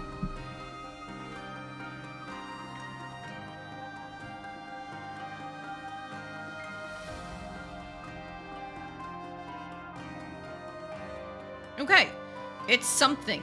In my head, it doesn't have to actually like work in real life, but in my head it makes enough sense. We got the big gear, and then we got like this gear here, turning that gear when it turns this gear down here, which you could just like flick with your finger or something in order to get it to shift to the right thing. Yeah. If I wanted to absolutely fuck myself up, I could add like multiple switches and just like keep connecting them like this, but no, I'm not going to do that. Okay, so now we can set this as a draft, and then hide everything else previously, and hide you. No, maybe not hide you, because that's where I have to tell where my things are. Okay, so you're there, you're here. I'm just gonna shift you down a little bit.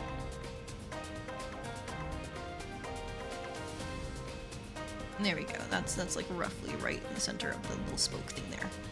Cool. Okay, so now I think I can merge these two layers. Maybe not. I'm just gonna...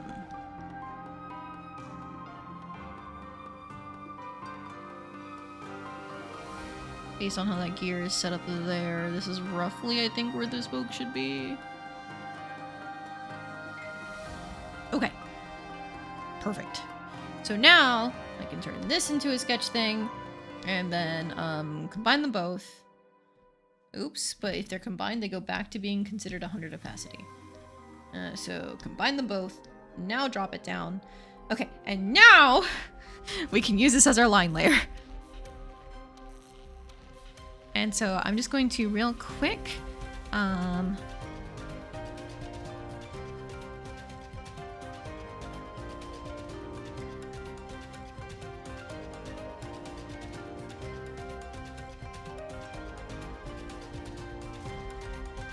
okay. That's probably a little too thick.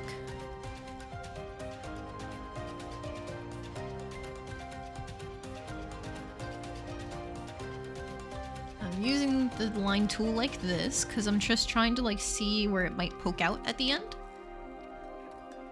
Like here, I think is roughly fine. Maybe there can be like some sort of lug nut in the back or something to like tighten it in place or let it spin. I don't know. It's fine. Don't worry about it.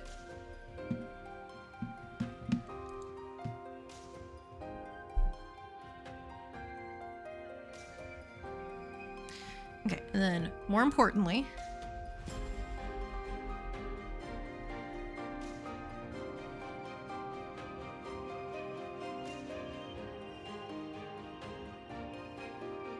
we've got like this end of the spoke here, but there's gonna be another spoke coming out of that one, and they're supposed to be able to like rotate together. Don't worry about it. It's fine. It's fine. It makes sense in my head.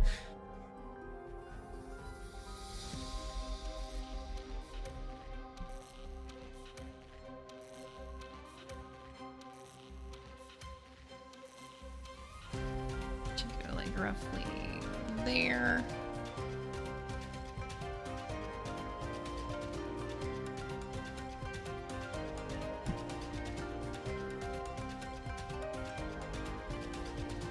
And then like the end of that would go here. Yeah? Yeah. How do these things rotate? I don't fucking know at this point. Mechanical stuff is hard.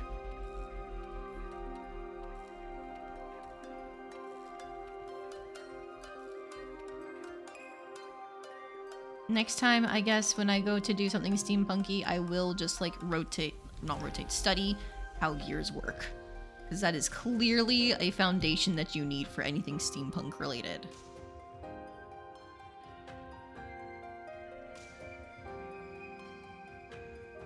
I guess I could just do it for the aesthetics, with like I'm doing now, but I feel like it would just help with the construction of things so much.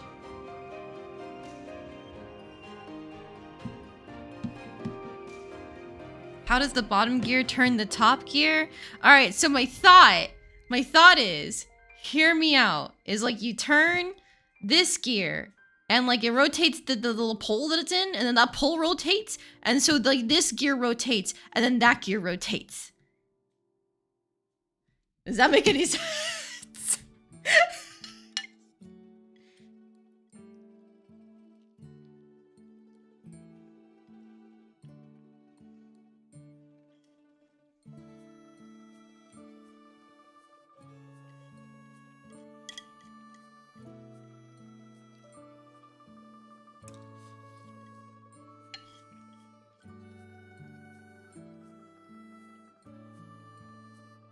If the gears can't rotate the poles, then I'm lost.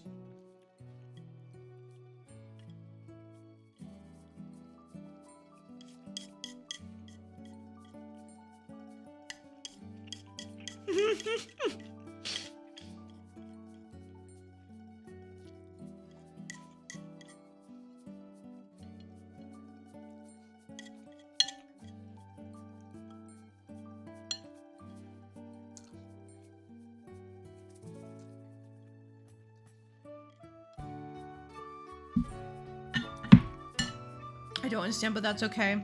I think, realistically, instead of these poles, maybe it should be a chain belt.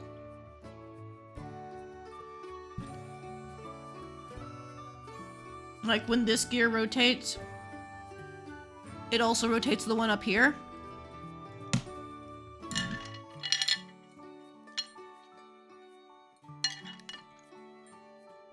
But then, I don't think it would be able to rotate the gear here.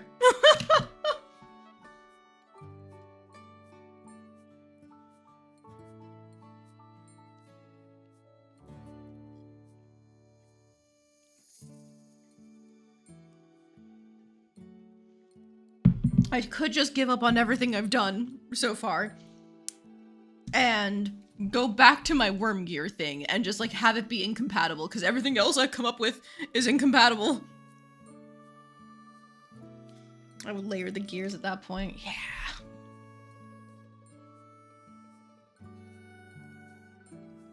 I guess alternatively, I could put another gear. Okay, if I put these two gears on a chain belt, then put another gear back here, that could spin this, right? Because then this gear spins and the axle spins and that spins the gear.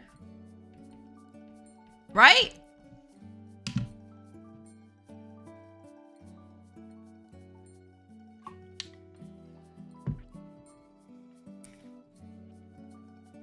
A chain belt would look ugly as fuck. That's overcomplicated.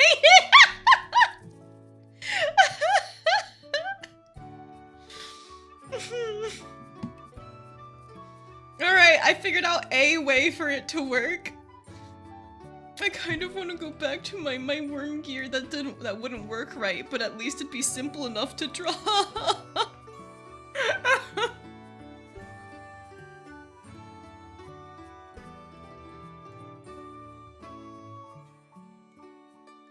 With my little button mechanism that can just make it spin. Just do whatever, I'll stop nitpicking.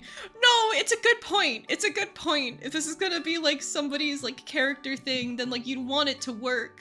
I know I would want it to be functional. It's just that I'm not good at this. I hate machines. I never, ever, ever got how, like, machines worked whenever we went over anything like that in, like, tech ed and stuff. I don't have the capacity for it. Either that or it takes a lot more practice than I'm willing to put in.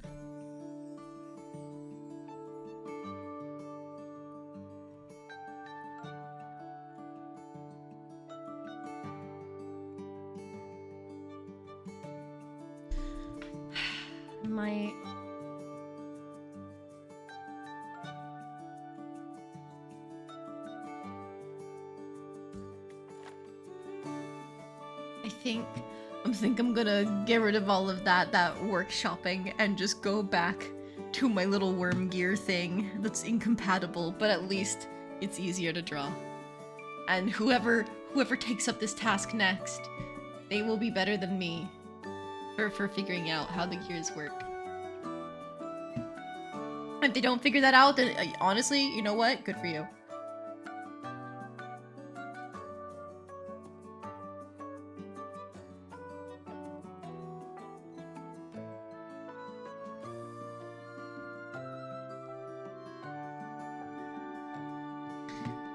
Now that I'm here, I might actually combine like the little gear down here with like the spinny thing here. Just so like it's got like an obvious mechanism for making it spin other than like you push a button and it do the spinny thing, you know?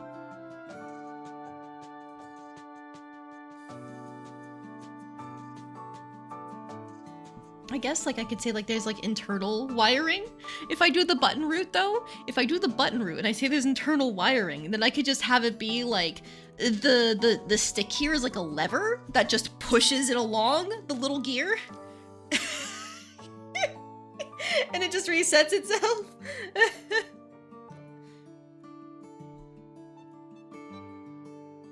Does that make any sense? I don't know.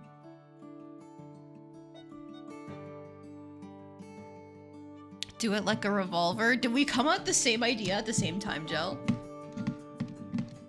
Like an internal spinning thing? Revolver mechanism.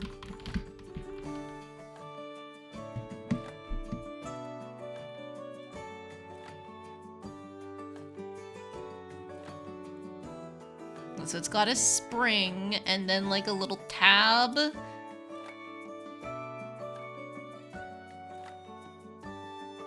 Like you pull on the thing and then it pulls back the thing there and there and there and there.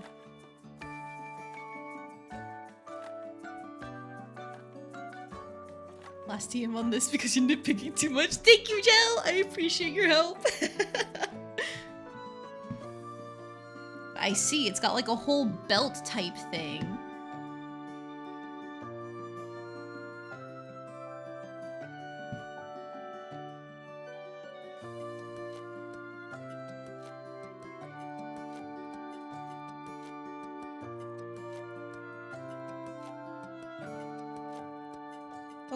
Okay, I'm thinking.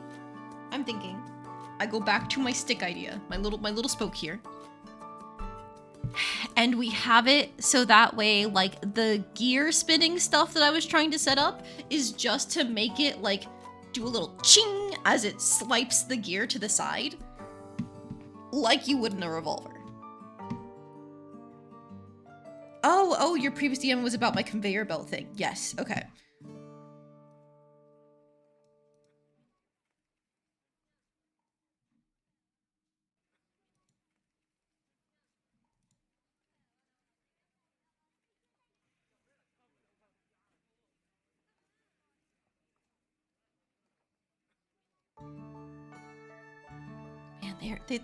Revolvers are made really well. They're able to hide a spring in that fucking handle.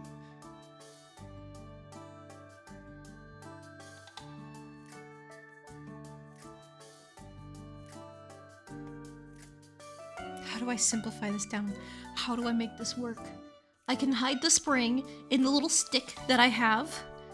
And so it would reset itself that way? Yeah, that's the GIF I was looking at, Jel. That's exactly the GIF I was looking at.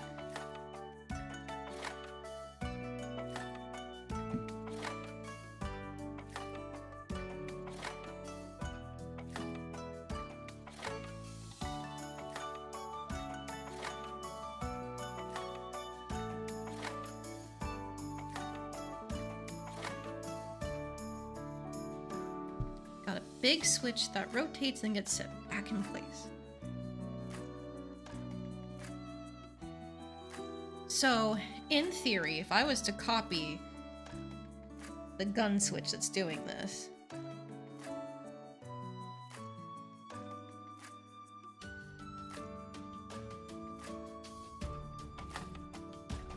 could just have like Hear me out. We got our little thing here and like a little swip, which ching that swipes down. Ching, like that. And then from there, we use our spoke, and that hides the spring and stuff. And there's maybe like a bunch of internal mechanisms, which I can like hand wave away.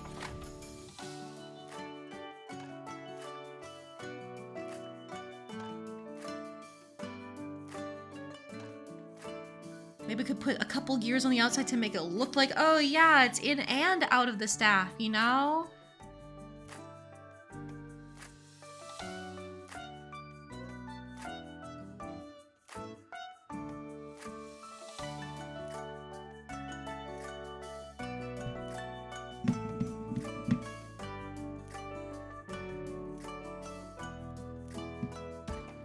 The important part is that the little arm that pushes the gear on the cylinder part. Yeah. I can hide most of the way that it works. As long as I have the little arm, the little shing. Little flippy switch thing.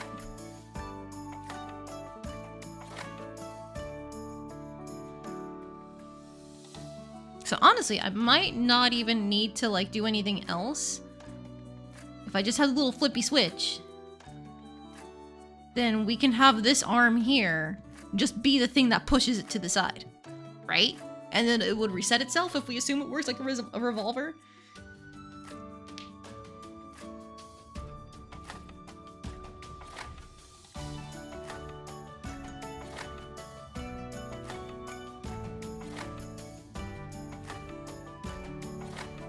Okay, so we ended up basically back where I started. I hate machines. I hate machines. They're awful, awful, awful.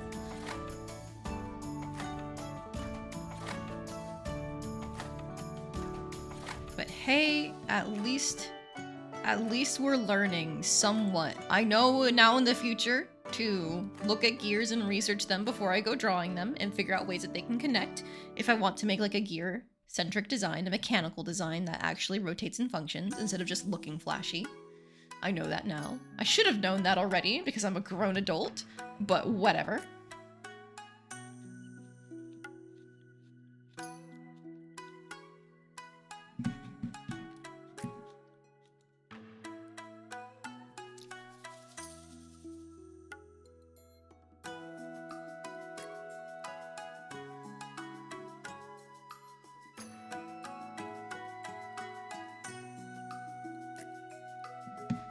Yeah, I guess if I was gonna make this all internal, I wouldn't even need the arm up here. I could just say all of the springs and stuff are hidden in the staff and it rotates on its own.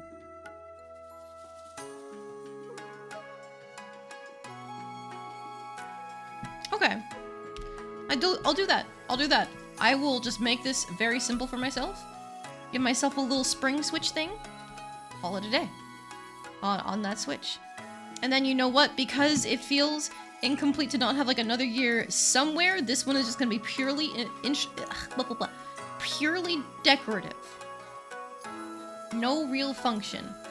I'm gonna copy this gear up at the top here. I'm gonna move it to the bottom, right where we're gonna have eventually like our end weight.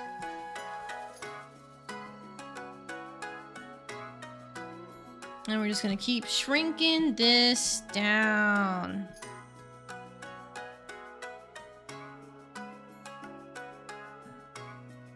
Just a little gear at the bottom as a treat.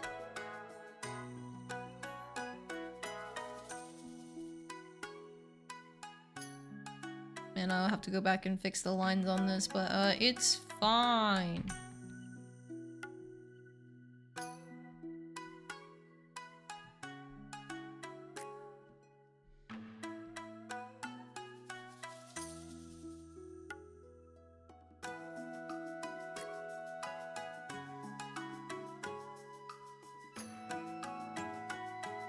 Good enough. Ugh, when I look at the gears too separately, it looks vaguely enough like spider legs that I don't like it. I don't like it. Maybe it's because they're so tall if I just like squash. Yeah, it looks more like a gear again.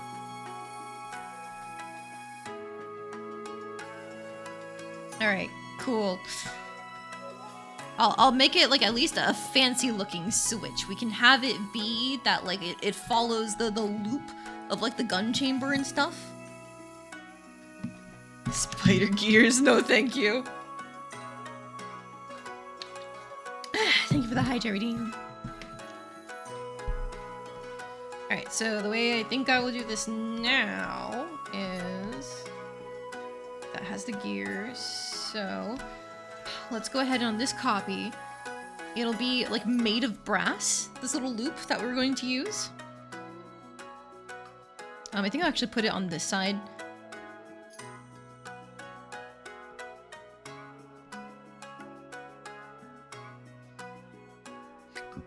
Oh, excuse me, sorry.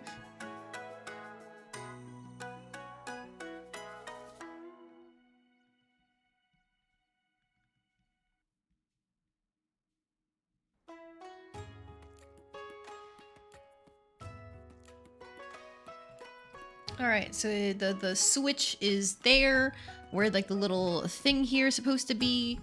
I guess if you're holding it in your hand upright, your thumb would want to go down, so I should actually flip the direction that this faces. Right?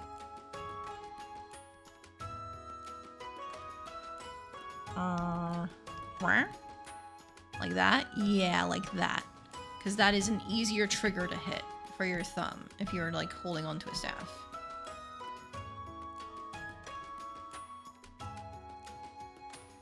And so my thought is you wouldn't have to put your whole hand through the loop.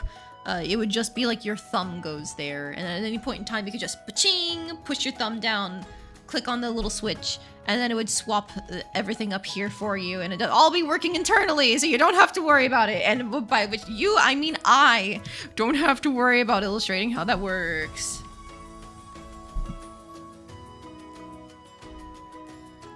You know, this would be something where it'd be like, it'd be really cool in animation, because then you could do like a hyper zoom on the internals of the staff, and whoa, cool, look at all the gears and springs and wires and wow. Nah, that's not me.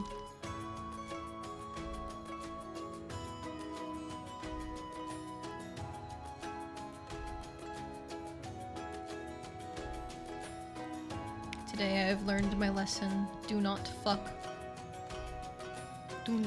with the steampunk unless you are ready to learn about machines.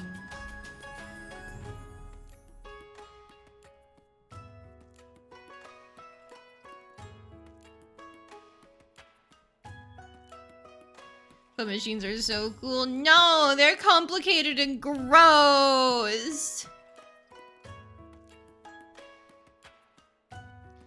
I don't like hard angles. I don't like everything having to be even and symmetrical and perfectly matched. Nyah!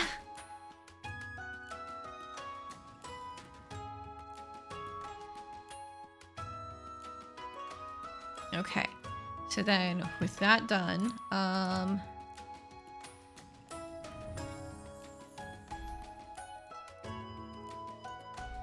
can get rid of this here.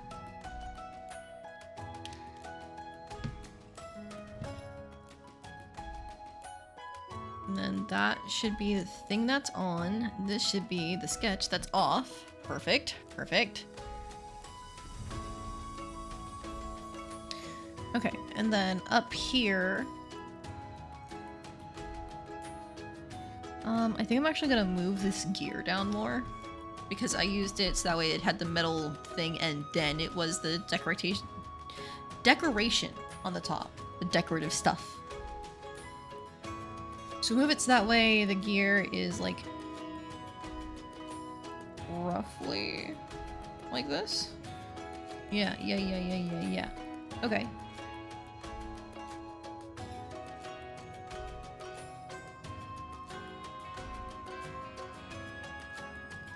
So what I can do is I can clean that bit up.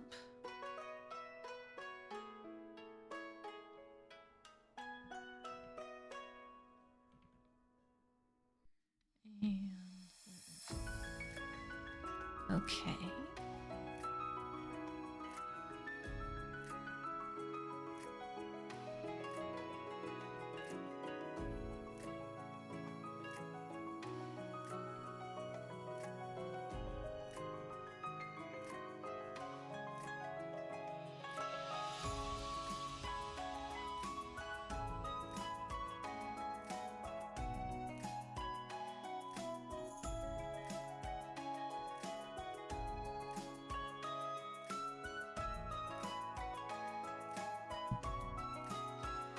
Okay, that's better.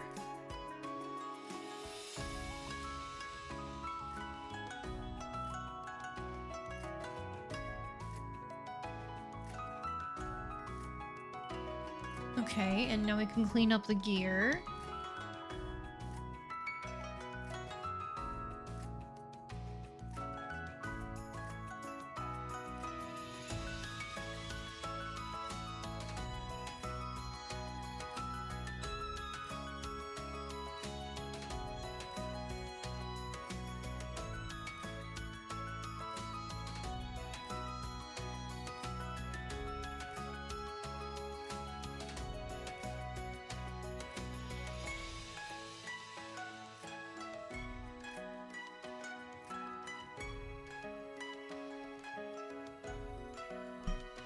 I fucked with the rotation.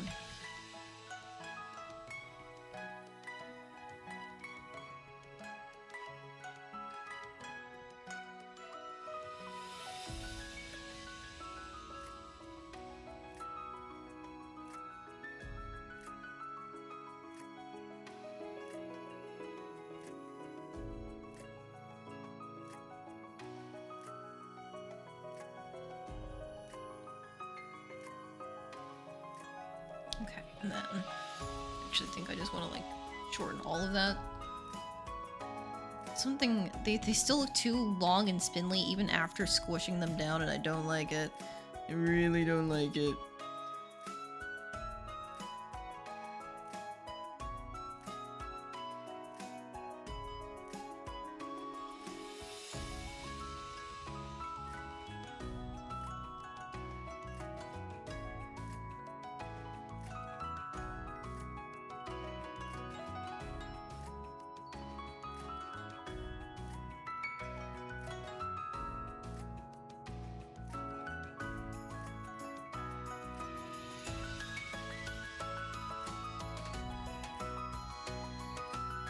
Good enough, I think, for cleaning up this gear.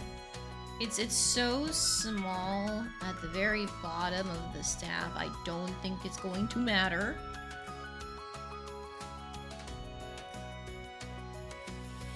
It would help though if I could just get this to look like a straight line.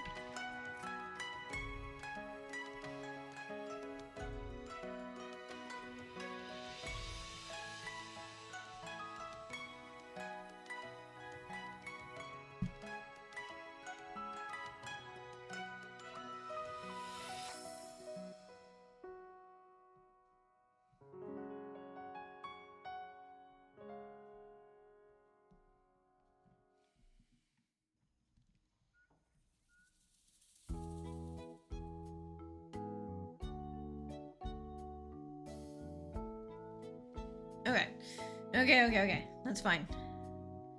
It's fine and good. Little gear there, little gear at the top. We got our little switch.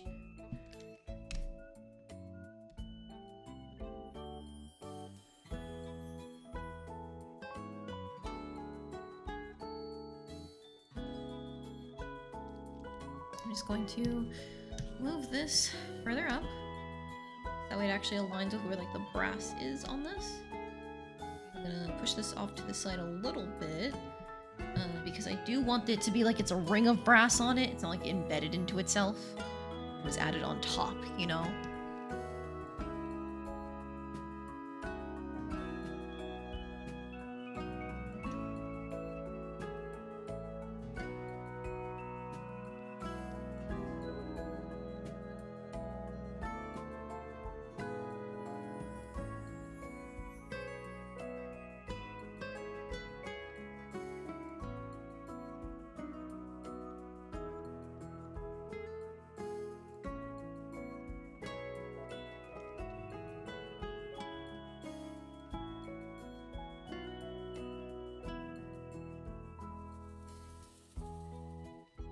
Okay. I think that's fine. Did my songs loop? Oh, they did a while ago. Ha! Oops, my bad. I was so focused on this I didn't notice. Soundtrack 3 time.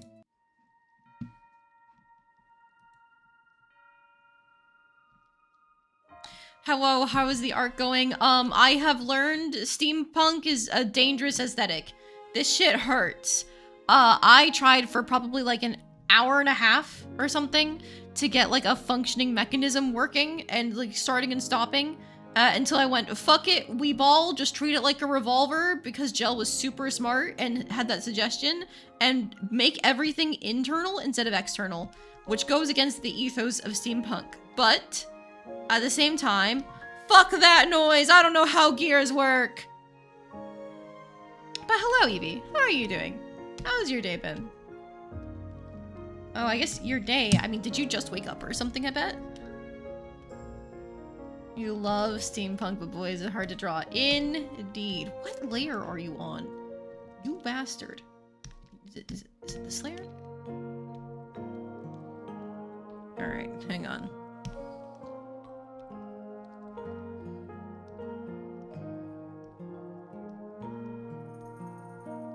No.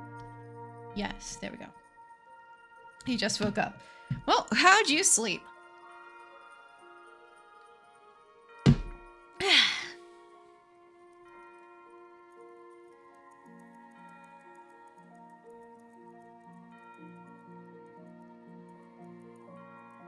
I need to fix down here too.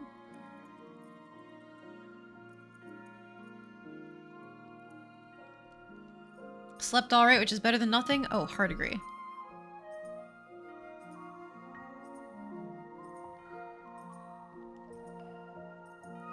Personally hate steampunk, that's just because it doesn't make sense to have the gears on the outside.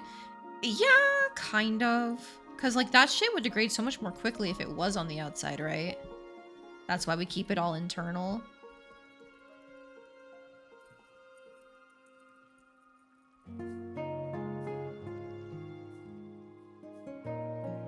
But I guess, like, the whole point of it is like, whoa, the era of progress. Look at all the things we can make now. And so they really wanted to show off the gears and stuff that enabled the machines.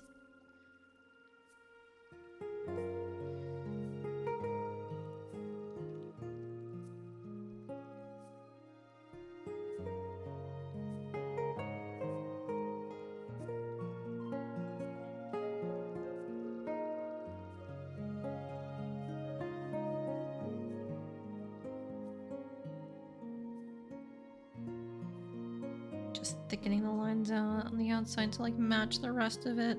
At least a little better. Lots of machines need to stay dry and lubricated, and that's hard with exposure to the elements for sure, yeah. But hey, anything for the name of aesthetic.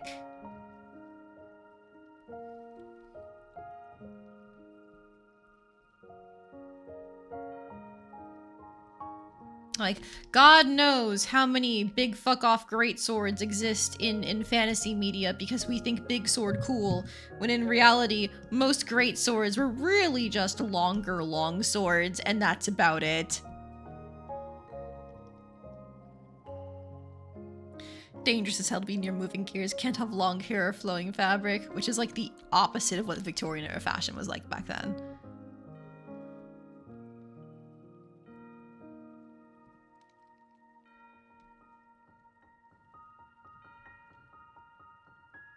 I shouldn't go erasing that. Even though I don't like how thick those lines are now, it's too late. If I go erasing them, it'll ruin, like, the... not harmonious.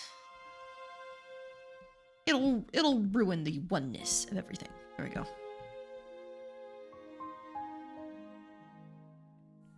Okay. So the rest of the staff is kind of boring. I am not going to lie.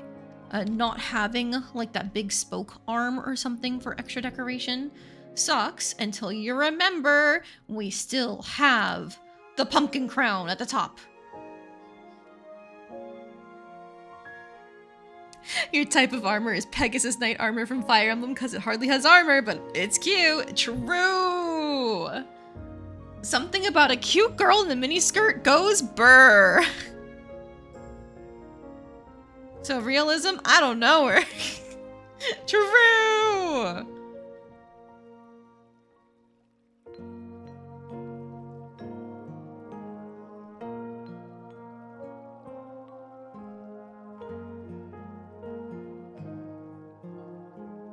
Mini skirt and thigh boots half the time. The classic.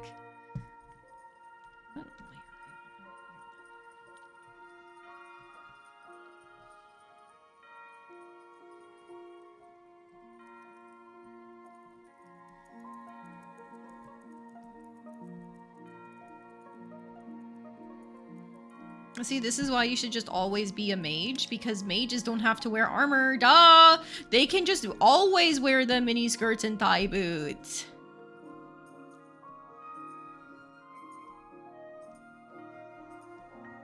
Magic go burr.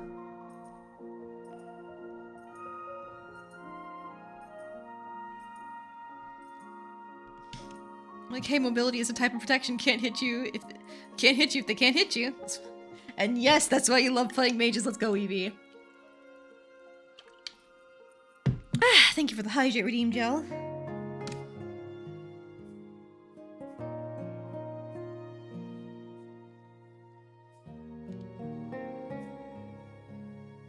I feel like I have fucked with the corners of this gear so many times, but I'm doing it again. Doing it again.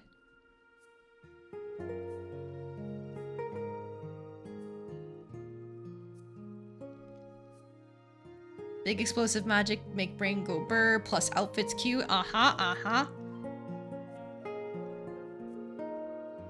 The only thing we don't have is defense, and you know what? Somebody else can take care of that for us.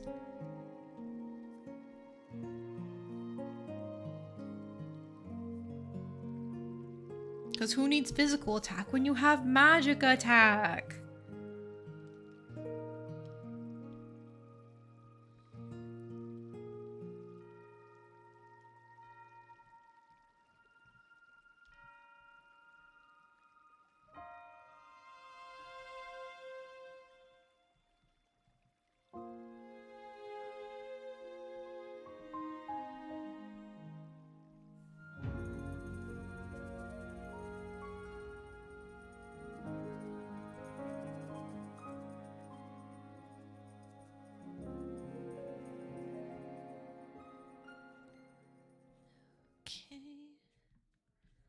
Almost to getting all of these lines thickened up to at least like acceptable amounts.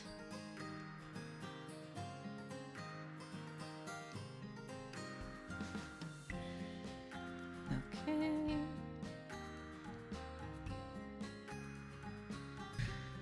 All right. So now everything is pretty uniform. Technically, this gear here is not looking the prettiest, but like it's fine. I can fix it as I go. We got the gear down here is also looking a little wonky, but I've thinking up the lines enough where it's like, I'll fix it as I go. I should focus on getting this crown down, and then I'll be done. Because I do intend on coloring it, but I've gone over when I intended to go.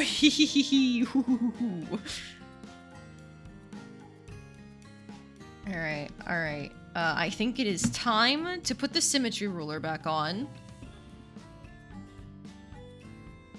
Art does that. Yeah! Art does that. I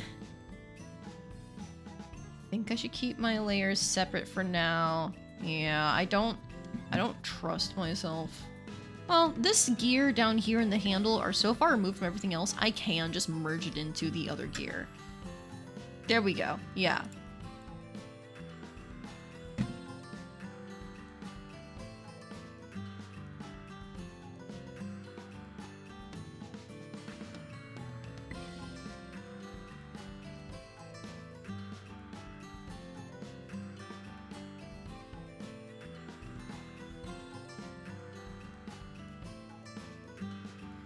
Okay, symmetry tool. Where are you? There you are. Let's get onto... I guess we can keep it on the gear layer, honestly.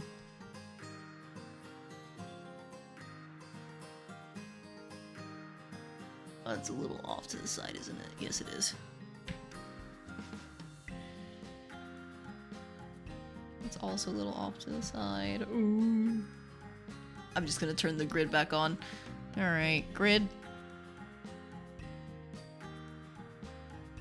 And And to make this really simple for myself, we... Nope, still fucked that up.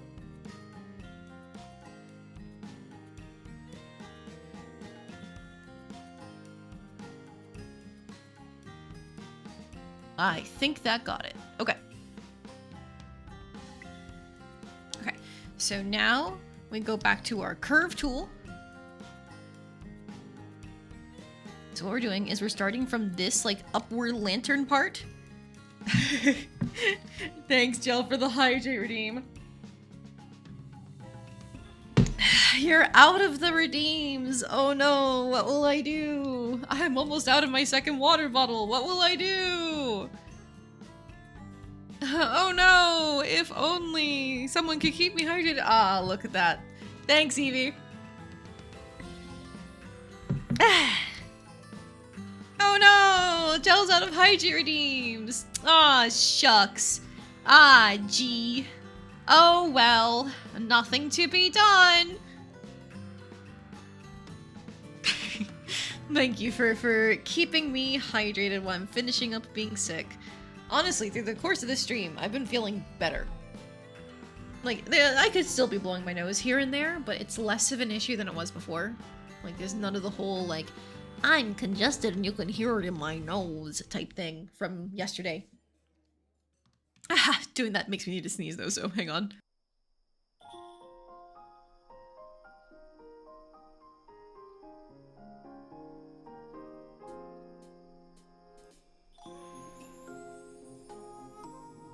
Alright, there we go. Okay, so what I had wanted to do originally was, like, have it so that way we could get, like, these big loopies on the side to convey the crown shape, because trying to do it from the corners here just didn't quite work. Now, what I'm thinking is, what I might be able to do is, like this, to where they're supposed to meet. I want the crown to be pretty big, so perhaps the height should go like this even.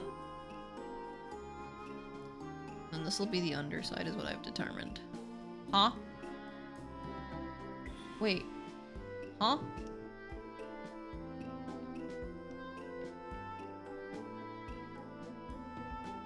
Why is this... That's not how this was working earlier. That's so weird. Why? Oh, did I pick two different... Oh, I was doing something. Okay, alright. Alright, so let's make this here. And then crown bullshit, pumpkin bullshit, both.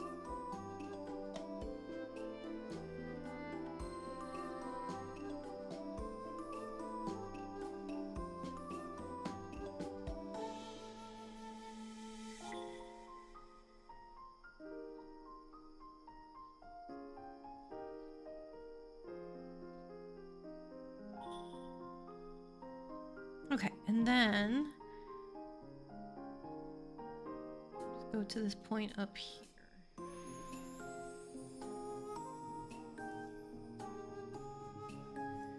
And then from there, we can just grab...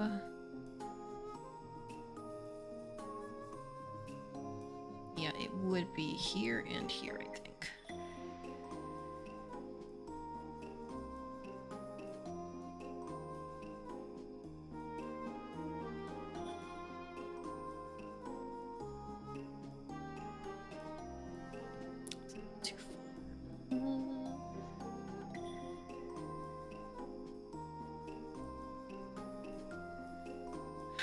Okay, let's turn off grid view. And then turn off the sketch. That looks about right.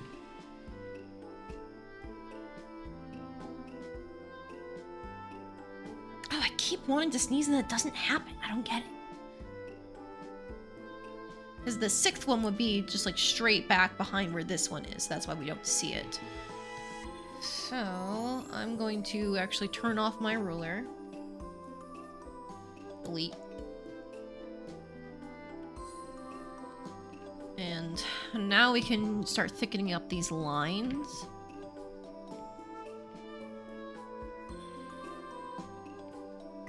And I didn't forget, we wanted to do like the nice like little curlies here to mimic what's being done at the top.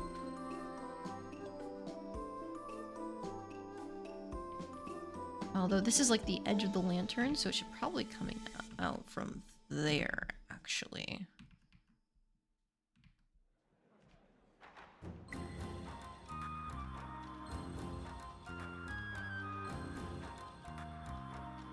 I'm being very particular about this. It's fine. Don't worry about it.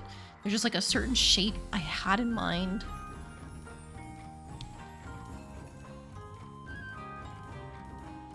Like that.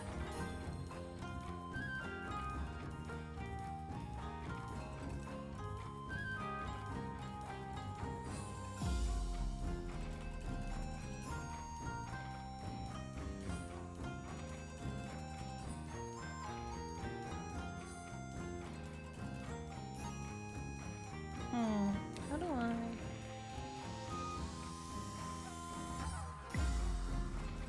I guess if I had kept the symmetry tool on, I could have done that here. That's my bad. Oh well.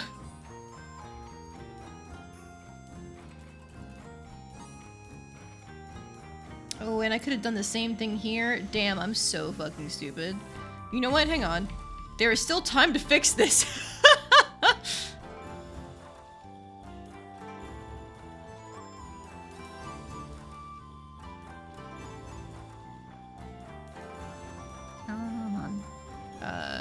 Good enough?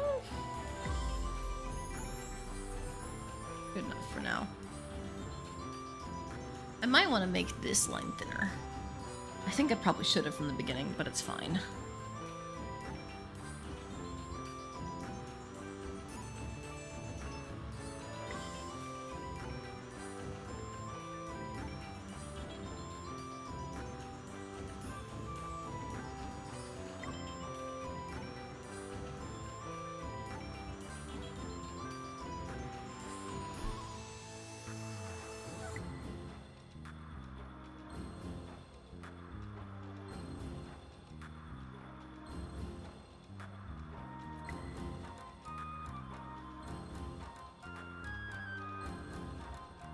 Okay, and then up here.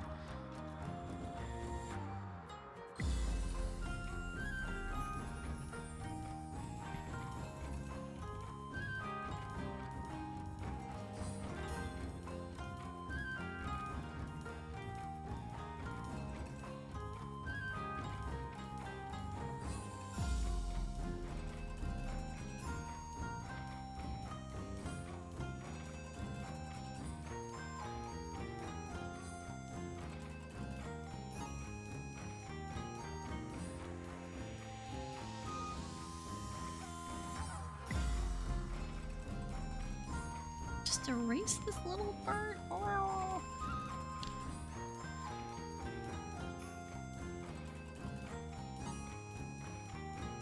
I'll worry about that later. Okay, like that maybe.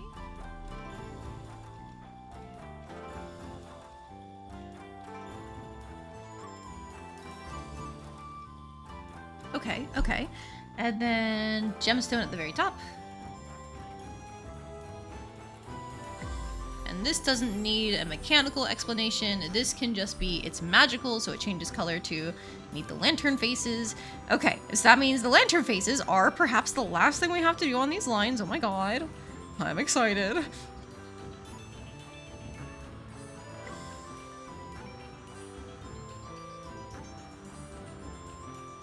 Thickening these lines has introduced imperfections to the circles.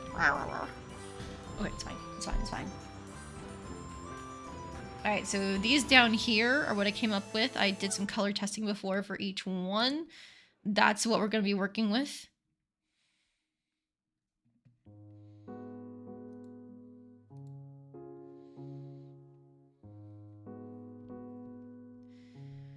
Okay, back to the straight line tool.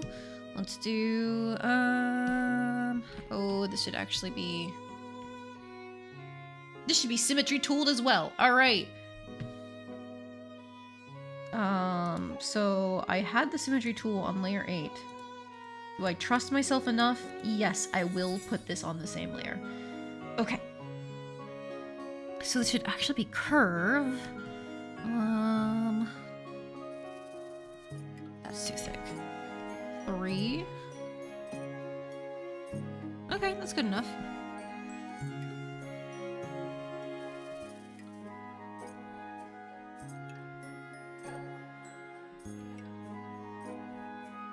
Okay, why is it picking that up as another point? So weird.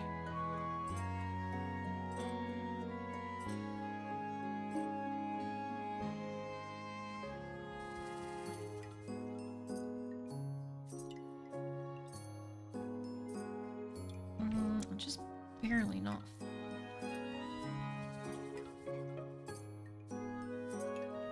Or this maybe?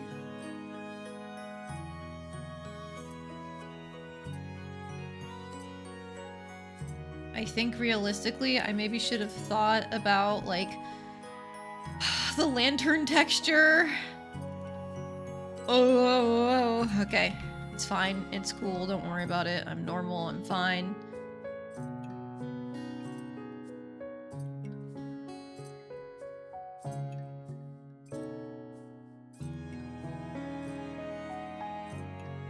Okay, I should make that a little higher up.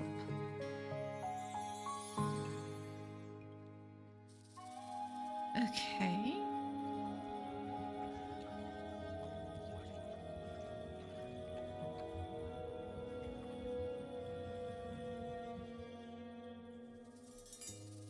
There, I think that's better. Okay, and then we can just straight line tool for the corners. That's too big. It's too small. Good enough.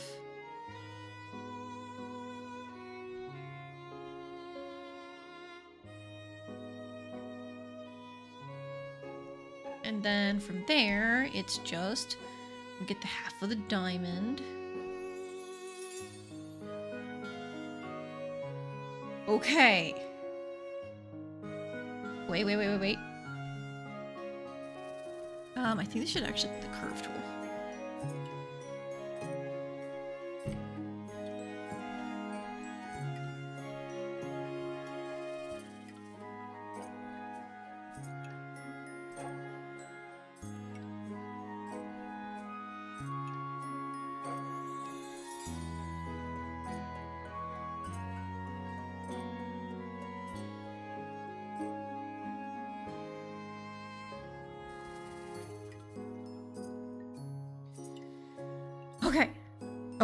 Okay.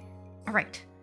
So then now, with that figured out, I could do the same thing of like getting these lines to be thicker or whatever, but don't worry about it. Like not thicker, but like giving them lines too, but yeah. It's fine.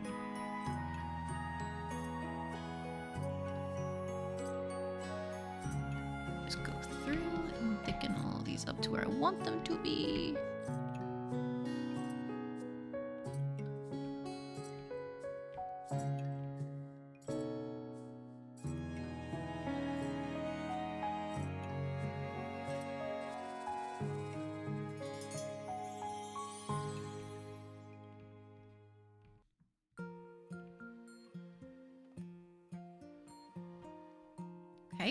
Okay, perfect.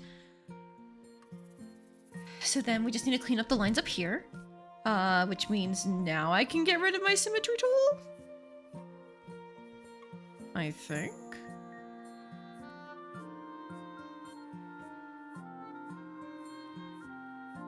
I think I can.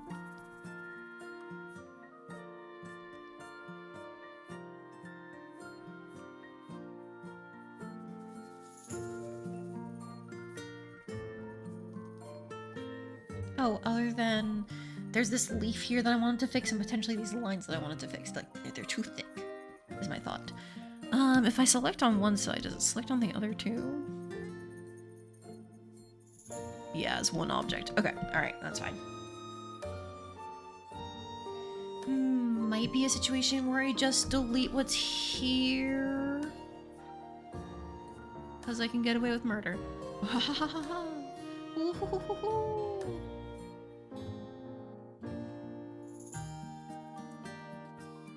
Get rid of these guys.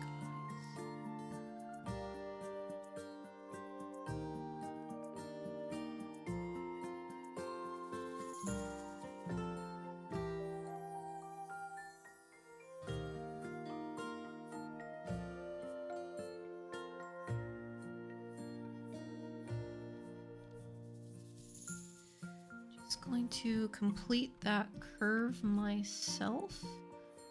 I still have the symmetry tool active.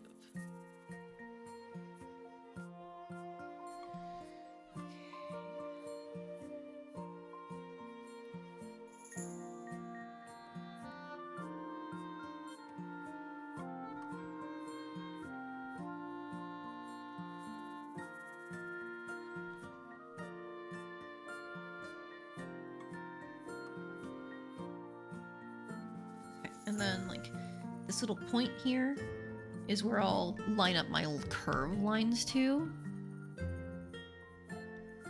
Happened again. Happened again. Can you stop doing this? Why do you keep putting down 2 points? I swear to God.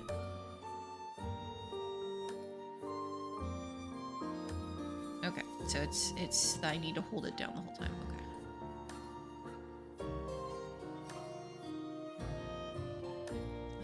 Quite.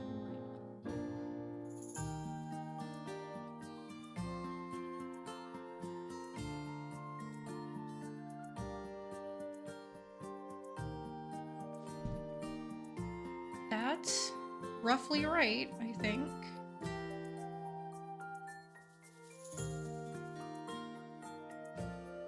Okay, okay, okay. So then now...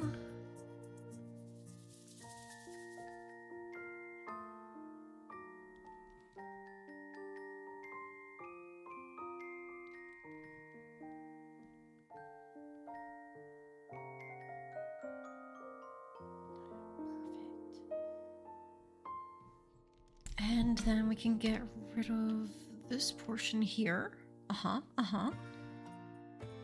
And that portion there.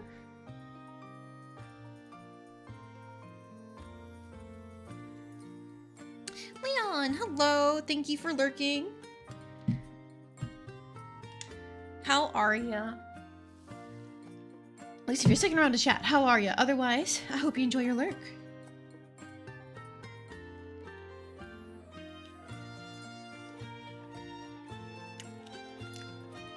I'm almost done for the night. Spent way too long on this gear, being completely ornamental except for like on the inside. This switch is meant to rotate the gear, which rotates the lamp. The lantern, that is, which dictates which type of spell is being cast. You're playing Resident Evil 9, great game. Ooh! I've seen people talking about mostly just how they want to fuck Leon. But I'm glad you're enjoying it.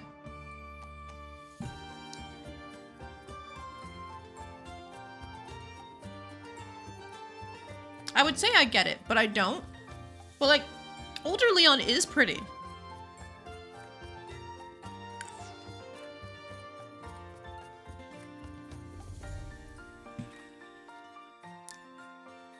Just people have been a little unhinged for that man, you know?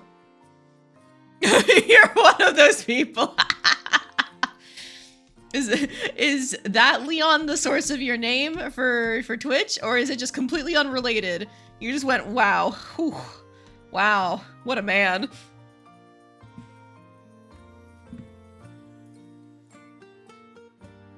It has a wet dog quality that people are down bad for. Is it even wet dog quality anymore though? Because like people were just saying, whoa, he's a hunk, whoa, with the recent game.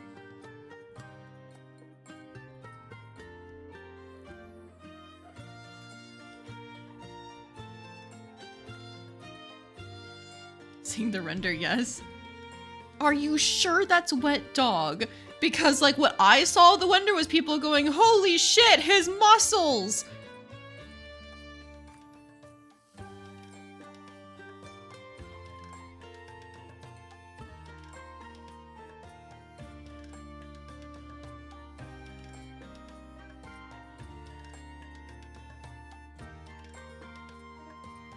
It's the other Leon that inspired your name? There's another Leon in video games? Buh?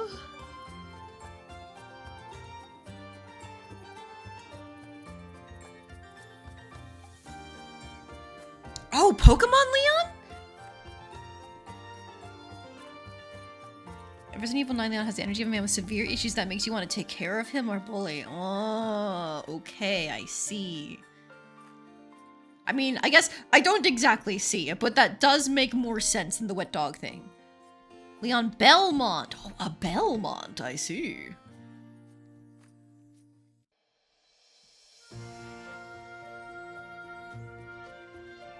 But you know what? You like your men. Good for you.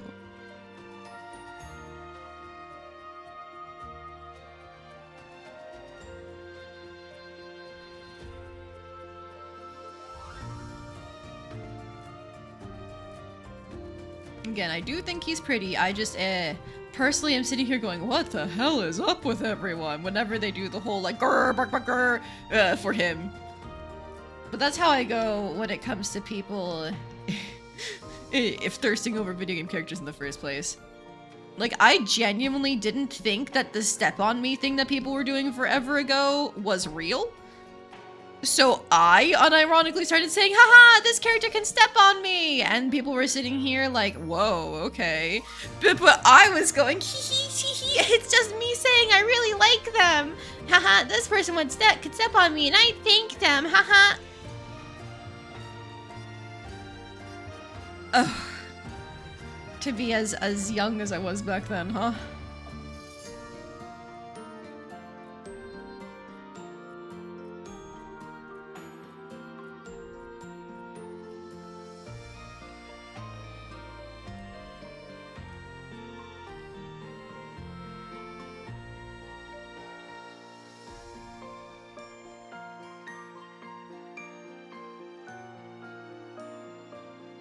I think Leon Kennedy's pretty for sure. We have the urge to throw him against the wall. You have no actual real life crushes, but fictional character crushes you have plenty of. Fair enough.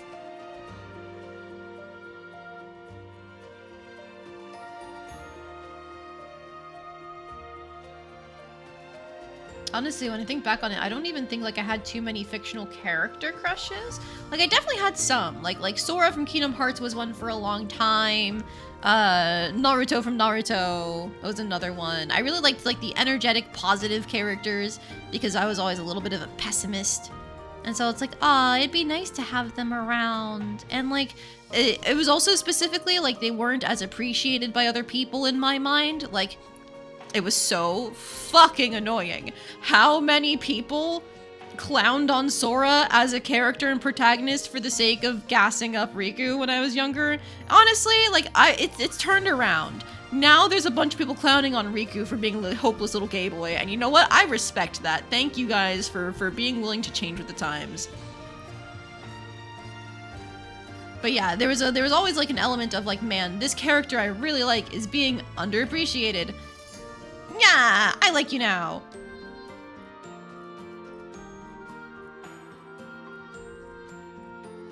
Of course, some things I got over, some things I didn't.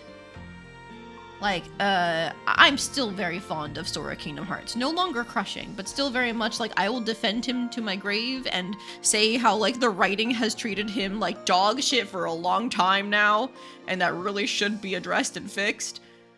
But that's a rant for another day.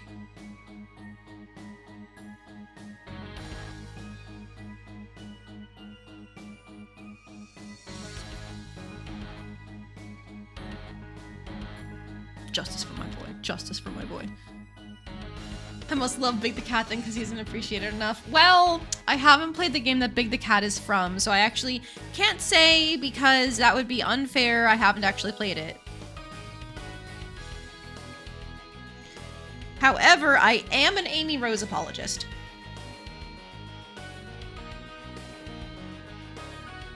You fuckers complained about her being too girly and chasing after Sonic and having nothing else to her personality for so long, and now they've given her more to her personality.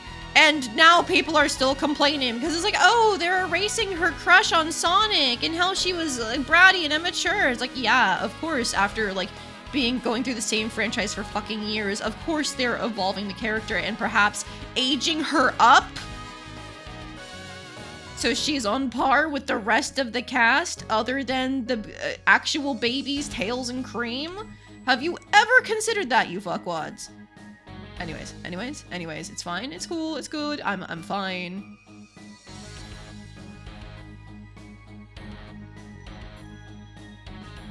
It's fine, just make me play it. I don't know, I heard the Steam port kinda sucks ass.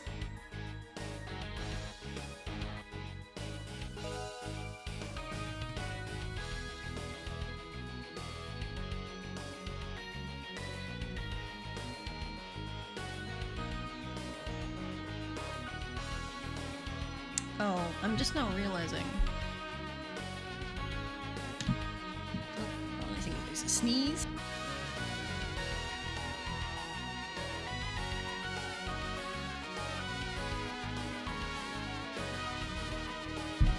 Nope, no sneeze, but I did blow my nose anyway. You made yourself pick a celebrity crush easy because most people had them, but you never cared for them, didn't have a crush on that. Yup, perfect. We don't have that probably on. Capcom glazes him non-stop. Fair enough. You know what? I would prefer Leon glazing over Chris Redfield glazing. I know technically didn't this series start with Chris, so that's why everybody hypes him up, but like, I just find him annoying.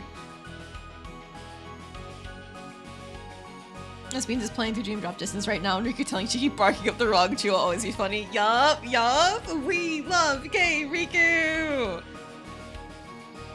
It's not hard to mod Sonic Adventure 1 to be an improved version. That is true. I've never really delved much into modding myself, but like, that is always an option, I suppose. I'm just now realizing, I had it so that way, like, this was the lamp, like the crown coming up from it, but this is way thicker in the back than this. It's meant to be the perspective of like this is coming towards us, but I don't think that comes across with how I drew it. Like this in the front should be curving up, but I don't think, does it look like that to you guys? I don't know if it does. I think it just looks woefully incomplete in the back. You like Chris, you think he's a bit overhated? I guess like if you're a longtime fan of the series, then like you actually have like the more toned down depictions of him. I'm basically only used to seeing people shit posting about like the boulder punching in Resident Evil 5, which I dislike.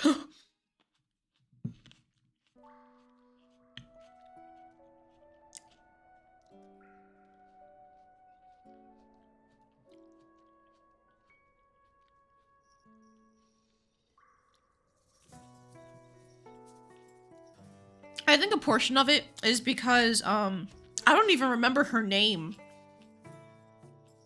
But his partner who he's stuck on after the original games. I don't like what they did to her in Resident Evil 5.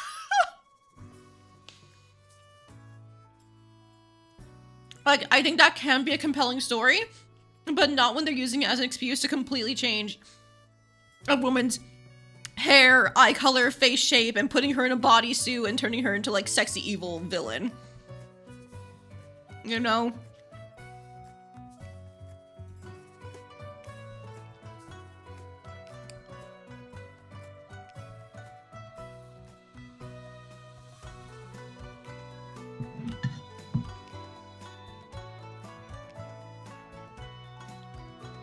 Jill? I think it's meant to be Jill? I genuinely cannot recognize her half the time because I'm so used to thinking of her as brunette. But I think in Resident Evil 5, they made her a blonde-haired, blue-eyed girl.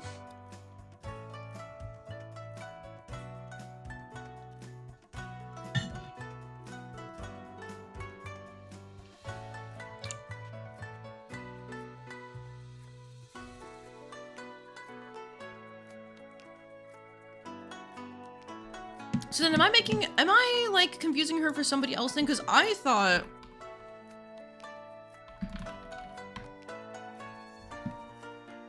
she was a brunette.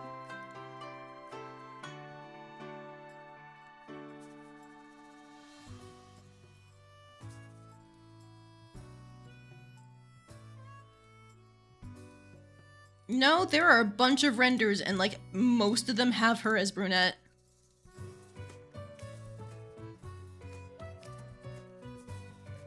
I just looked her up on the wiki.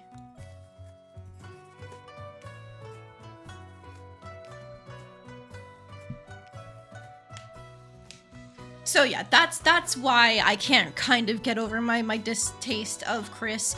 Like, I do like certain things about the storyline that they were trying to go for, but the fact that it came at the cost of Jill. Oof. Ooh, sorry, I can't get past the misogyny there.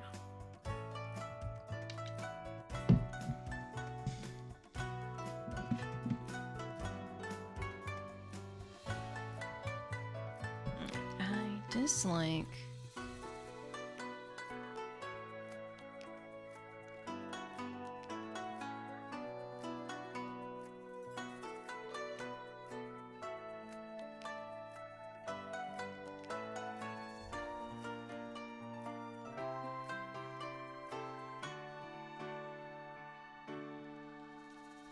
Sorry, I saw these corners and I wanted to fix them. That's my bad.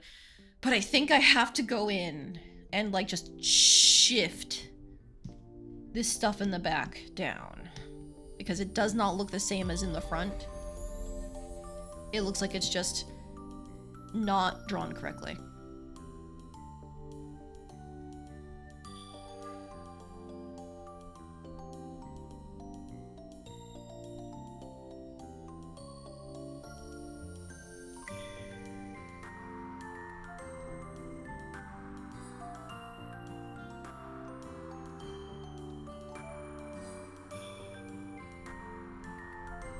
Okay.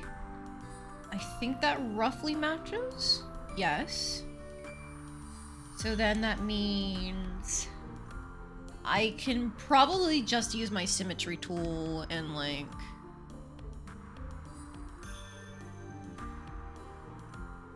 Right? Good enough. We can do a little bit of erasing. And like thickening up some lines and shifting those down.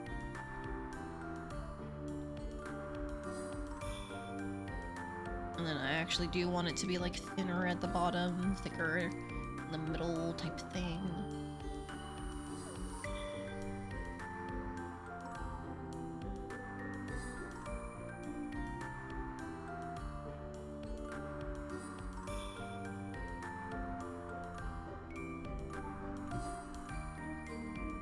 I'm pretty sure with the top of this lantern here, I'm just gonna have it be that brass color.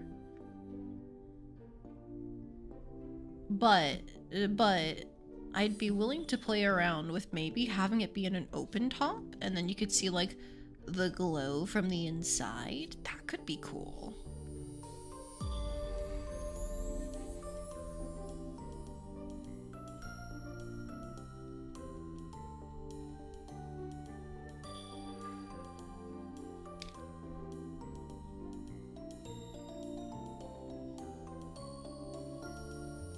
I feel like I probably shouldn't deviate too much from my original plans though, because the more I deviate, the more time consuming this gets. The more I go, oh, I don't know what I'm doing.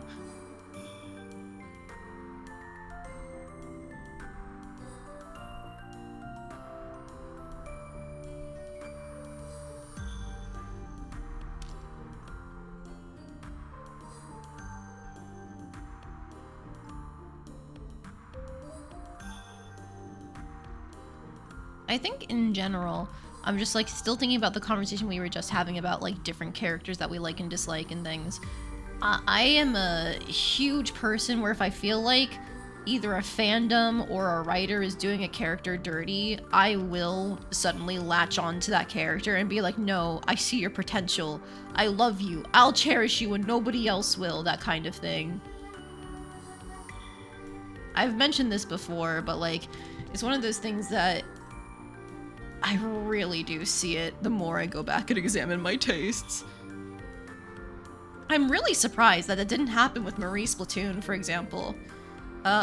In the very, very beginning, people were kind of hating on her because they didn't like her smile. And I was sitting here like, well, I don't know, I think it's cute. But I think after we got more dialogue of the Squid Sisters from this Black cast and stuff like that, where they were talking about the different maps and getting, you know, the flavor, the fun stuff, people immediately started swapping sides to her because of her personality. And so I then doubled down on Callie because she was already my bias in the beginning because I loved her bright and bubbly personality and, of course, the pink. So once that started happening of, like, everybody swarming to Marie and, like, laughing at her dunking on Callie, it's like, all right, you know what? Callie's my favorite forever for all time. Sneakily Sticks in the chat by hiding behind some layers, randomist. Oh, jeez. You know what? Had you been in here like 2 hours ago, 2 hours ago, yikes. I need to be done soon. 2 hours ago, that would have worked. But my layers are pretty clean this time around. Thank God.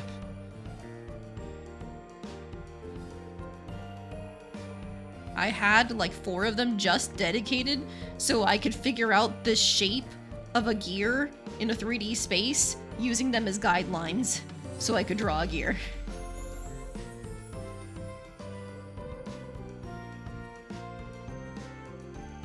It was for this bad boy down here, and it still ended up turning kind of wonky, but don't worry about it. Just don't look at it too long. Don't look at it too closely. If you look at it from far away, it's a gear. Yippee!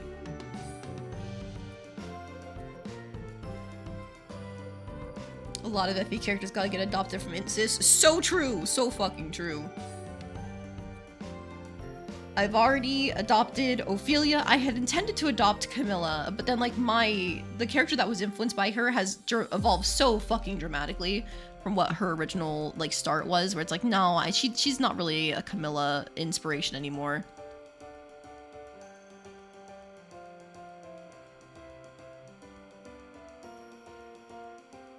Or like, Camilla was the inspiration, but she's no longer like me reclaiming that character, you know?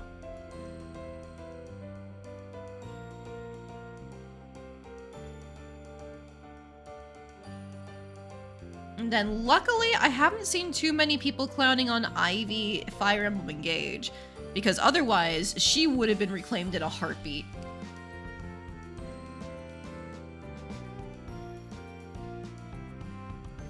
That said, I do think the writers of Engage actually handled her pretty well.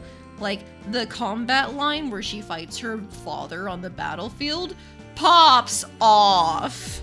Go, Ivy, go.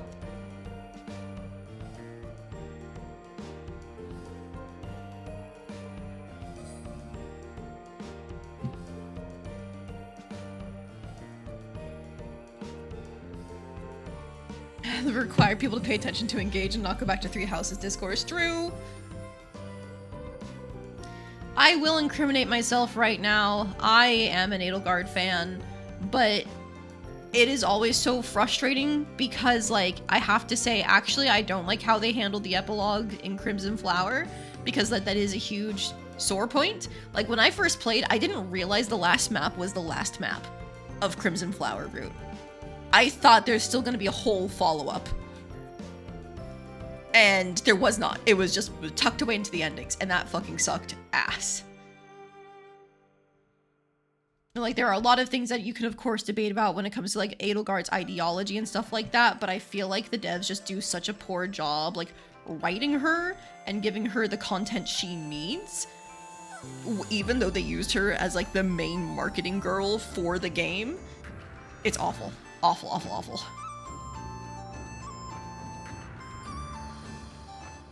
How's weapon design for a character that doesn't technically exist going?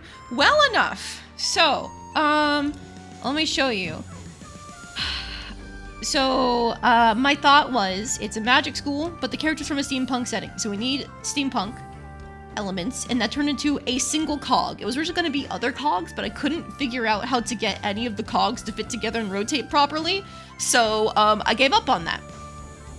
So, what I ended up going with is this like lantern I found. It's an image from a museum that's storing it from the Victorian era. And instead of doing like the gilded look, I'm gonna use it with brass. And so the casting focus is this lantern in the middle. And the idea is when you click this little trigger here, it rotates the focus to have it be the one that matches the magic school type of the spell that's being cast. And then from there should be some optional glowing, and then like the gem up here would match the color that has been changed to, and bam, it's casting the spell. And it's changeable too, because you could like improve upon the lantern to add other schools of magic if necessary.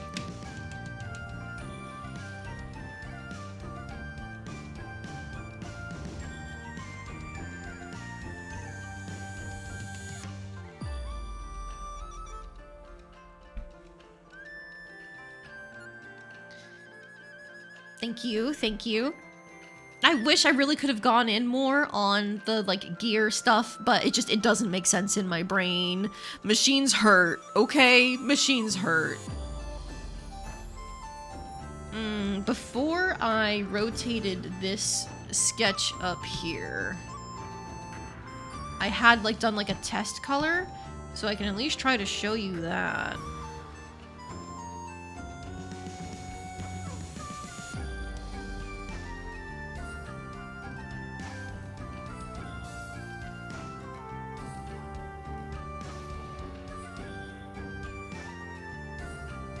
It was something like this, actually.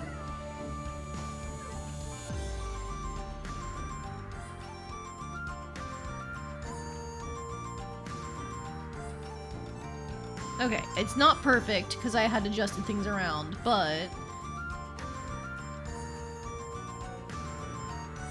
you get to see at least some of the brass there. There's the separator of the lantern, the colors being tested down.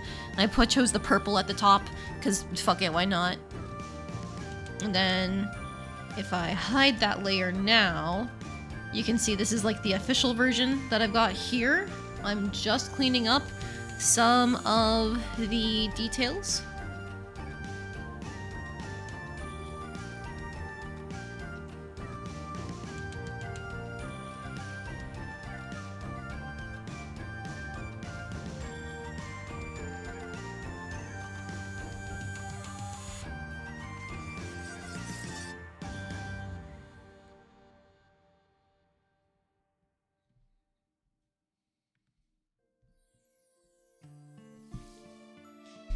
At the end of the day, you pay attention to the few units in 3 houses that aren't lords, and then latched on to Shez from 3 hopes is yours now. True! So fair.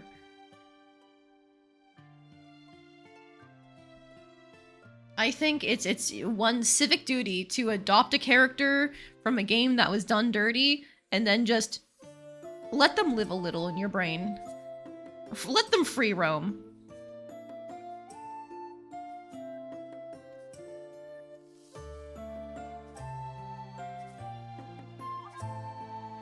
Alright, I don't think there's too much else for me to be cleaning up of these lines.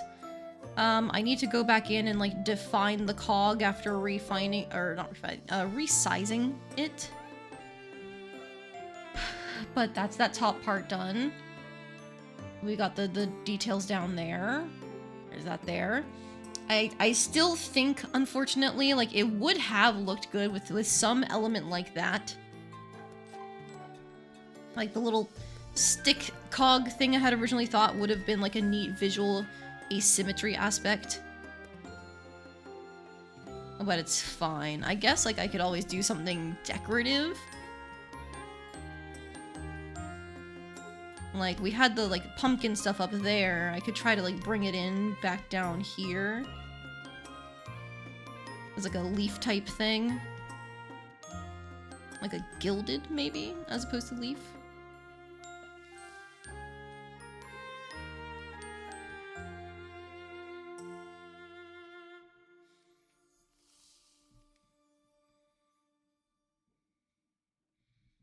You don't even think Shez was done dirty aside from their story not ending, but you don't like Byleth and how they handle them, but I also rewrote them in my brain to make them more interesting.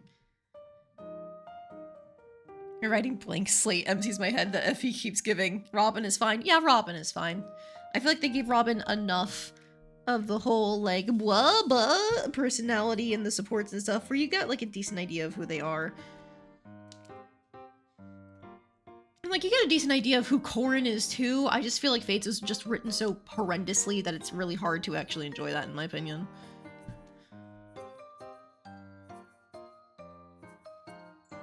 Okay, what if, instead of... we do, like, a swirly thing down the staff?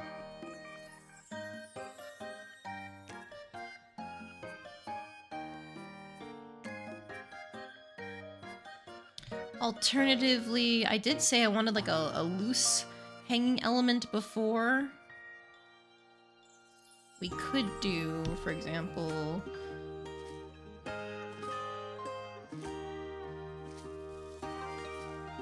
a little ribbon tied near the top, and instead of it being like the brass metal there, it's like the ribbon tie, whoosh. And now the ribbon doesn't really have much to like do with anything here. I just think it might be cute and give it some more visual interest, you know?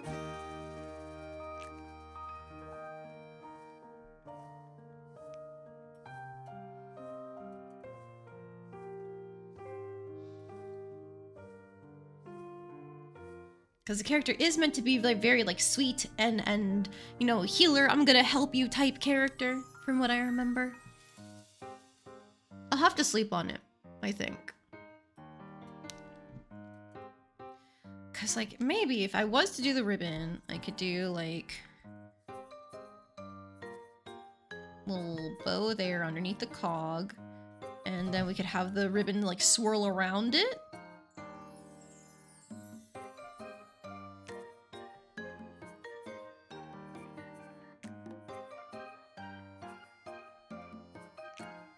Or would it be better to just keep it free? I don't know. I don't know.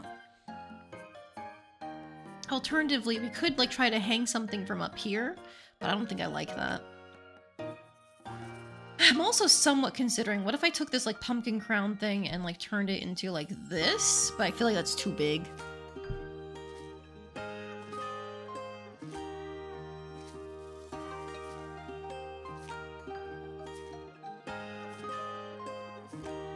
I feel like we have enough of like the gilded cage thing going on at the top where I don't have to drag it down. It does feel a little empty without something there.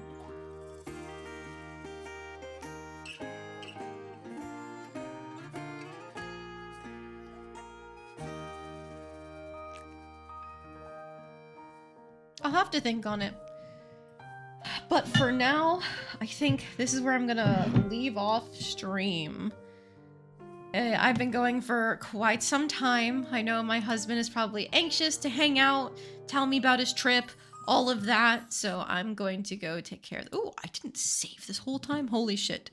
All right. Staff commission.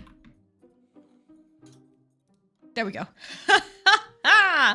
Oh my god, it's a good thing my computer or nothing else crashed during this 6-hour stream. Otherwise, I would have cried. I think I genuinely would have cried. Oh my god. Just a little terrifying as a treat. But it's all good.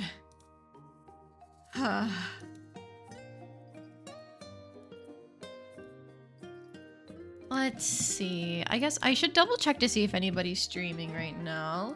As far as I remember, most people don't that I know don't really stream on Sundays, but we can see.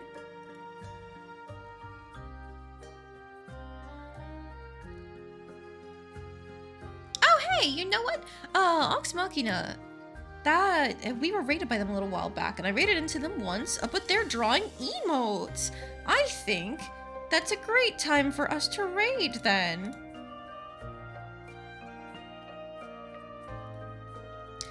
Alright, so as usual, the raid message is going to be get luck bombed. You can use any of the channel emotes you have access to. If you're a subscriber, I like to use hyper mode, but if you're not, then you can always use the clover that's available in the follower emotes.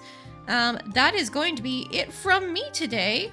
So, good night! night, everyone! I will see you potentially on Friday if I have the time, but otherwise, it's actually gonna be like a couple weeks because I'm going on vacation to Canada soon. I will keep you guys posted on what it's gonna look like, though. Bye-bye.